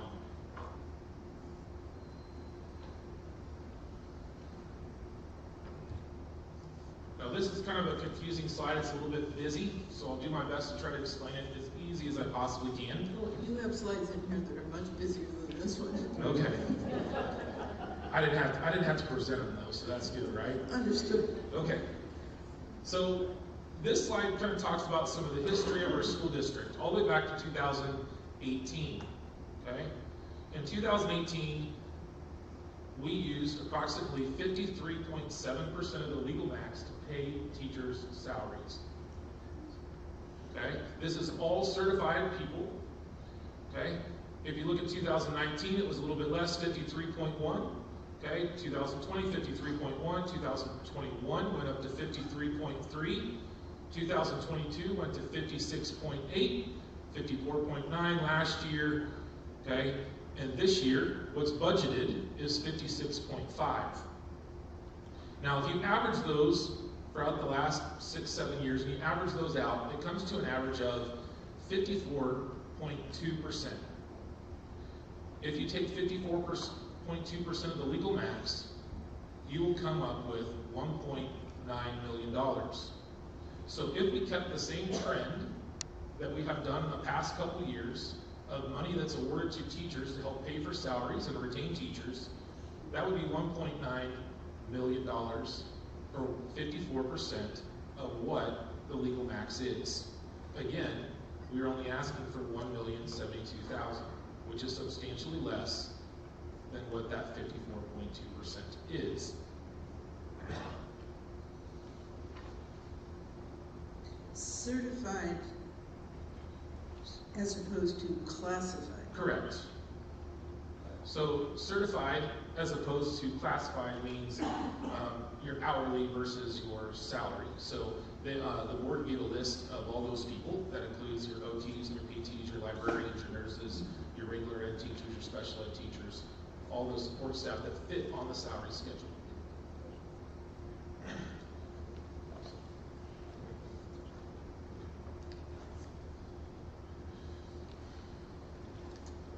So if we look at the district's offer, okay, the district's offer is saying they're giving us $1,050,000 roughly, okay? $1,050,000 is about 30% of the legal max, compared to what the rest of it is 70%, or $2,450,000 of extra money going to other places. So instead of coming close to, that 54%, it's down there at 30%. Now this doesn't include all some of the other costs of things. We're just talking about the salary schedule itself, but there's other costs, like we said, sub-pay, longevity pay, supplemental salary schedules. There's other things on there that goes to the cost.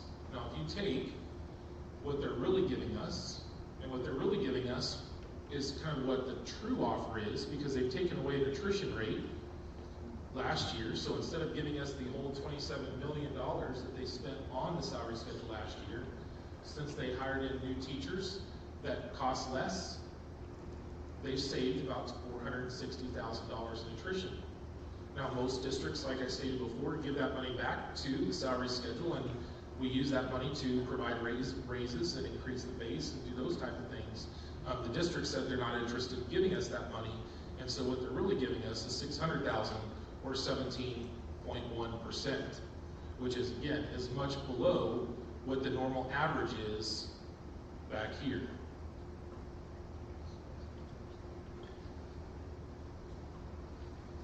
Now, unfortunately, we were trying to work with the same type of numbers, and we didn't have a clue that they were not accounting for this, and so, we weren't told till October 6th that they were not letting us use that money.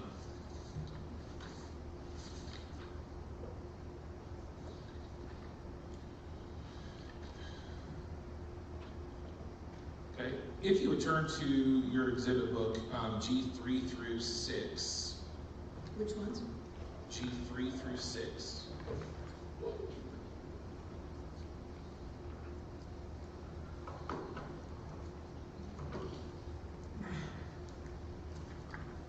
So HEA used information requests to receive the prior independent audit reports and banking cash reports put together in this chart.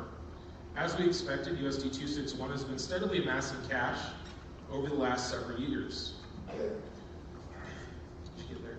I'll wait for you.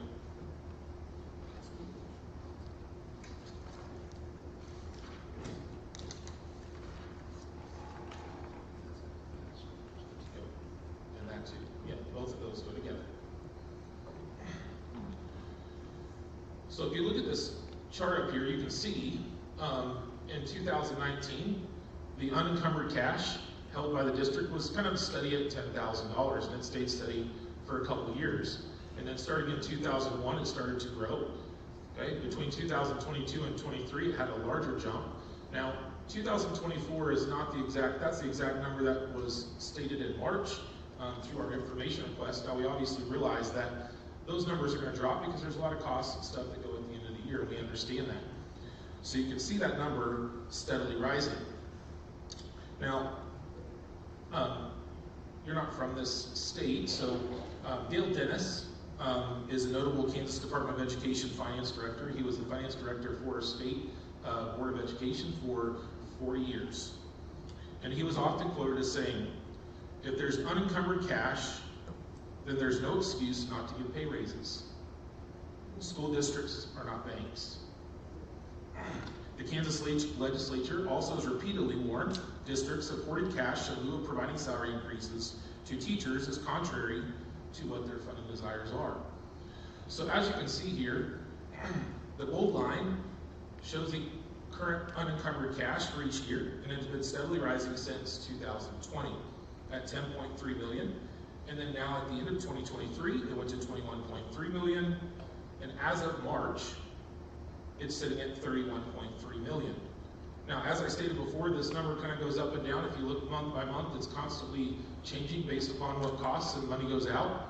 So that we use the gray dotted line to kind of show a current trend line indicating what the fiscal year should be at the end. And we're expecting it to close out around $25 million. Okay?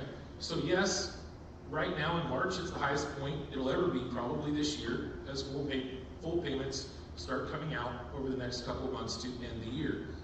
It's necessary to have monies in the bank, and we understand that at the end of the school year.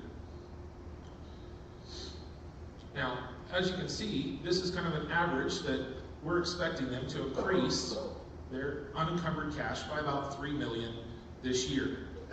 So I believe that these slides, we have conclusively proven that the budget, the legal max, and the cash indicate that there are sufficient monies available for this $1.1 million ask, or $1,072,000 ask, to increase our base salary, number one, provide these raises, and do a vertical step fix for year one.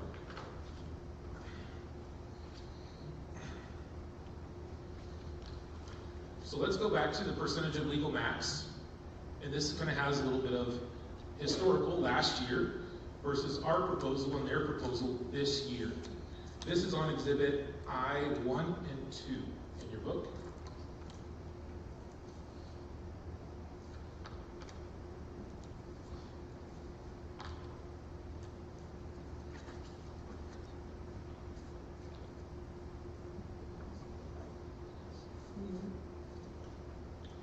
They're very small. You'll need your magnifying glass probably. In 2022-2023, the actual amount of legal max, or the percentage of legal max that was put towards the teacher salary to pay for that classified staff is 46.26%.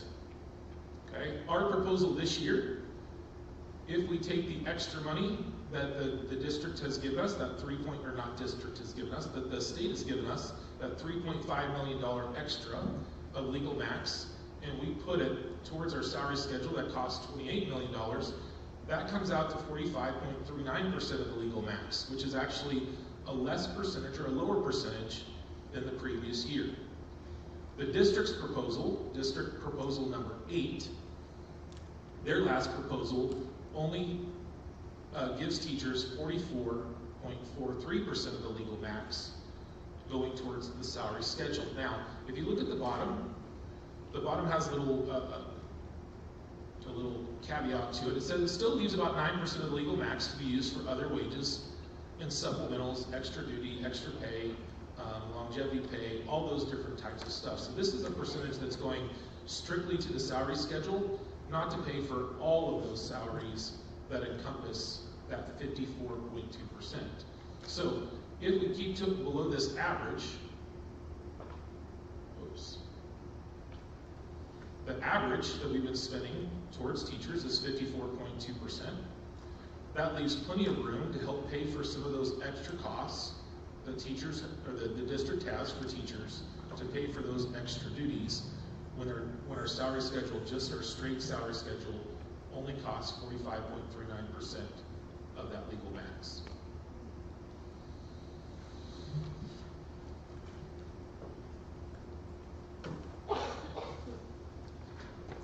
Yes.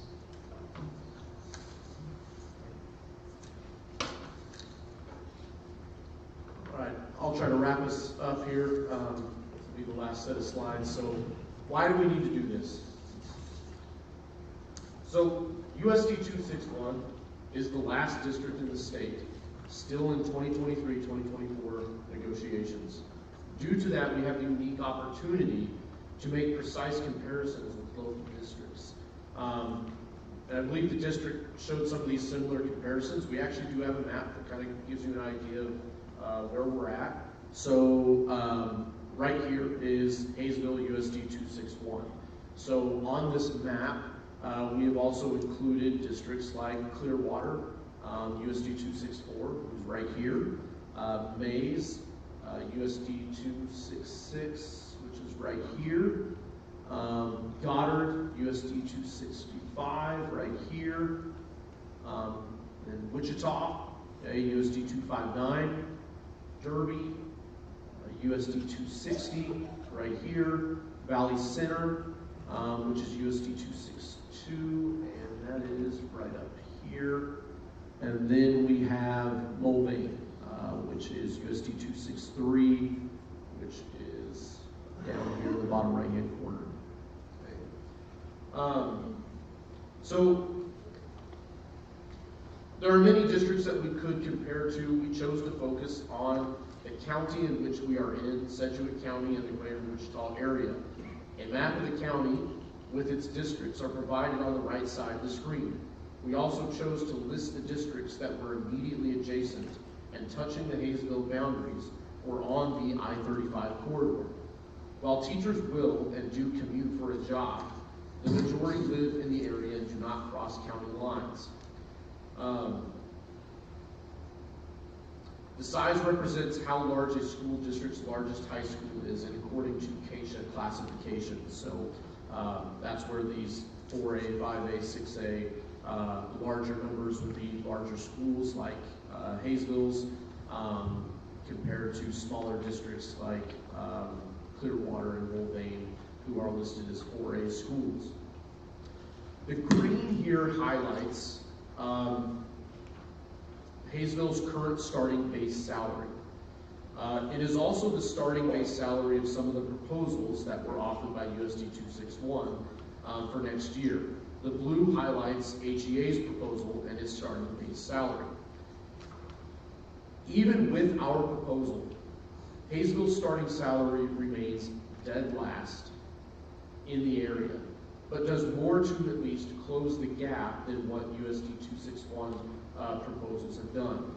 This is the primary reason why our attrition rate is so high. About 25% of our quality, high-skilled, and award-winning teachers have left the district in the last 2 years. I think this was mentioned earlier in our presentation, but when you look at this graphic, and when you look at our salary scale, and we'll just look at one of the ones that are lower on this scale, Mays, 6A school district, very comparable in size to Hayesville. 46,050 is their starting salary in that district. In Hayesville currently, it would take you six years to get paid comparable to a teacher in Mays. And obviously, as you go up this list, the number of years that it would take to match starting salaries working here in Hayesville the gap gets significantly larger. The actual monetary cost of training new, so HAA believes that this is a far greater cost to our district. When we see, teachers going out our door and leaving for competitive districts and surrounding areas, the actual monetary cost of training teachers. I'm sorry, to that point, you remind me to ask you to repeat what you said just a bit ago about 25% of the teachers. Yeah, 25% of our, so we've had a 25% turnover in the last 2 years. So over 100 staff that have left the district, and then we've had to hire to replace those teachers. And would that be for a combination of reasons? Would that 25% include retirements? Yeah, certainly. In that, you're going to have some teachers that are leaving for retirement as well. Yeah. I'm sorry to interrupt. No, it's perfectly fine. Thank you. Anyway, so there's a monetary cost of this, which is we bring in staff and we train them. Actually, Hayesville has one of the highest numbers of days that staff receive training, and they're paid for that training. So 8 days of training that, like I said, teachers get paid for. These teachers then also go through 2 years of mentorship in our district. So the point that I'm making here is when we're getting new, when we do get teachers to come to our district, especially newer teachers, we train them, we give them experience. We're losing some of those teachers to surrounding districts because pretty quickly, if you can get a job, in even a neighboring district right now, Clearwater, a smaller district, that's a $4,000 increase, especially if we don't get step movements. If you're looking at a Mays or Goddard or Wichita, you're getting anywhere from as you go through this list, $6,000 to $8,000 increase simply by moving districts. And surrounding districts know this, and they will poach some of our teachers because they know that they can pay newer teachers at a higher amount. So we have teachers leaving for greater pay, and then we have teachers that are leaving because they're frustrated by the inability to move down. Even veteran teachers who have been here a long time because of frozen steps, who feel stuck and finally realize that their only option to receive a pay increase is to go to a neighboring district. You have some teachers that will leave the district for a couple of years and then come back because they get placed at a higher step level in the process of doing that. And that, for some of them, that is the only way to be able to benefit from our salary schedule is leaving and coming back. Okay? None of these things are good for our district or good for our students. So we have a couple personal statements from some teachers that have written some letters in response to these negotiations. So right up here I've got D8, which is an exhibit. This is the full letter from Cody Kirkendall. If you would like to read it on your own, we put an excerpt from that. So Cody Kirkendall was a 2023 Horizon Award winner.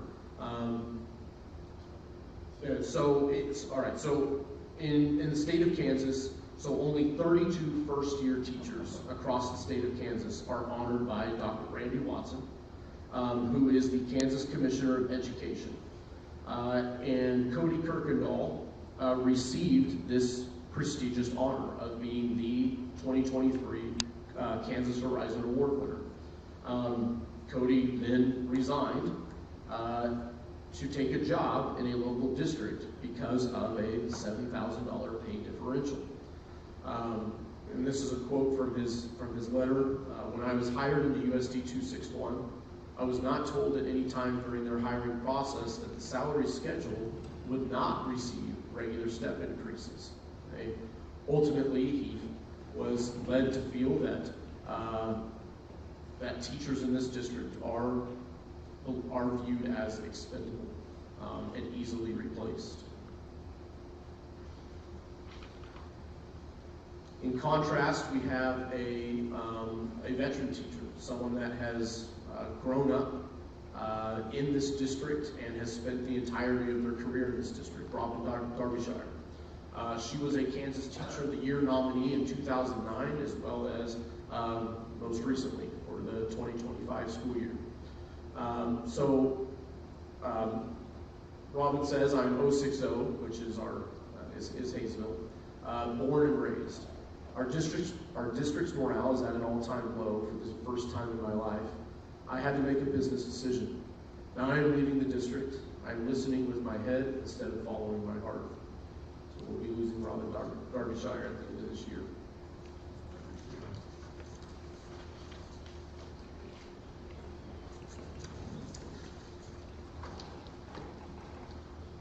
All right, so to conclude, teacher salaries have been behind for years. As we showed earlier, we have teachers with 20 plus years experience who have still not bottomed out on a 13-step salary schedule. We have teachers like Georgiana Brown that we pointed out earlier, who has 25 years experience, currently on step K, has never experienced being at the bottom of our salary schedule due to step freezes. USD 261 has the money now. We feel like that we have shown that throughout this presentation. Each year that goes by without fixing the vertical step salary fix increases the future cost to the district. The HEA proposal is the solution without compounding the problem. For too many years, teachers in this district have given up raises, have gone without proper step movements, which has cost them financially in career earnings. It's time for USD 261 to honor the teachers in our district who have been loyal to the district and served, as well as create a salary schedule that is attractive to the teachers. This quote was pulled off of the USD 261 website and is the strategic plan that has been created by our district administration. The goal of USD 261 is to attract, hire, and retain world-class staff members and provide them with the resources to promote student success. All that we HEA agrees with this statement, and all that we ask is for them to follow through with this statement. Thank you.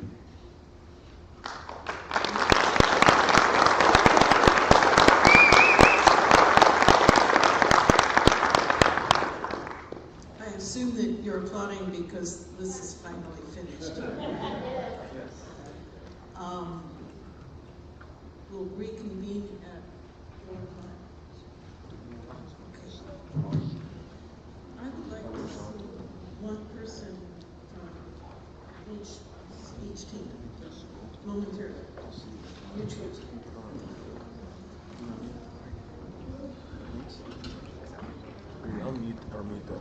You should add a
that would be a different kind of drama, wouldn't it? If you were here this morning, please bear with me. I'm going to repeat something that was said earlier. If you were not here this morning, then please welcome first. And if you would be so kind as to be as quiet as possible. I've heard from the tech experts that there is a little noise carryover that may make it more difficult for the people who are watching via streaming to know what's being said and what's going on. Similarly, out of respect for the time efficiency of these two good-sized groups of people, we're going to trust the fact that you won't feel compelled to participate in any way.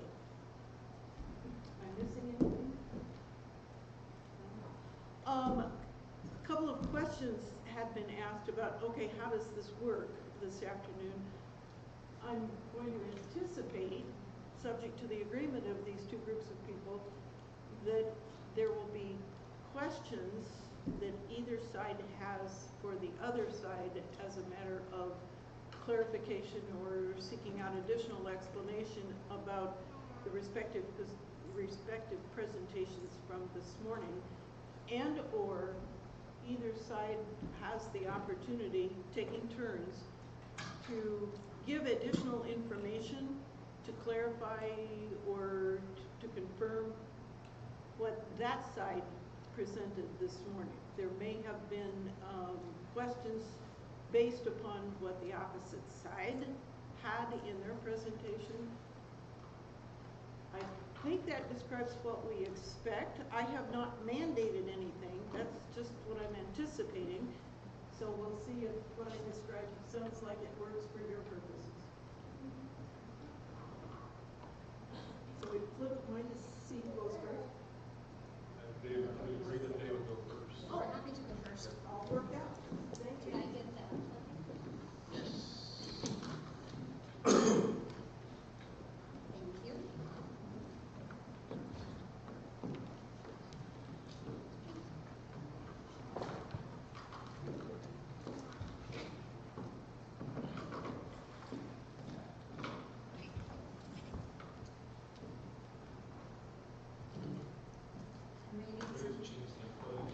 Ready with technology experience.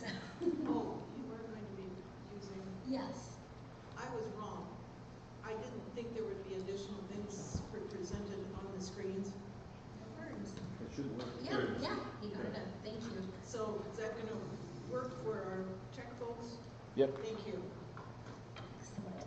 Okay, well, thank you again for all reconvening this afternoon. We appreciate your time, and we'll start with our rebuttal presentation. So just to reiterate on our rebuttal, the difference between where we are at and where HEA is at is $1,180,000 apart. And we believe that comes down to inaccurate data to be able to come to a conclusion from both sides.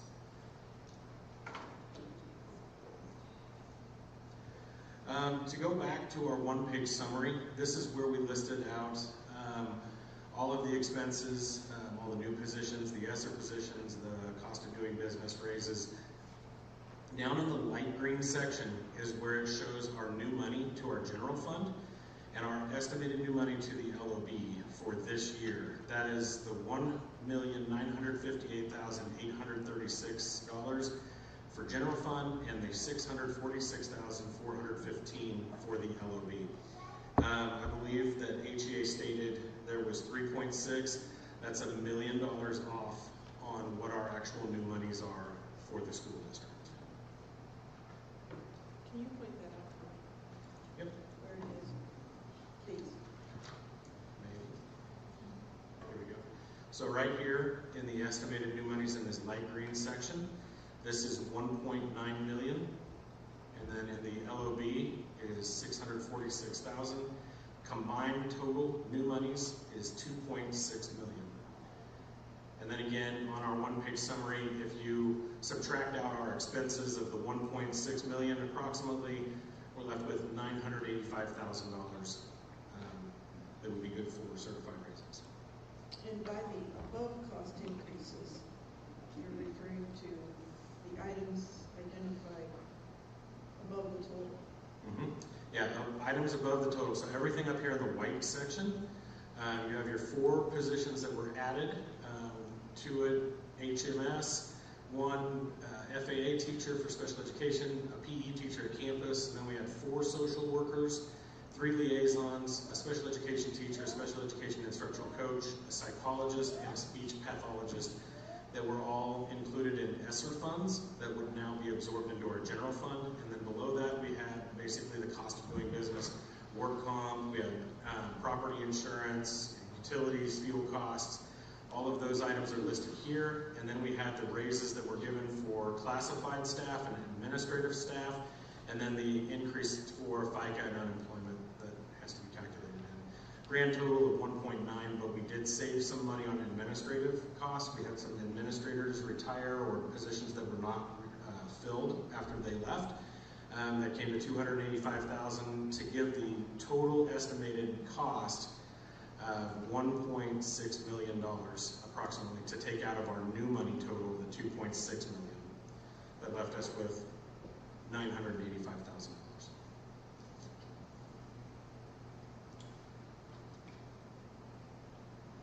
All right, the next thing we wanted to do is cost out HEA proposal A and B cost. This is from their presentation.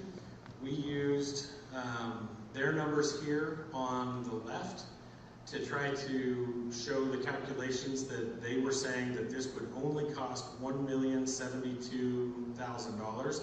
They're saying a step would cost $591, the column move would be $212,000, an extra step would be $268,000, and the total cost would be $1,072,000. They also put a salary cost up here from the 22-23 school year of $27,344,000 that I want to reference here in a second. We also did the cost out on this side to show what it would cost, what the actual cost would be to move to their salary schedule. So the one thing that they did not include on their cost out on this side was what it would cost to place a person from the current salary schedule to the new one, just A to A, B to B, C to C. We have estimated that cost to be $883,443. Then once you have them there, the estimated cost to take a step is actually $789,059. And then the column cost, the minimum cost, is $212,000. It'll be a little bit more than that because their salary schedule already has increases to each cell, so that cost would actually be higher than $212, but we don't know that for sure the time that we had to put the rebuttal together.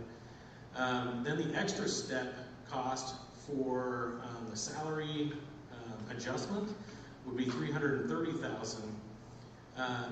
Total cost is $2,215,492.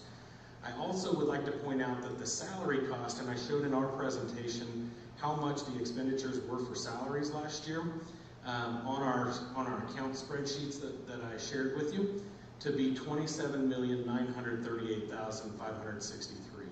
That brings the total salary schedule cost for the 23-24 year to $30 million. That would be to move to their proposed salary schedule and do the items that they were talking about doing. Now, because I could just put numbers up here, I wanted to also put calculations up here.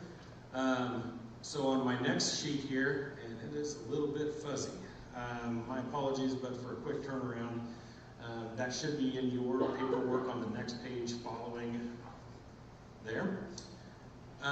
This is our current salary schedule up here in the white and blue lines that has our total of what our salary schedule costs with everybody placed within it currently and this is basically contracted salaries for the salary schedule at a tune of $26,313,000. If you place, just place our staff on their salary schedule, just to do that part, the amount of money goes up to $27,196,000. And then if you take a step, you add a step to that, the total goes to $27,985,000. This is showing this breakdown of placing people is $883,000, taking a step is $789,000, and then we just, from there, you have the column cost, which is your educational expenses, and then you have the estimated cost for the extra step to take. All of those costs combined come up to $2.2 million approximately for the HEA proposal on their cost out sheet. The question is, I'm not sure why they don't include placing on the other salary schedule, because those numbers are increased from our current salary schedule to the new salary schedule. They were talking about how they already have a 4% increase on those, and they're already showing an increase. So there's an additional cost that's not being displayed on this side on their proposal cost, where they're saying it only cost $1,072,000. But it really, this is step, column, extra step. That's all they've included here, but they did not include the cost of moving to that salary schedule.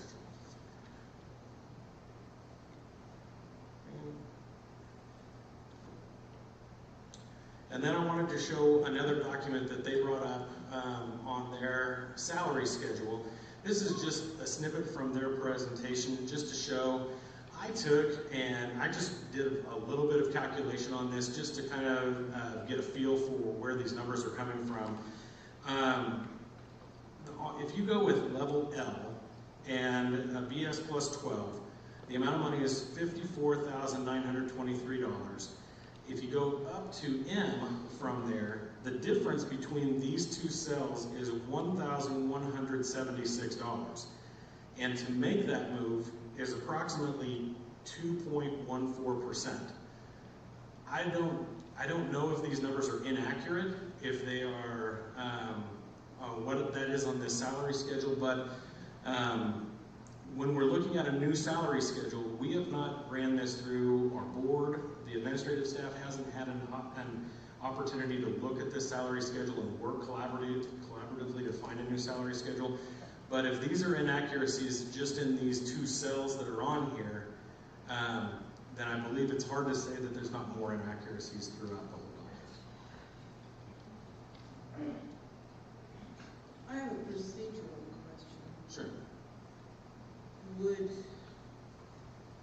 the EA like to pose questions, perhaps on a section-by-section basis? If you have questions with regard to the rebuttal, or would you like to wait until the rebuttal is finished and then have a couple, 2-3 minutes to formulate your questions? Wait until it's finished. I would like to ask a question. Let me ask a question, maybe of your team. This is slide 5. You have, if you only have like 8 slides, I'll wait. If it's 40 slides, I'll ask questions. I think 8 is a number, but I think it's like 8 to 10. Okay, well, we can wait. Thank you. Was the EA given a set of these? No, we put all of our slideshows in a shared drive that the whole district has. That's just So, but you have access? Of this? Yes. We'll be sure to put that in the shared drive. I can't do that on my computer right now. Is it possible if we take a couple of minutes break to give them access to this? Sure.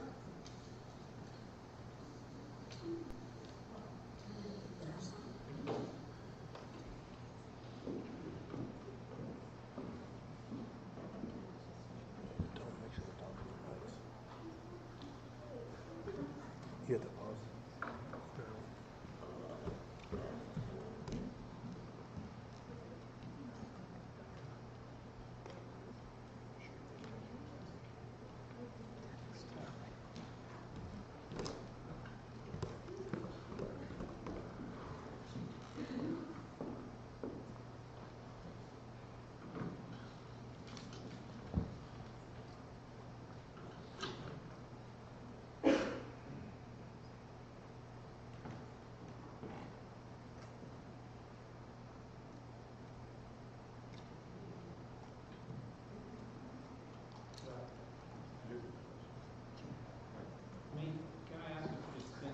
May I ask if we could send that to the print shop real quick so we can get some paper copies, and then when they're done with that, we can collect them in a few minutes? Sure. Thank you. I just dumped it into the share drive so that should be able to have access and. Thank you. And then the shop is just down there. Right across outside of the gates.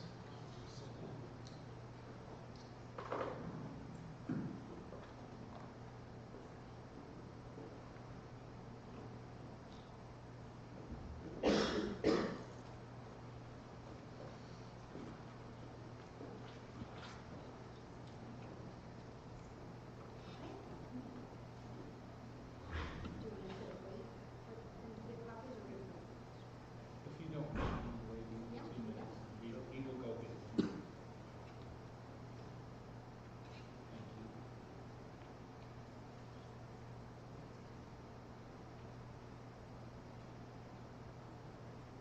Thank you.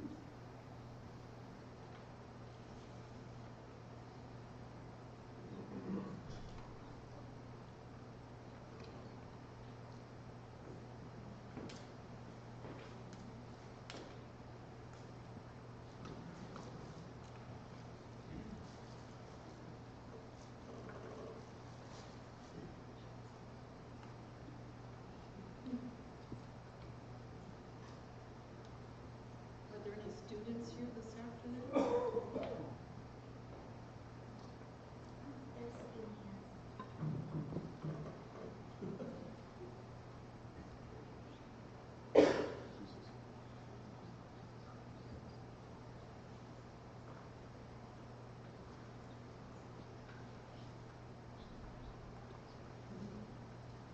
Let's see, raise your hand if you are a teacher.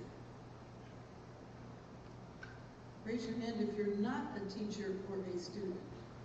What are you doing here? We love our teachers. Parents, family members? Yeah, parents. Community member. Mom, community. Say again. Mom. Everybody in this district. Well, happy Mother's Day soon. Thank you. What do you have, 2 weeks left before Mother's Day? Not really that.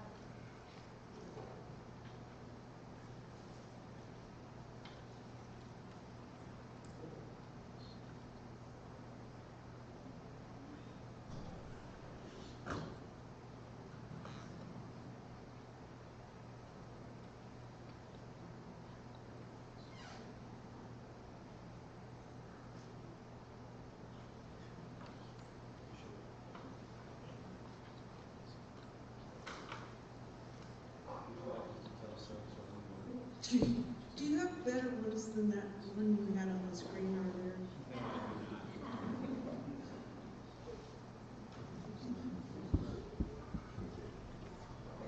If you guys be mindful of the microphones that say their hands out here.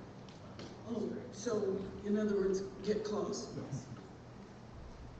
Like this? A little closer.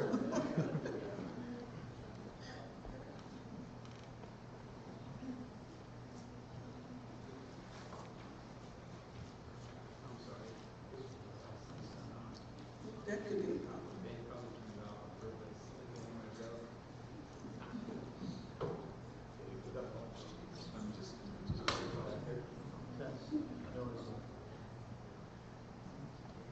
Are the microphones on?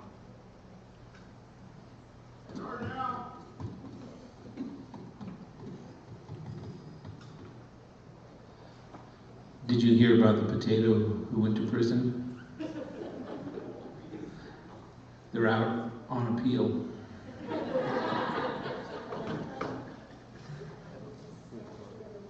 That's by definition a dad joke, isn't it? Do you have a better one? What do you call a bunch of Easter bunnies walking backwards?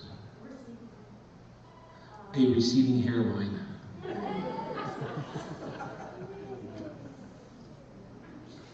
I'll quit.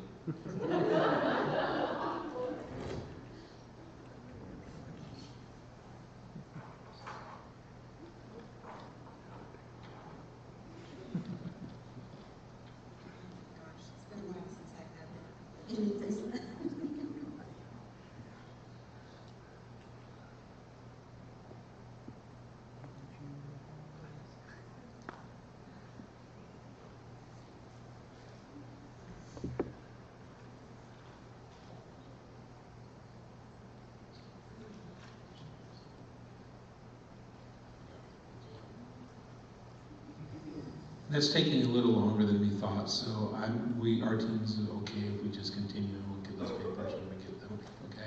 Thank you. Okay. So the next slide I wanted to cover covers our unencumbered cash balances. That was a question in the HEA presentation about how much money we have on hand to be able to give raises. So currently we have $28,887,000. Bond and interest takes up $14.8 million of that. Food service is $3.2 million. Capital outlay is $4.1. And then SPED is actually running a negative at $3 million right now, which means that we'll have to make a transfer from our general fund LOB to cover those expenses to bring that back to a positive number. And then our general fund LOB currently has $11 million. So after the transfer to SPED, we have $3 million. We would have $8 million, and then we have lump sum payments coming up. We have a May payroll, and then we pay out our summer months to our teachers before the summer goes. So it's a lump sum payment that happens right there before the summertime. So we have to have a little bit of cash on hand to make that happen, but that's all of our $28 million that's out there in cash balances. Bond and interest, we can't touch that money. That is bond and interest money. Food service, we cannot move that into salaries. Capital outlay is used for capital outlay expenses and not for certified salaries.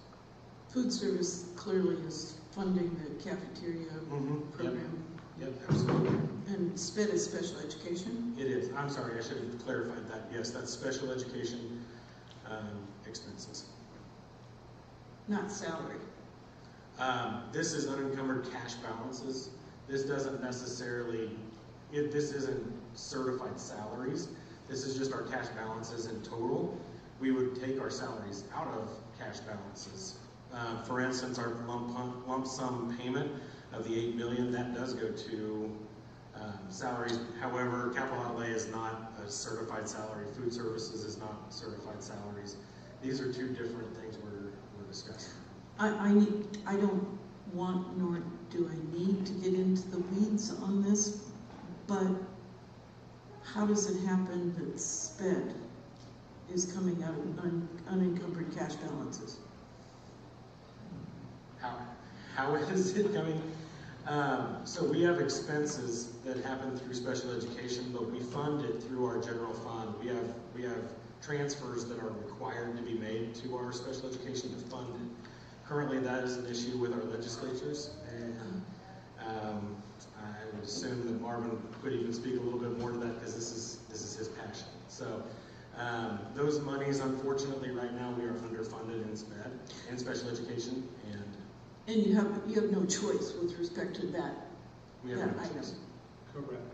Yes, correct. Okay. Enough said.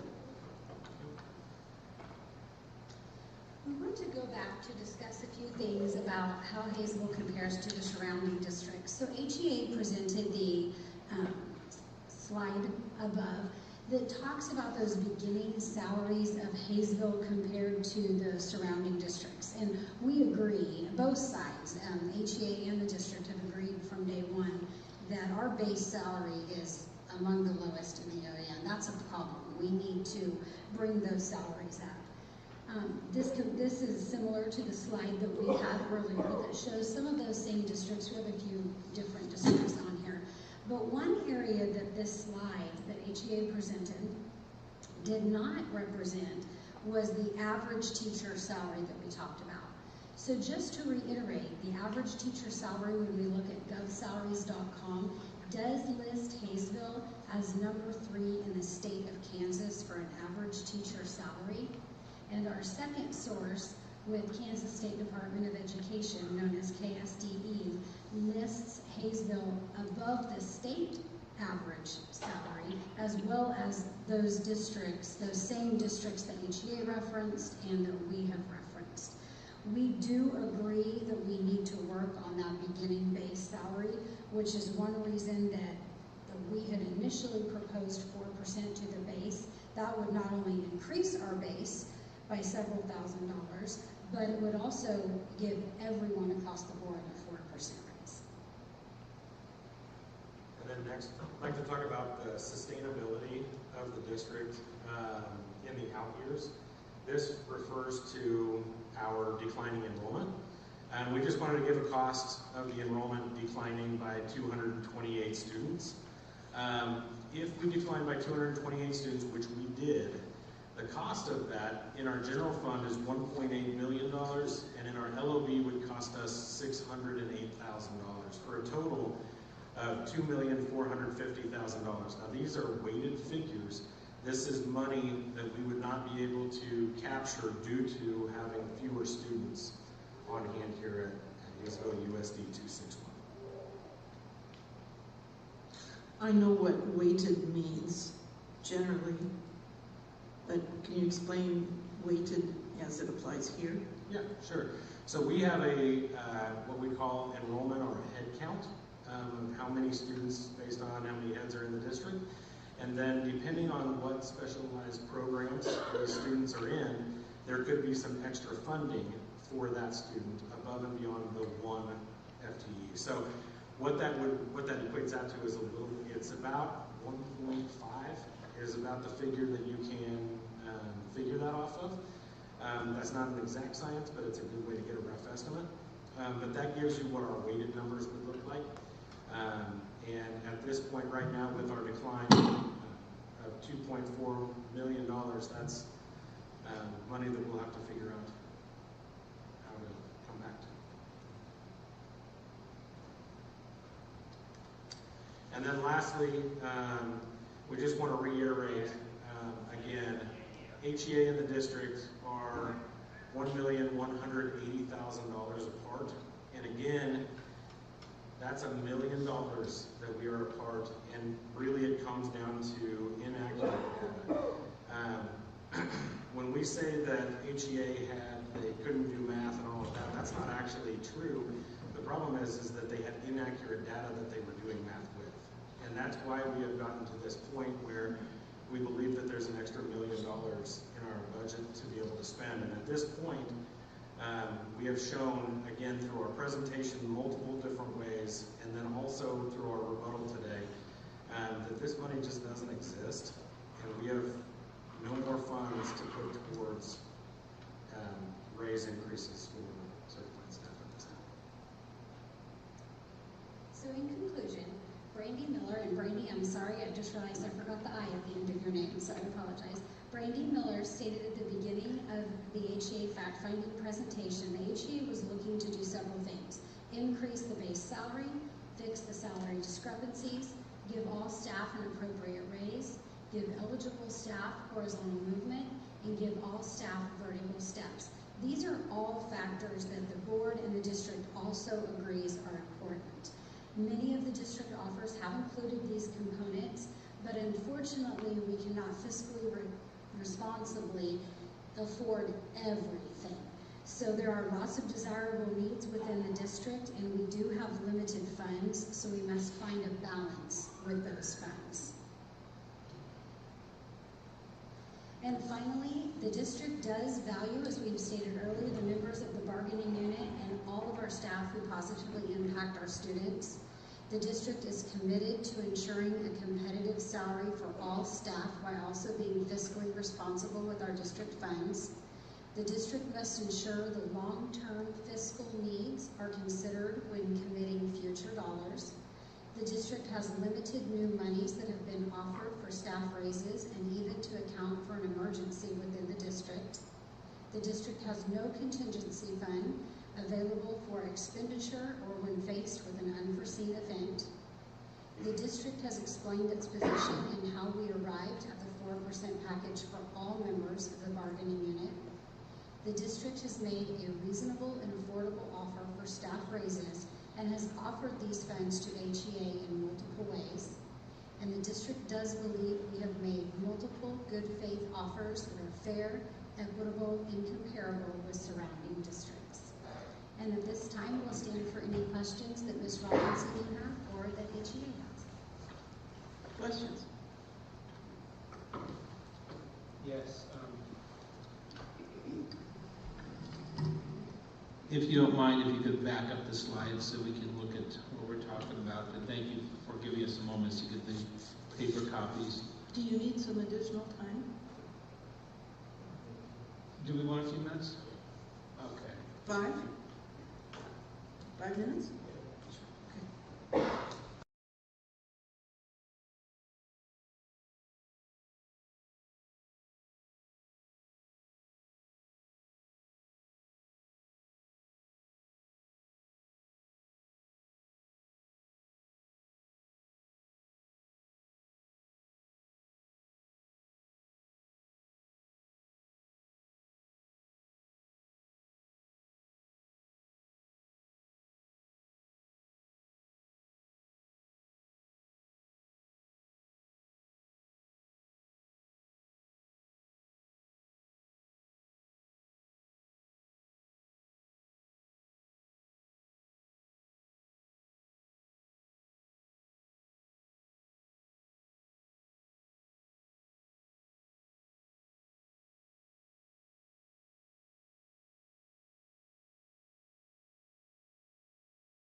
I know I can do just a minute, but I was like, yeah, it's just a pause. Because it's a little bit of a different vision if you're presenting information as opposed to testifying. So, do you suppose that the information you are about to present in this matter will be complete truth, subject to the privilege of perjury?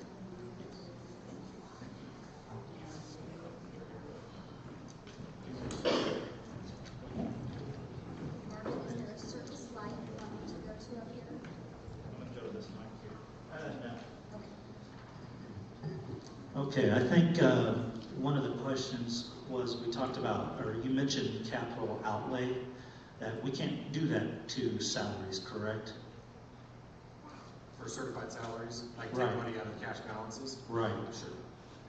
So in the budget right now, you can take operations and maintenance salaries out of capital outlay though, correct? That is correct. Right now in the general fund budget, you're taking operations and maintenance salaries out of the general fund, which could go towards the certified instead. And it looks like you budgeted 1.1 million this year that goes towards operations and maintenance salaries. That's in the general fund and not capital outlay. Why not take it out of capital outlay? Well, because right now, we have maintenance needs in this district that we have to be able to fix things. We have roofs, we have parking lots, we have all these things. Capital outlay right now, our budget level on that side is lower for districts and surrounding districts. However, we do take out, in the past, we've taken out $1.5 million to cover maintenance salaries for classified staff. But we're wanting to reduce that so that we can free up money to do general maintenance to our district. Thank you. What we're noticing is on your slide it says capital outlay, you have $4.1 million in unencumbered cash. Some districts have slowly moved that operations and maintenance salary over to capital outlay, but you still have the $1.1 million in general fund. Is there a plan to move that over since you have that much unencumbered cash? And I know that there's different factors, but I guess I'm not sure. You're talking about transferring money into my capital outlay for the $1.1 million?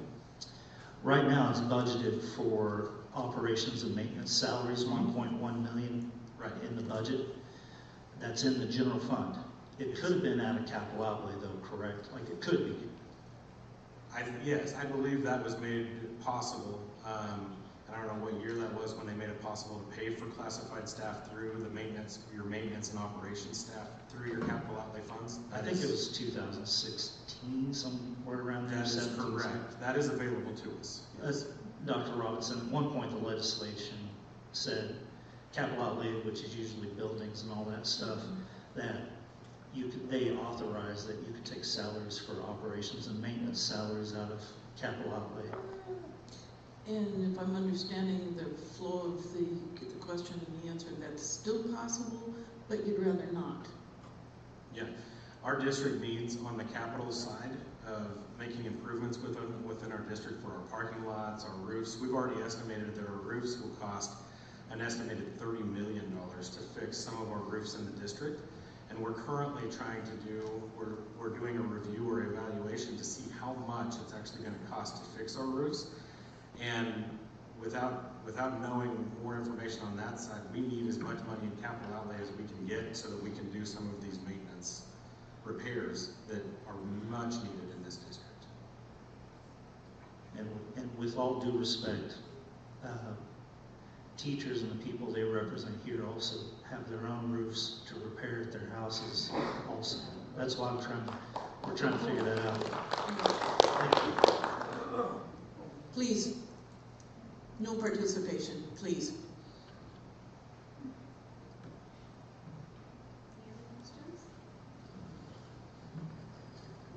Thank you. If you could turn back to our Matt, which is my 5th grade teaching team, and our other elementary team loved at my Todd Elementary School.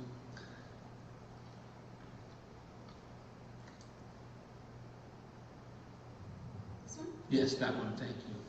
And then, Dr. Robinson, if you could, on our morning presentation this morning, in the PowerPoint that we gave you, page, I believe it's slide.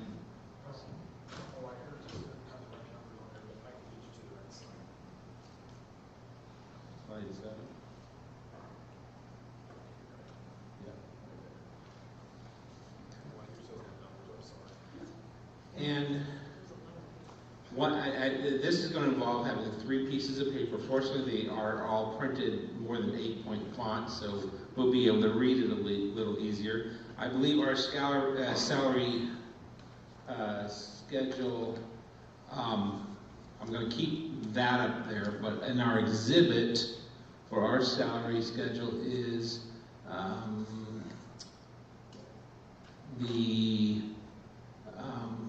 let's do the full, oh that's small, let's do C1.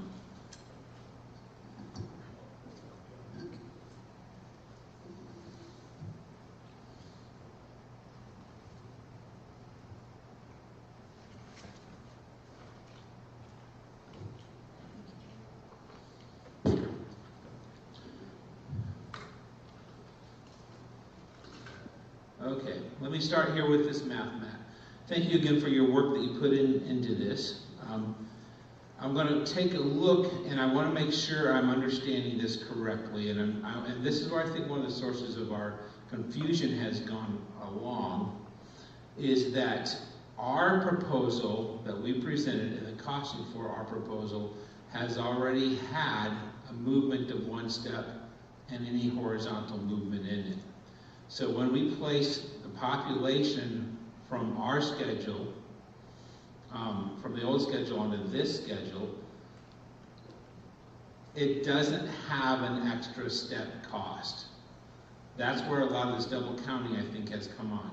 Because when we take our numbers and place on our new salary schedule already has the step accounted for it already. That's why earlier today we talked about how it was an integrated proposal to be able to do all these things.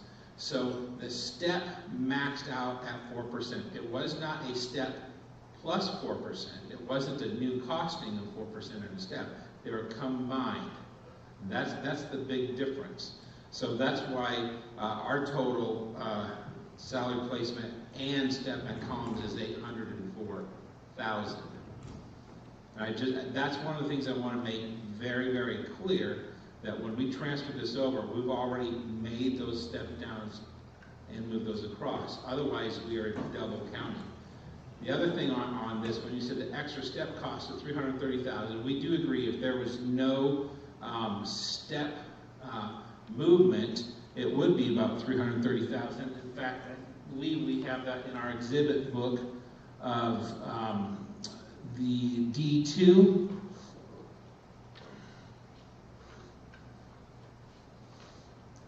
Or actually, it's a D3 has the chart 336,000. Approximately the 330,000 would be the list one, as we call it list one, year one. Okay. Now, if we've already done a step, as we mentioned earlier, it already solves the problem for a lot of people. That's why on exhibit D1 in your book, we have a sheet that shows exactly how much it will cost, labeled person by person by person, which ties into the district's list. That's how we came up with the $268,425. So that's when we come. If we kept these separate, it would be cost more. But by doing it, and we've already got the step, that's how we're at the $804,000. Okay. I just wanted to make that clear because I think maybe it's some of our language, we're talking past each other. And so I want you to be very clear that we are combining these things so the cost is not as much. I totally agree. Sustainability, if we do this kind of thing, does not help the district. All of us long-term teachers want this district to survive. You know how, as we've talked about special ed, I'm the chair of the Kansas State Department Special Ed Council. We've been working on this finance stuff for special ed for a while. I'm very involved in trying to make sure we get special ed funding and we make sure that we stay within our limits. So I'm very conscious of the dollar amount. We don't want the district to be hurting money. We want it to continue to succeed. So that's why I want to be very clear. If we thought it would cost this much, and we've analyzed it over and over, even talked to the director of the school of finance before he retired in November, and went over this with him. So we believe this is accurate, and I just want to make sure we didn't actually double count things. If I'm wrong, like I've said, and we've said every negotiation meeting, please call me up, sit me down, show me where I'm wrong. We've asked many times to go through that, and I'd love to talk with us that one in the future. Thank you. The next slide, if I could. This slide, I can't, slide 5, I think, of your slide. When you have a chance later, my reading glasses are not even strong enough to read that. So later on, do you mind sending us a copy of that? Then let's turn to slide 6, and I promise, before I tell another bad joke, that I'll move on. Thank you so much. Mr. Ryan, you had a question about the slide, and you're concerned about those numbers. Can I have you re-express that question, and perhaps I can answer that question on a particular example that might help clarify that previous slide we had? Sure. So I think at the end of the day, it's confusing to start with. And for anybody out here, we want to make for sure that there's a clear salary schedule that everybody understands and understands how they're going to be paid.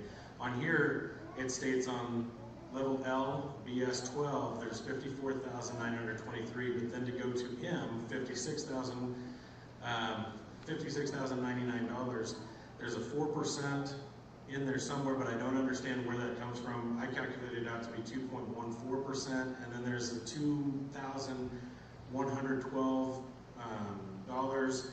but I calculated it out to be an increase of 1,176. I'm not exactly sure that the numbers throughout the salary schedule are accurate all the way through, and that's just one example. That, like I said, could be just some confusion on how it works. Yeah. Exhibit E2 in your book, Dr. Robinson, we're going to go ahead and provide to them again today as well. This is how to read this schedule, because I think that will help clarify, and I'm going to walk through an example, because again, I think this is some of the confusion. That's one of the reasons we did the smaller, not as complex documents that show some of this. But let me use your example. I didn't bring a calculator with me. Walter or somebody has one, and I'm going to use this we need to have 3 documents out. So we have our salary schedule proposal, this one here, which will match up to what's on the screen as well. Okay, and we are talking about the BS 12 level at level L, $54,923. I'll wait to make sure everybody can find that. I'm going to circle it on my sheet too, so I don't lose it. Do I need a more detailed sheet, or is this? That is adequate. That is, yes, I'm using that. That works. Great. A little larger print so I can see it. Okay. Then the other document you will need is not this one. Is this one from page 7 that he just looked up for you? Page 7 on the packet. This rebuttal packet? Our initial packet from today. I think he's saying it right there. Got it. And hey, Marvin, just real quick on your example here that shows kind of a roadmap, this part here. We're just kind of looking at the salary schedule that you had presented, and that level E and BS is not the same E that's on your salary schedule on here. You're talking about the example of how to read it? That example was created a couple of years ago prior to both of you being here. The how to read it is the same, but the data is different. So let me give the example here.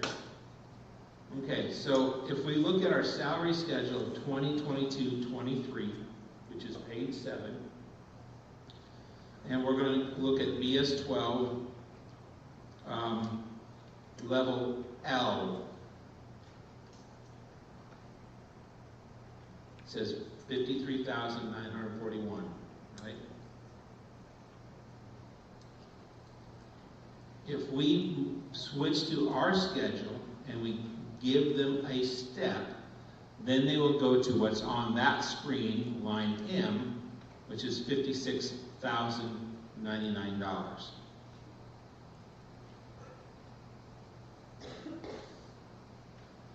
Walter, can you find the difference between $56,099 less the $53,941? $2,158. So the difference, that small number, is the raise from the previous year's salary schedule, not the current salary schedule, but how much a person would be receiving if they moved down. Okay? Moving from L to M, that's the total raise you get, which is 4% of So if we take 43,941, which is on our 2022-23 schedule, I wish I had a pointer camera here. I should have. No, I wish I had my document. If we take that number and multiply that by 4%, 53,941 times 4% is what? Walter? Okay, 53,941 times 1.04.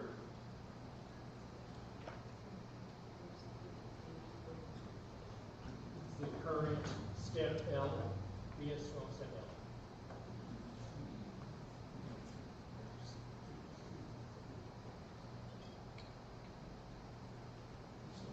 Moving from the old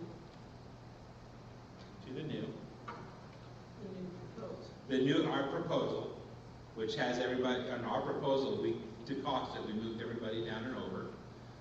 Okay, so 53,941 times 1.04. 4% increase would be $56,098.64.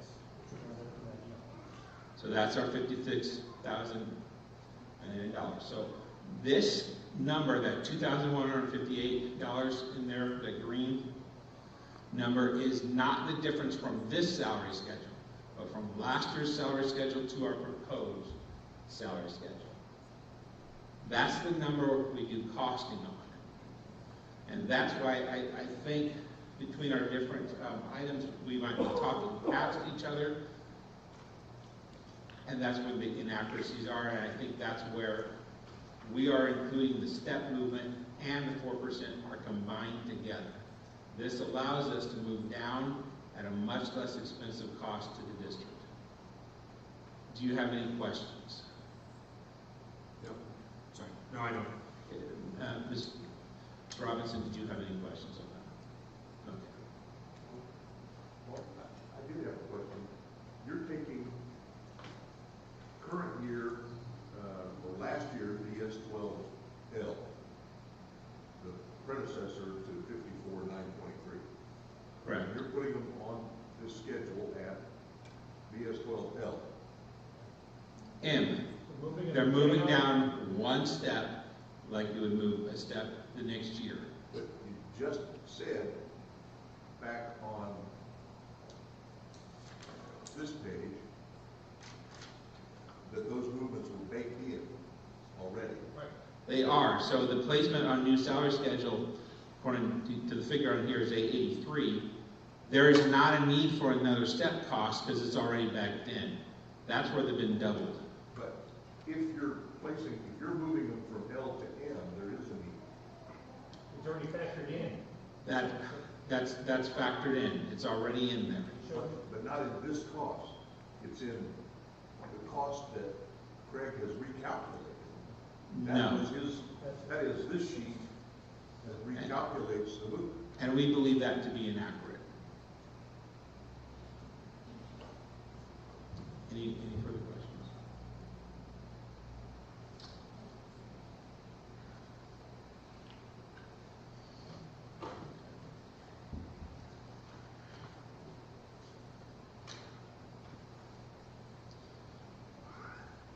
Any questions on any other slides? No?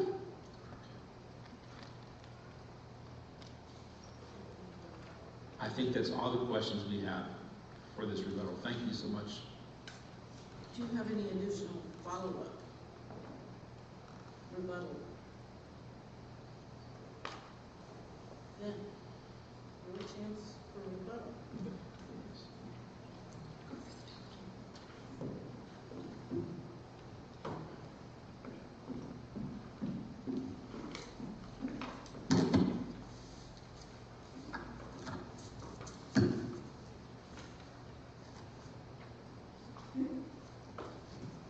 Who has a spare big paper clip?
thank you for your patience with us as we get back to our session.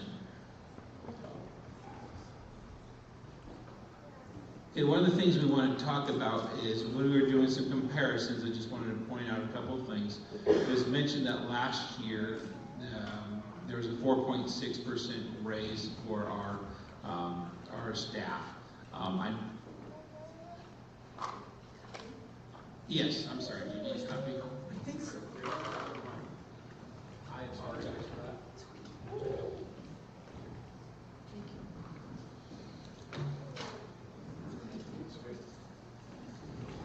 The district mentioned giving everyone there was a 4.6% increase last year. We want to point out that that may be deceived. Is there another set of hard copy?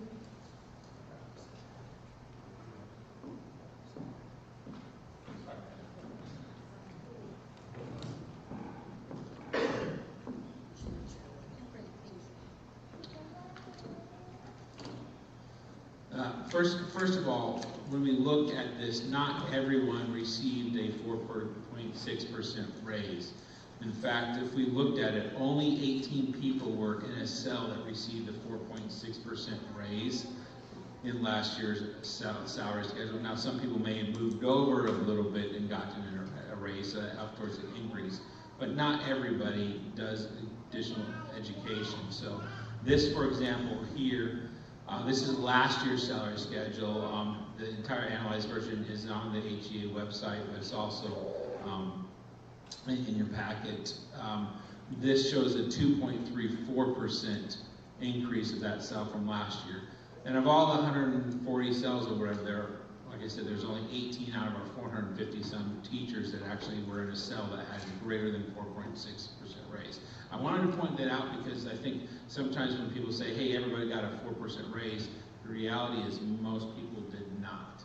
So that may be a group raise, but that's not what everybody gets, and a lot of people did not. I think we covered this a little bit earlier. The district mentioned giving every group a 4% increase. They wanted to make sure that 4% were given to classified, 4% were given to certified, and 4% were given to administration. And this is, as what we've talked a little bit earlier, 4% on a $150,000 salary is a lot more than someone on a $25,000 salary. And it's not required. This is one of the things I think we have discussed last year. Last year we argued that our classified staff should actually get 6 or more % because we wanted to get them up to equitable wages, that we could get 4%. Someone suggested the administration could get 2%. That's not our call. The Board of Education does make the decision on administrative raises. But I do think I want to make it clear that 4% is not necessarily equitable to everybody.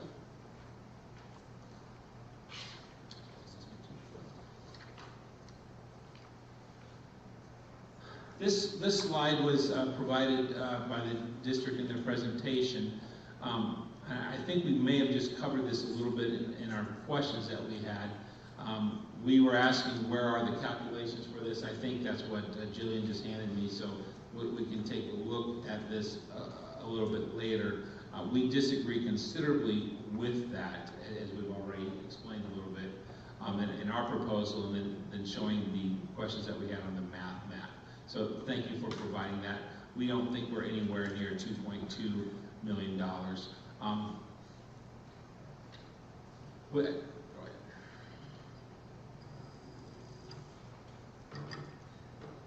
So,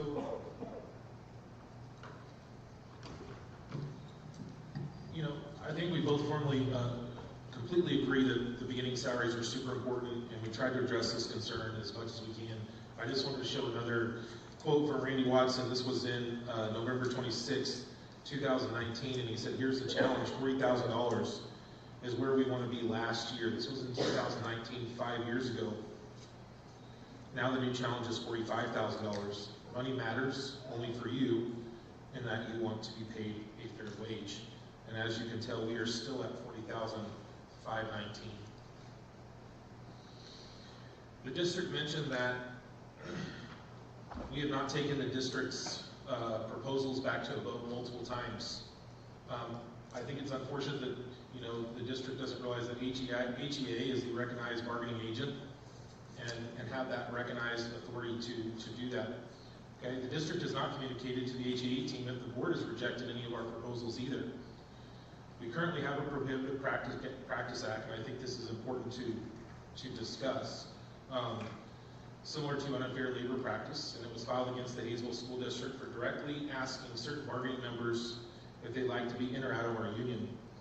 And so this is a clear explanation of where the district does not understand their boundaries when it comes to what the role of the union currently has. It's very clear that the district keeps failing to account for attrition. We want to make this very clear that the attrition accounts for exactly roughly $460,783 from last year to this year. This money was already accounted for in the last year's salary schedule, so it's expected to be used for this year's salary schedule as well.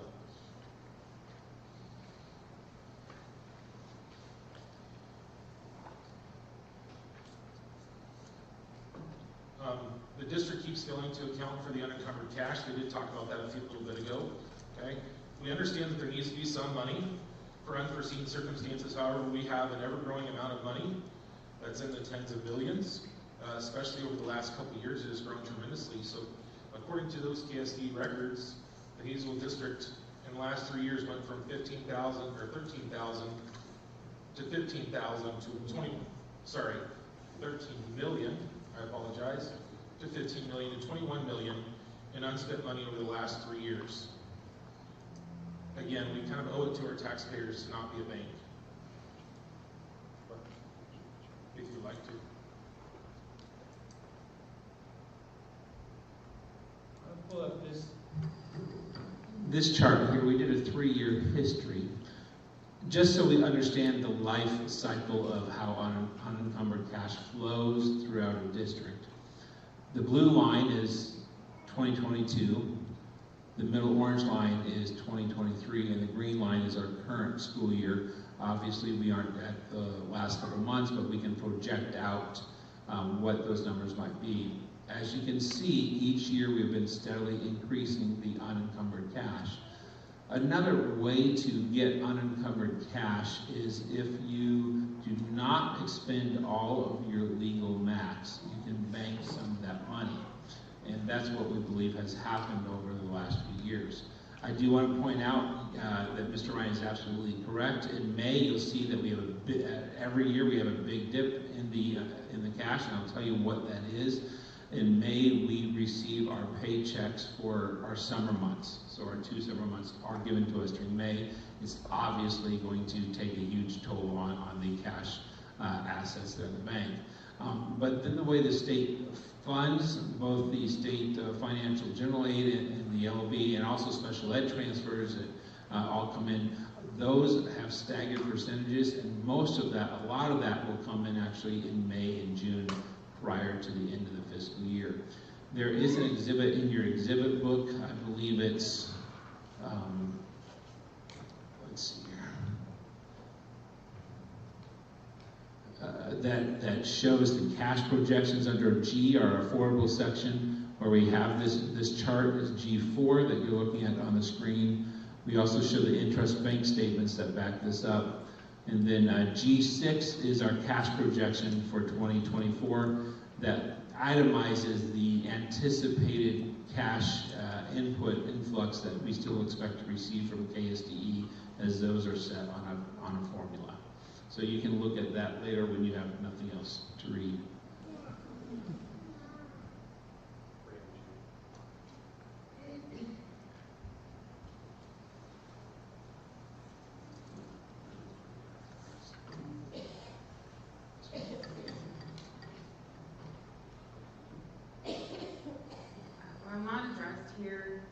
We do want to make mention that the district has in the past made a commitment to pay women a fair wage, and as we all know, women make up the majority of the education foundation. And so what you have here is an email that was sent to the HA leadership team regarding an increase to one of our assistant superintendents, a female, and you can see in the email that her salary was increased, quote, she was making significantly less than her male her male colleagues with the same or similar titles, and so that meant she got an increase of approximately $26,000.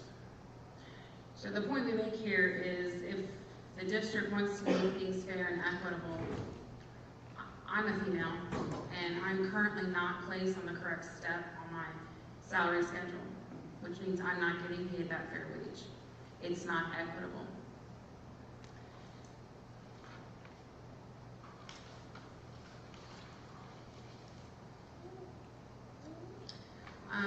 Earlier it was mentioned,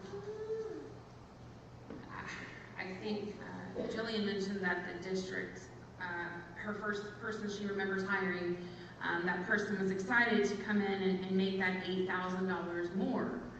Now, we were excited for that person as well. Everybody wants to make more money. However, we aren't exactly sure who this person is, but we do know that that obviously showed that person coming in that they were valued and appreciated. And they were placed appropriately on the salary schedule. A brand new to this district teacher was placed appropriately and showed their value as a brand new to this district teacher. Meanwhile, the people that have been here don't get that same courtesy. We are going to use one example, Holly Reese. Holly Reese is Casey Reese's wife. She is currently on step I after 16 years of teaching. Her husband, Casey, who's sitting next to me, started 2 years after her, and he is also currently on step I after 14 years of teaching. This is a major part of our problem that must be fixed, and this is only one of many examples.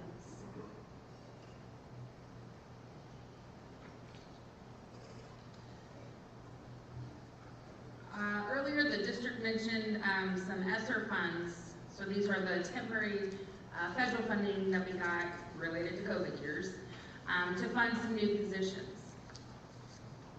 They keep mentioning the fiscal responsibility, but hiring new positions with temporary funds is not fiscally responsible. We love the people in these positions. We couldn't do our jobs without those people, and we appreciate having them. However, putting the financial burden of those positions on the backs of the bargaining unit is unfair. These positions were also already accounted for last year, and they are not new positions for the 23-24 school year.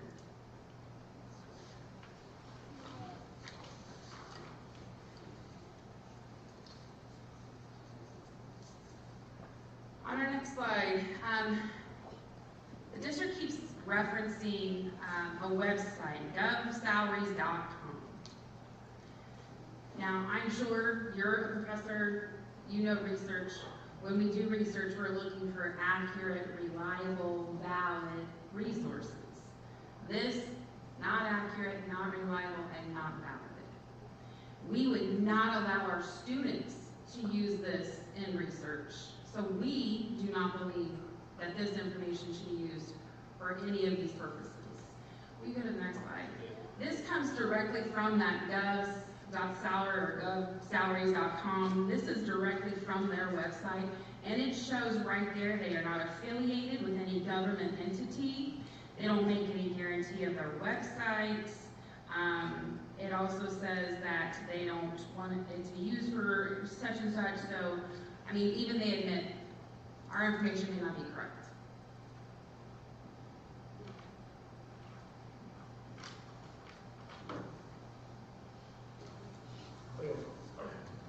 So, I was going to address this earlier during our presentation, so just trying to give some context to the timeline. The district presented early on in their presentation as far as why the negotiations beginning was delayed. So There are several stipulations that the district gave us before we started our negotiations. I mean, the HEA team, when the letters were exchanged in March, we were ready to negotiate. Okay? We were ready to go at that time. One of the first things that was requested by the district was that we not do any negotiations that had to do with money until the legislative session and decisions about school budgets were set for the next school year. So out of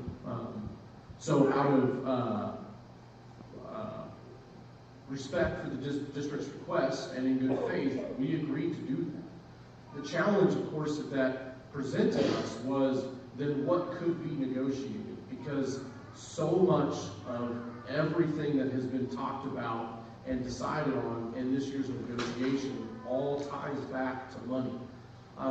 So it's difficult to know how to, where do you start from when we can't have any discussions about money or budget issues, okay?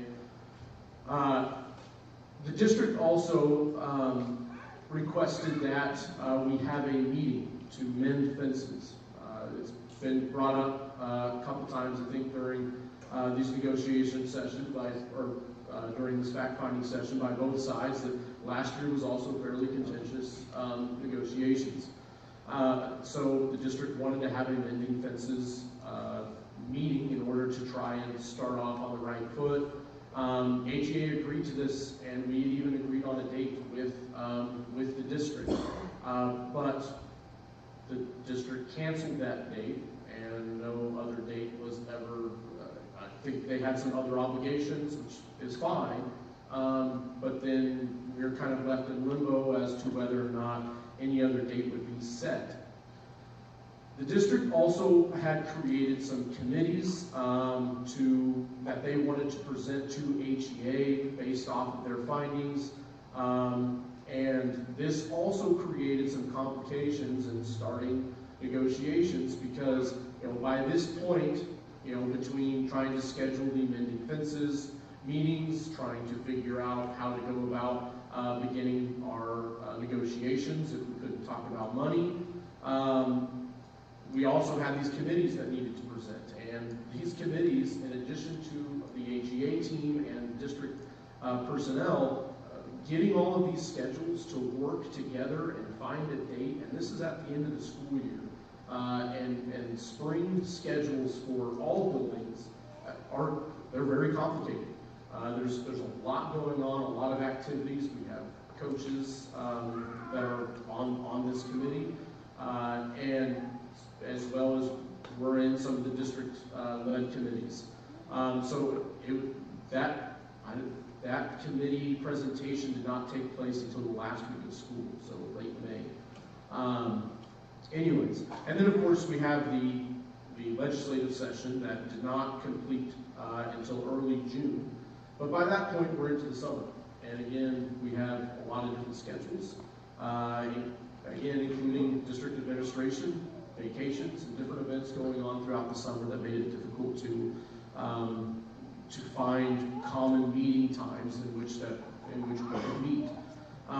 So when the Board of Education met in the summertime and made decisions like giving administrative raises, it wasn't that we just hadn't come to an agreement yet. We hadn't even started negotiations, because we had been told that we needed to wait to talk about money until after the legislative group made decisions about school budgets.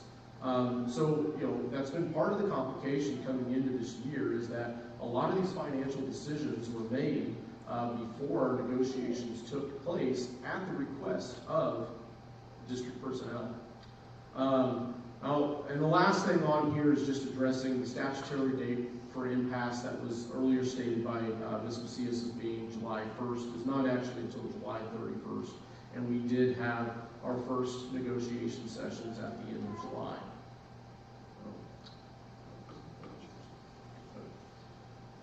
Okay, this last slide that I'm going to address is the district wanting me to compare apples to apples.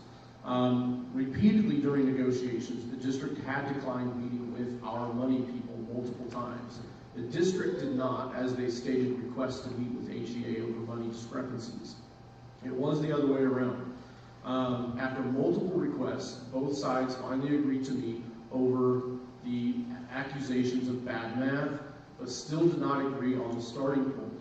I think the exchange between Dr. Miller and our administration team demonstrates some of the nuances of trying to figure out a salary schedule that is fair for everyone. I think it's clear that there is some, certain amount of miscommunication or talking past each other that is resulted in some of these discrepancies. We have repeatedly offered, Dr. Miller has repeatedly offered to sit down and go through, much like we just tried to do, line by line, cell by cell, where our math is coming from. All of our math, everything that we have presented is based off of data and information provided by the district. Data and information that is published by KSDE on their websites over school budgets. There's nothing that we're doing that's making any numbers up. I wish that school budgets and salary schedules were more clear and easier to interpret. I think we all do, because I think maybe we wouldn't be here if that wasn't the case. But it is, and I think with every member of the team sitting across from us has only been in this district for a couple of years. And understanding individual school districts and salary scales, and it takes time. And that's why we've offered to sit down and go through some of those points in order to try to eliminate some of that confusion. But it's often been met with and stonewalled by the district.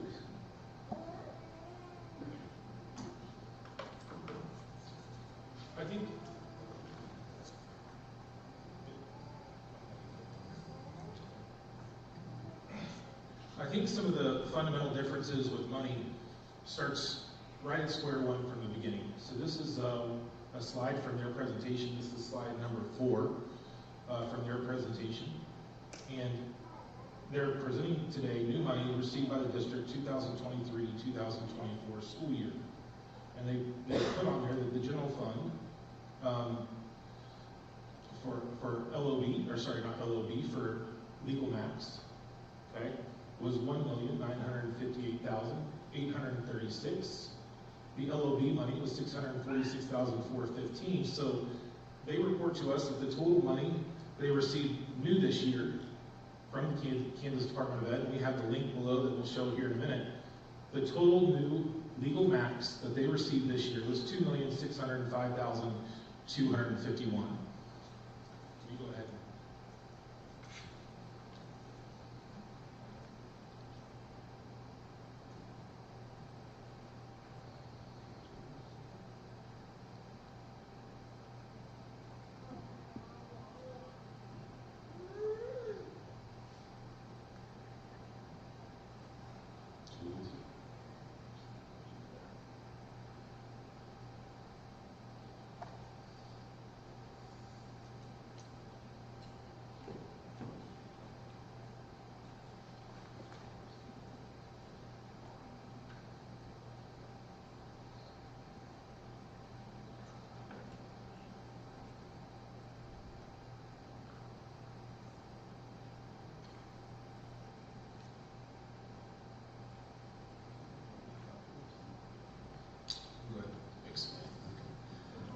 So what we're going to do right now is go to our 2024 legal max audited, and I'm going to make this as big as I can on this screen here. This is a live link to the KSDE Finance Department. So I'm going to click on legal max audited. Our audit is complete. And it's going to download a file, which I'm now going to open. This is a giant Excel file of all the districts in Kansas. And again, I will try to make this as large as I can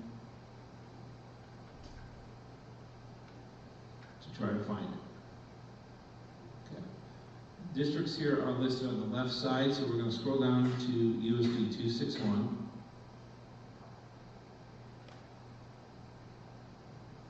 There's Sedgwick County Hayesville. Just so I don't lose it, I'm going to highlight that in yellow across the entire way. So this is, they just updated this as of, I guess they put this towards the end of the week. When we looked at this link a little earlier, and what's shown in your documents, or what we have on the slide, actually has a date of April 3rd. So this has been updated in the last 2 hours. They must do the data at the end of the week. So this is the live link, and what we're going to do is we're going to go all the way over to column C47.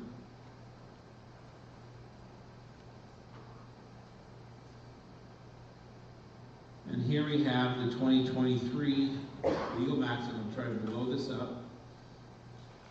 Just to let you know, this is Exhibit I-1 and Exhibit I-2 in your book, which is a larger print of this that we, the numbers haven't changed since we printed it out yesterday. I'm going to try to zoom this in a little bit more, if I can.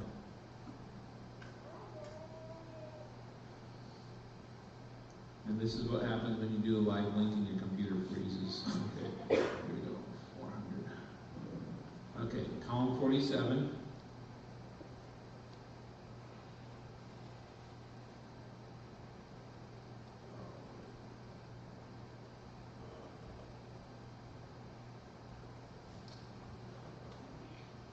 I guess you can't go that far.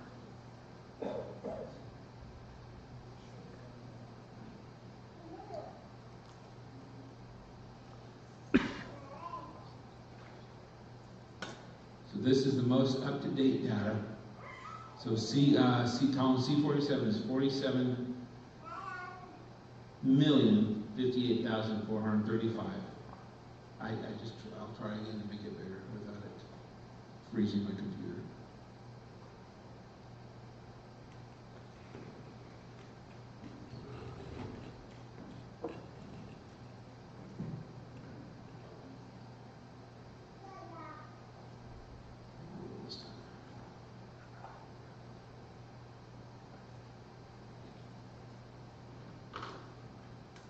There's that number, 47,058,435. That is the adjusted legal general fund budget. If we go over a little bit more, and we're going to go over to column 52, we're going to find the legal maximum for a local option budget, which is $15,544,989. A total of $62,603,424 is what's being provided to the district for the school year. Now, how much of an increase is that over last year? So let's do the same thing. Close that file out. I'm going to go to last year's legal max, 2023. Just download it again. This date is at the end of last fiscal year, so KSDE has not updated anything in the last year since this is closed. I'm going to scroll down to Hayesville, USD 261. Again, I'm going to highlight it in yellow. Use Microsoft.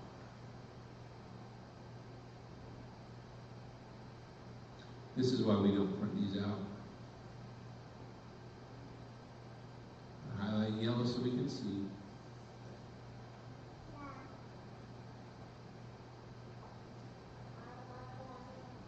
I'm going to zoom it again as much as I can. 300%, there's 261. So we're going to go over to column C47.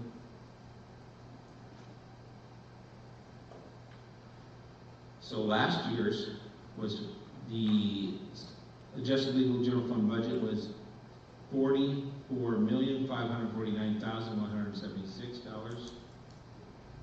Go over to column 52. The local option budget was $14,556,384. We add those two up, we get $59,105,560. So if we compare, I'll go back to our slide now.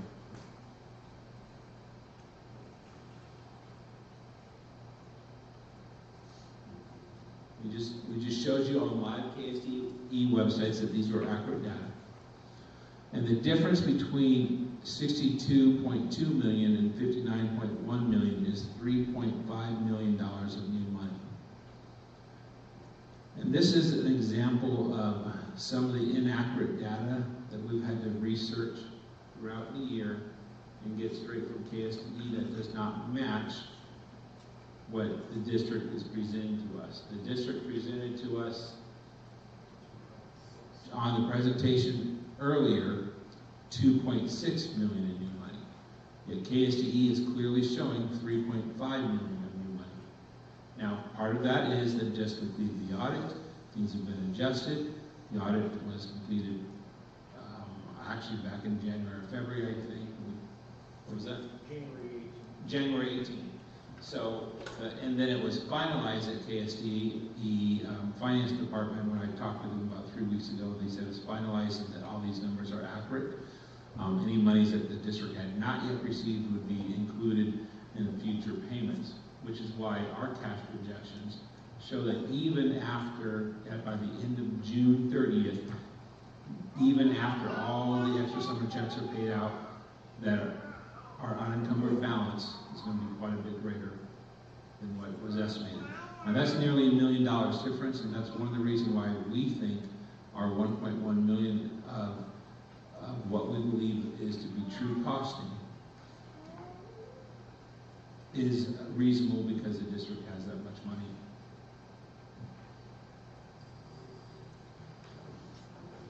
Now, we didn't want to go through every single discrepancy and go through KSDE or where we got the information or the documents that we received from the district on where these numbers actually come from.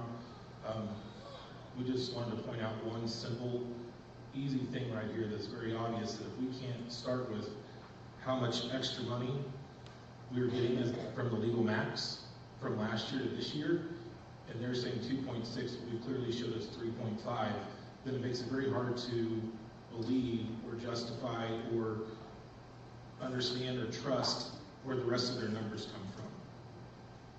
Thank you.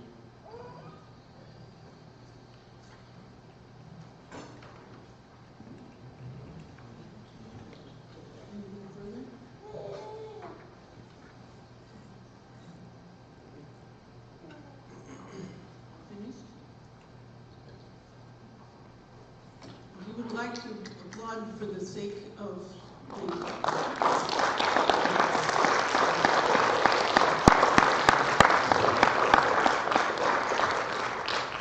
as you all can see from the quantity of this material and the complexity of the information that was provided by both sides, they have done an unimaginable, from my standpoint. Well, I can't imagine it because I can see the results of what they've done. But a great deal of time, effort, energy, emotion, consultation time with one another has been spent, and now I have a very large job to do. Thank you all for being here. I think we can turn off the recording. I'd like to talk about some final logistics with a couple of representatives. Thank you all for being here. Thank you for your respective participation.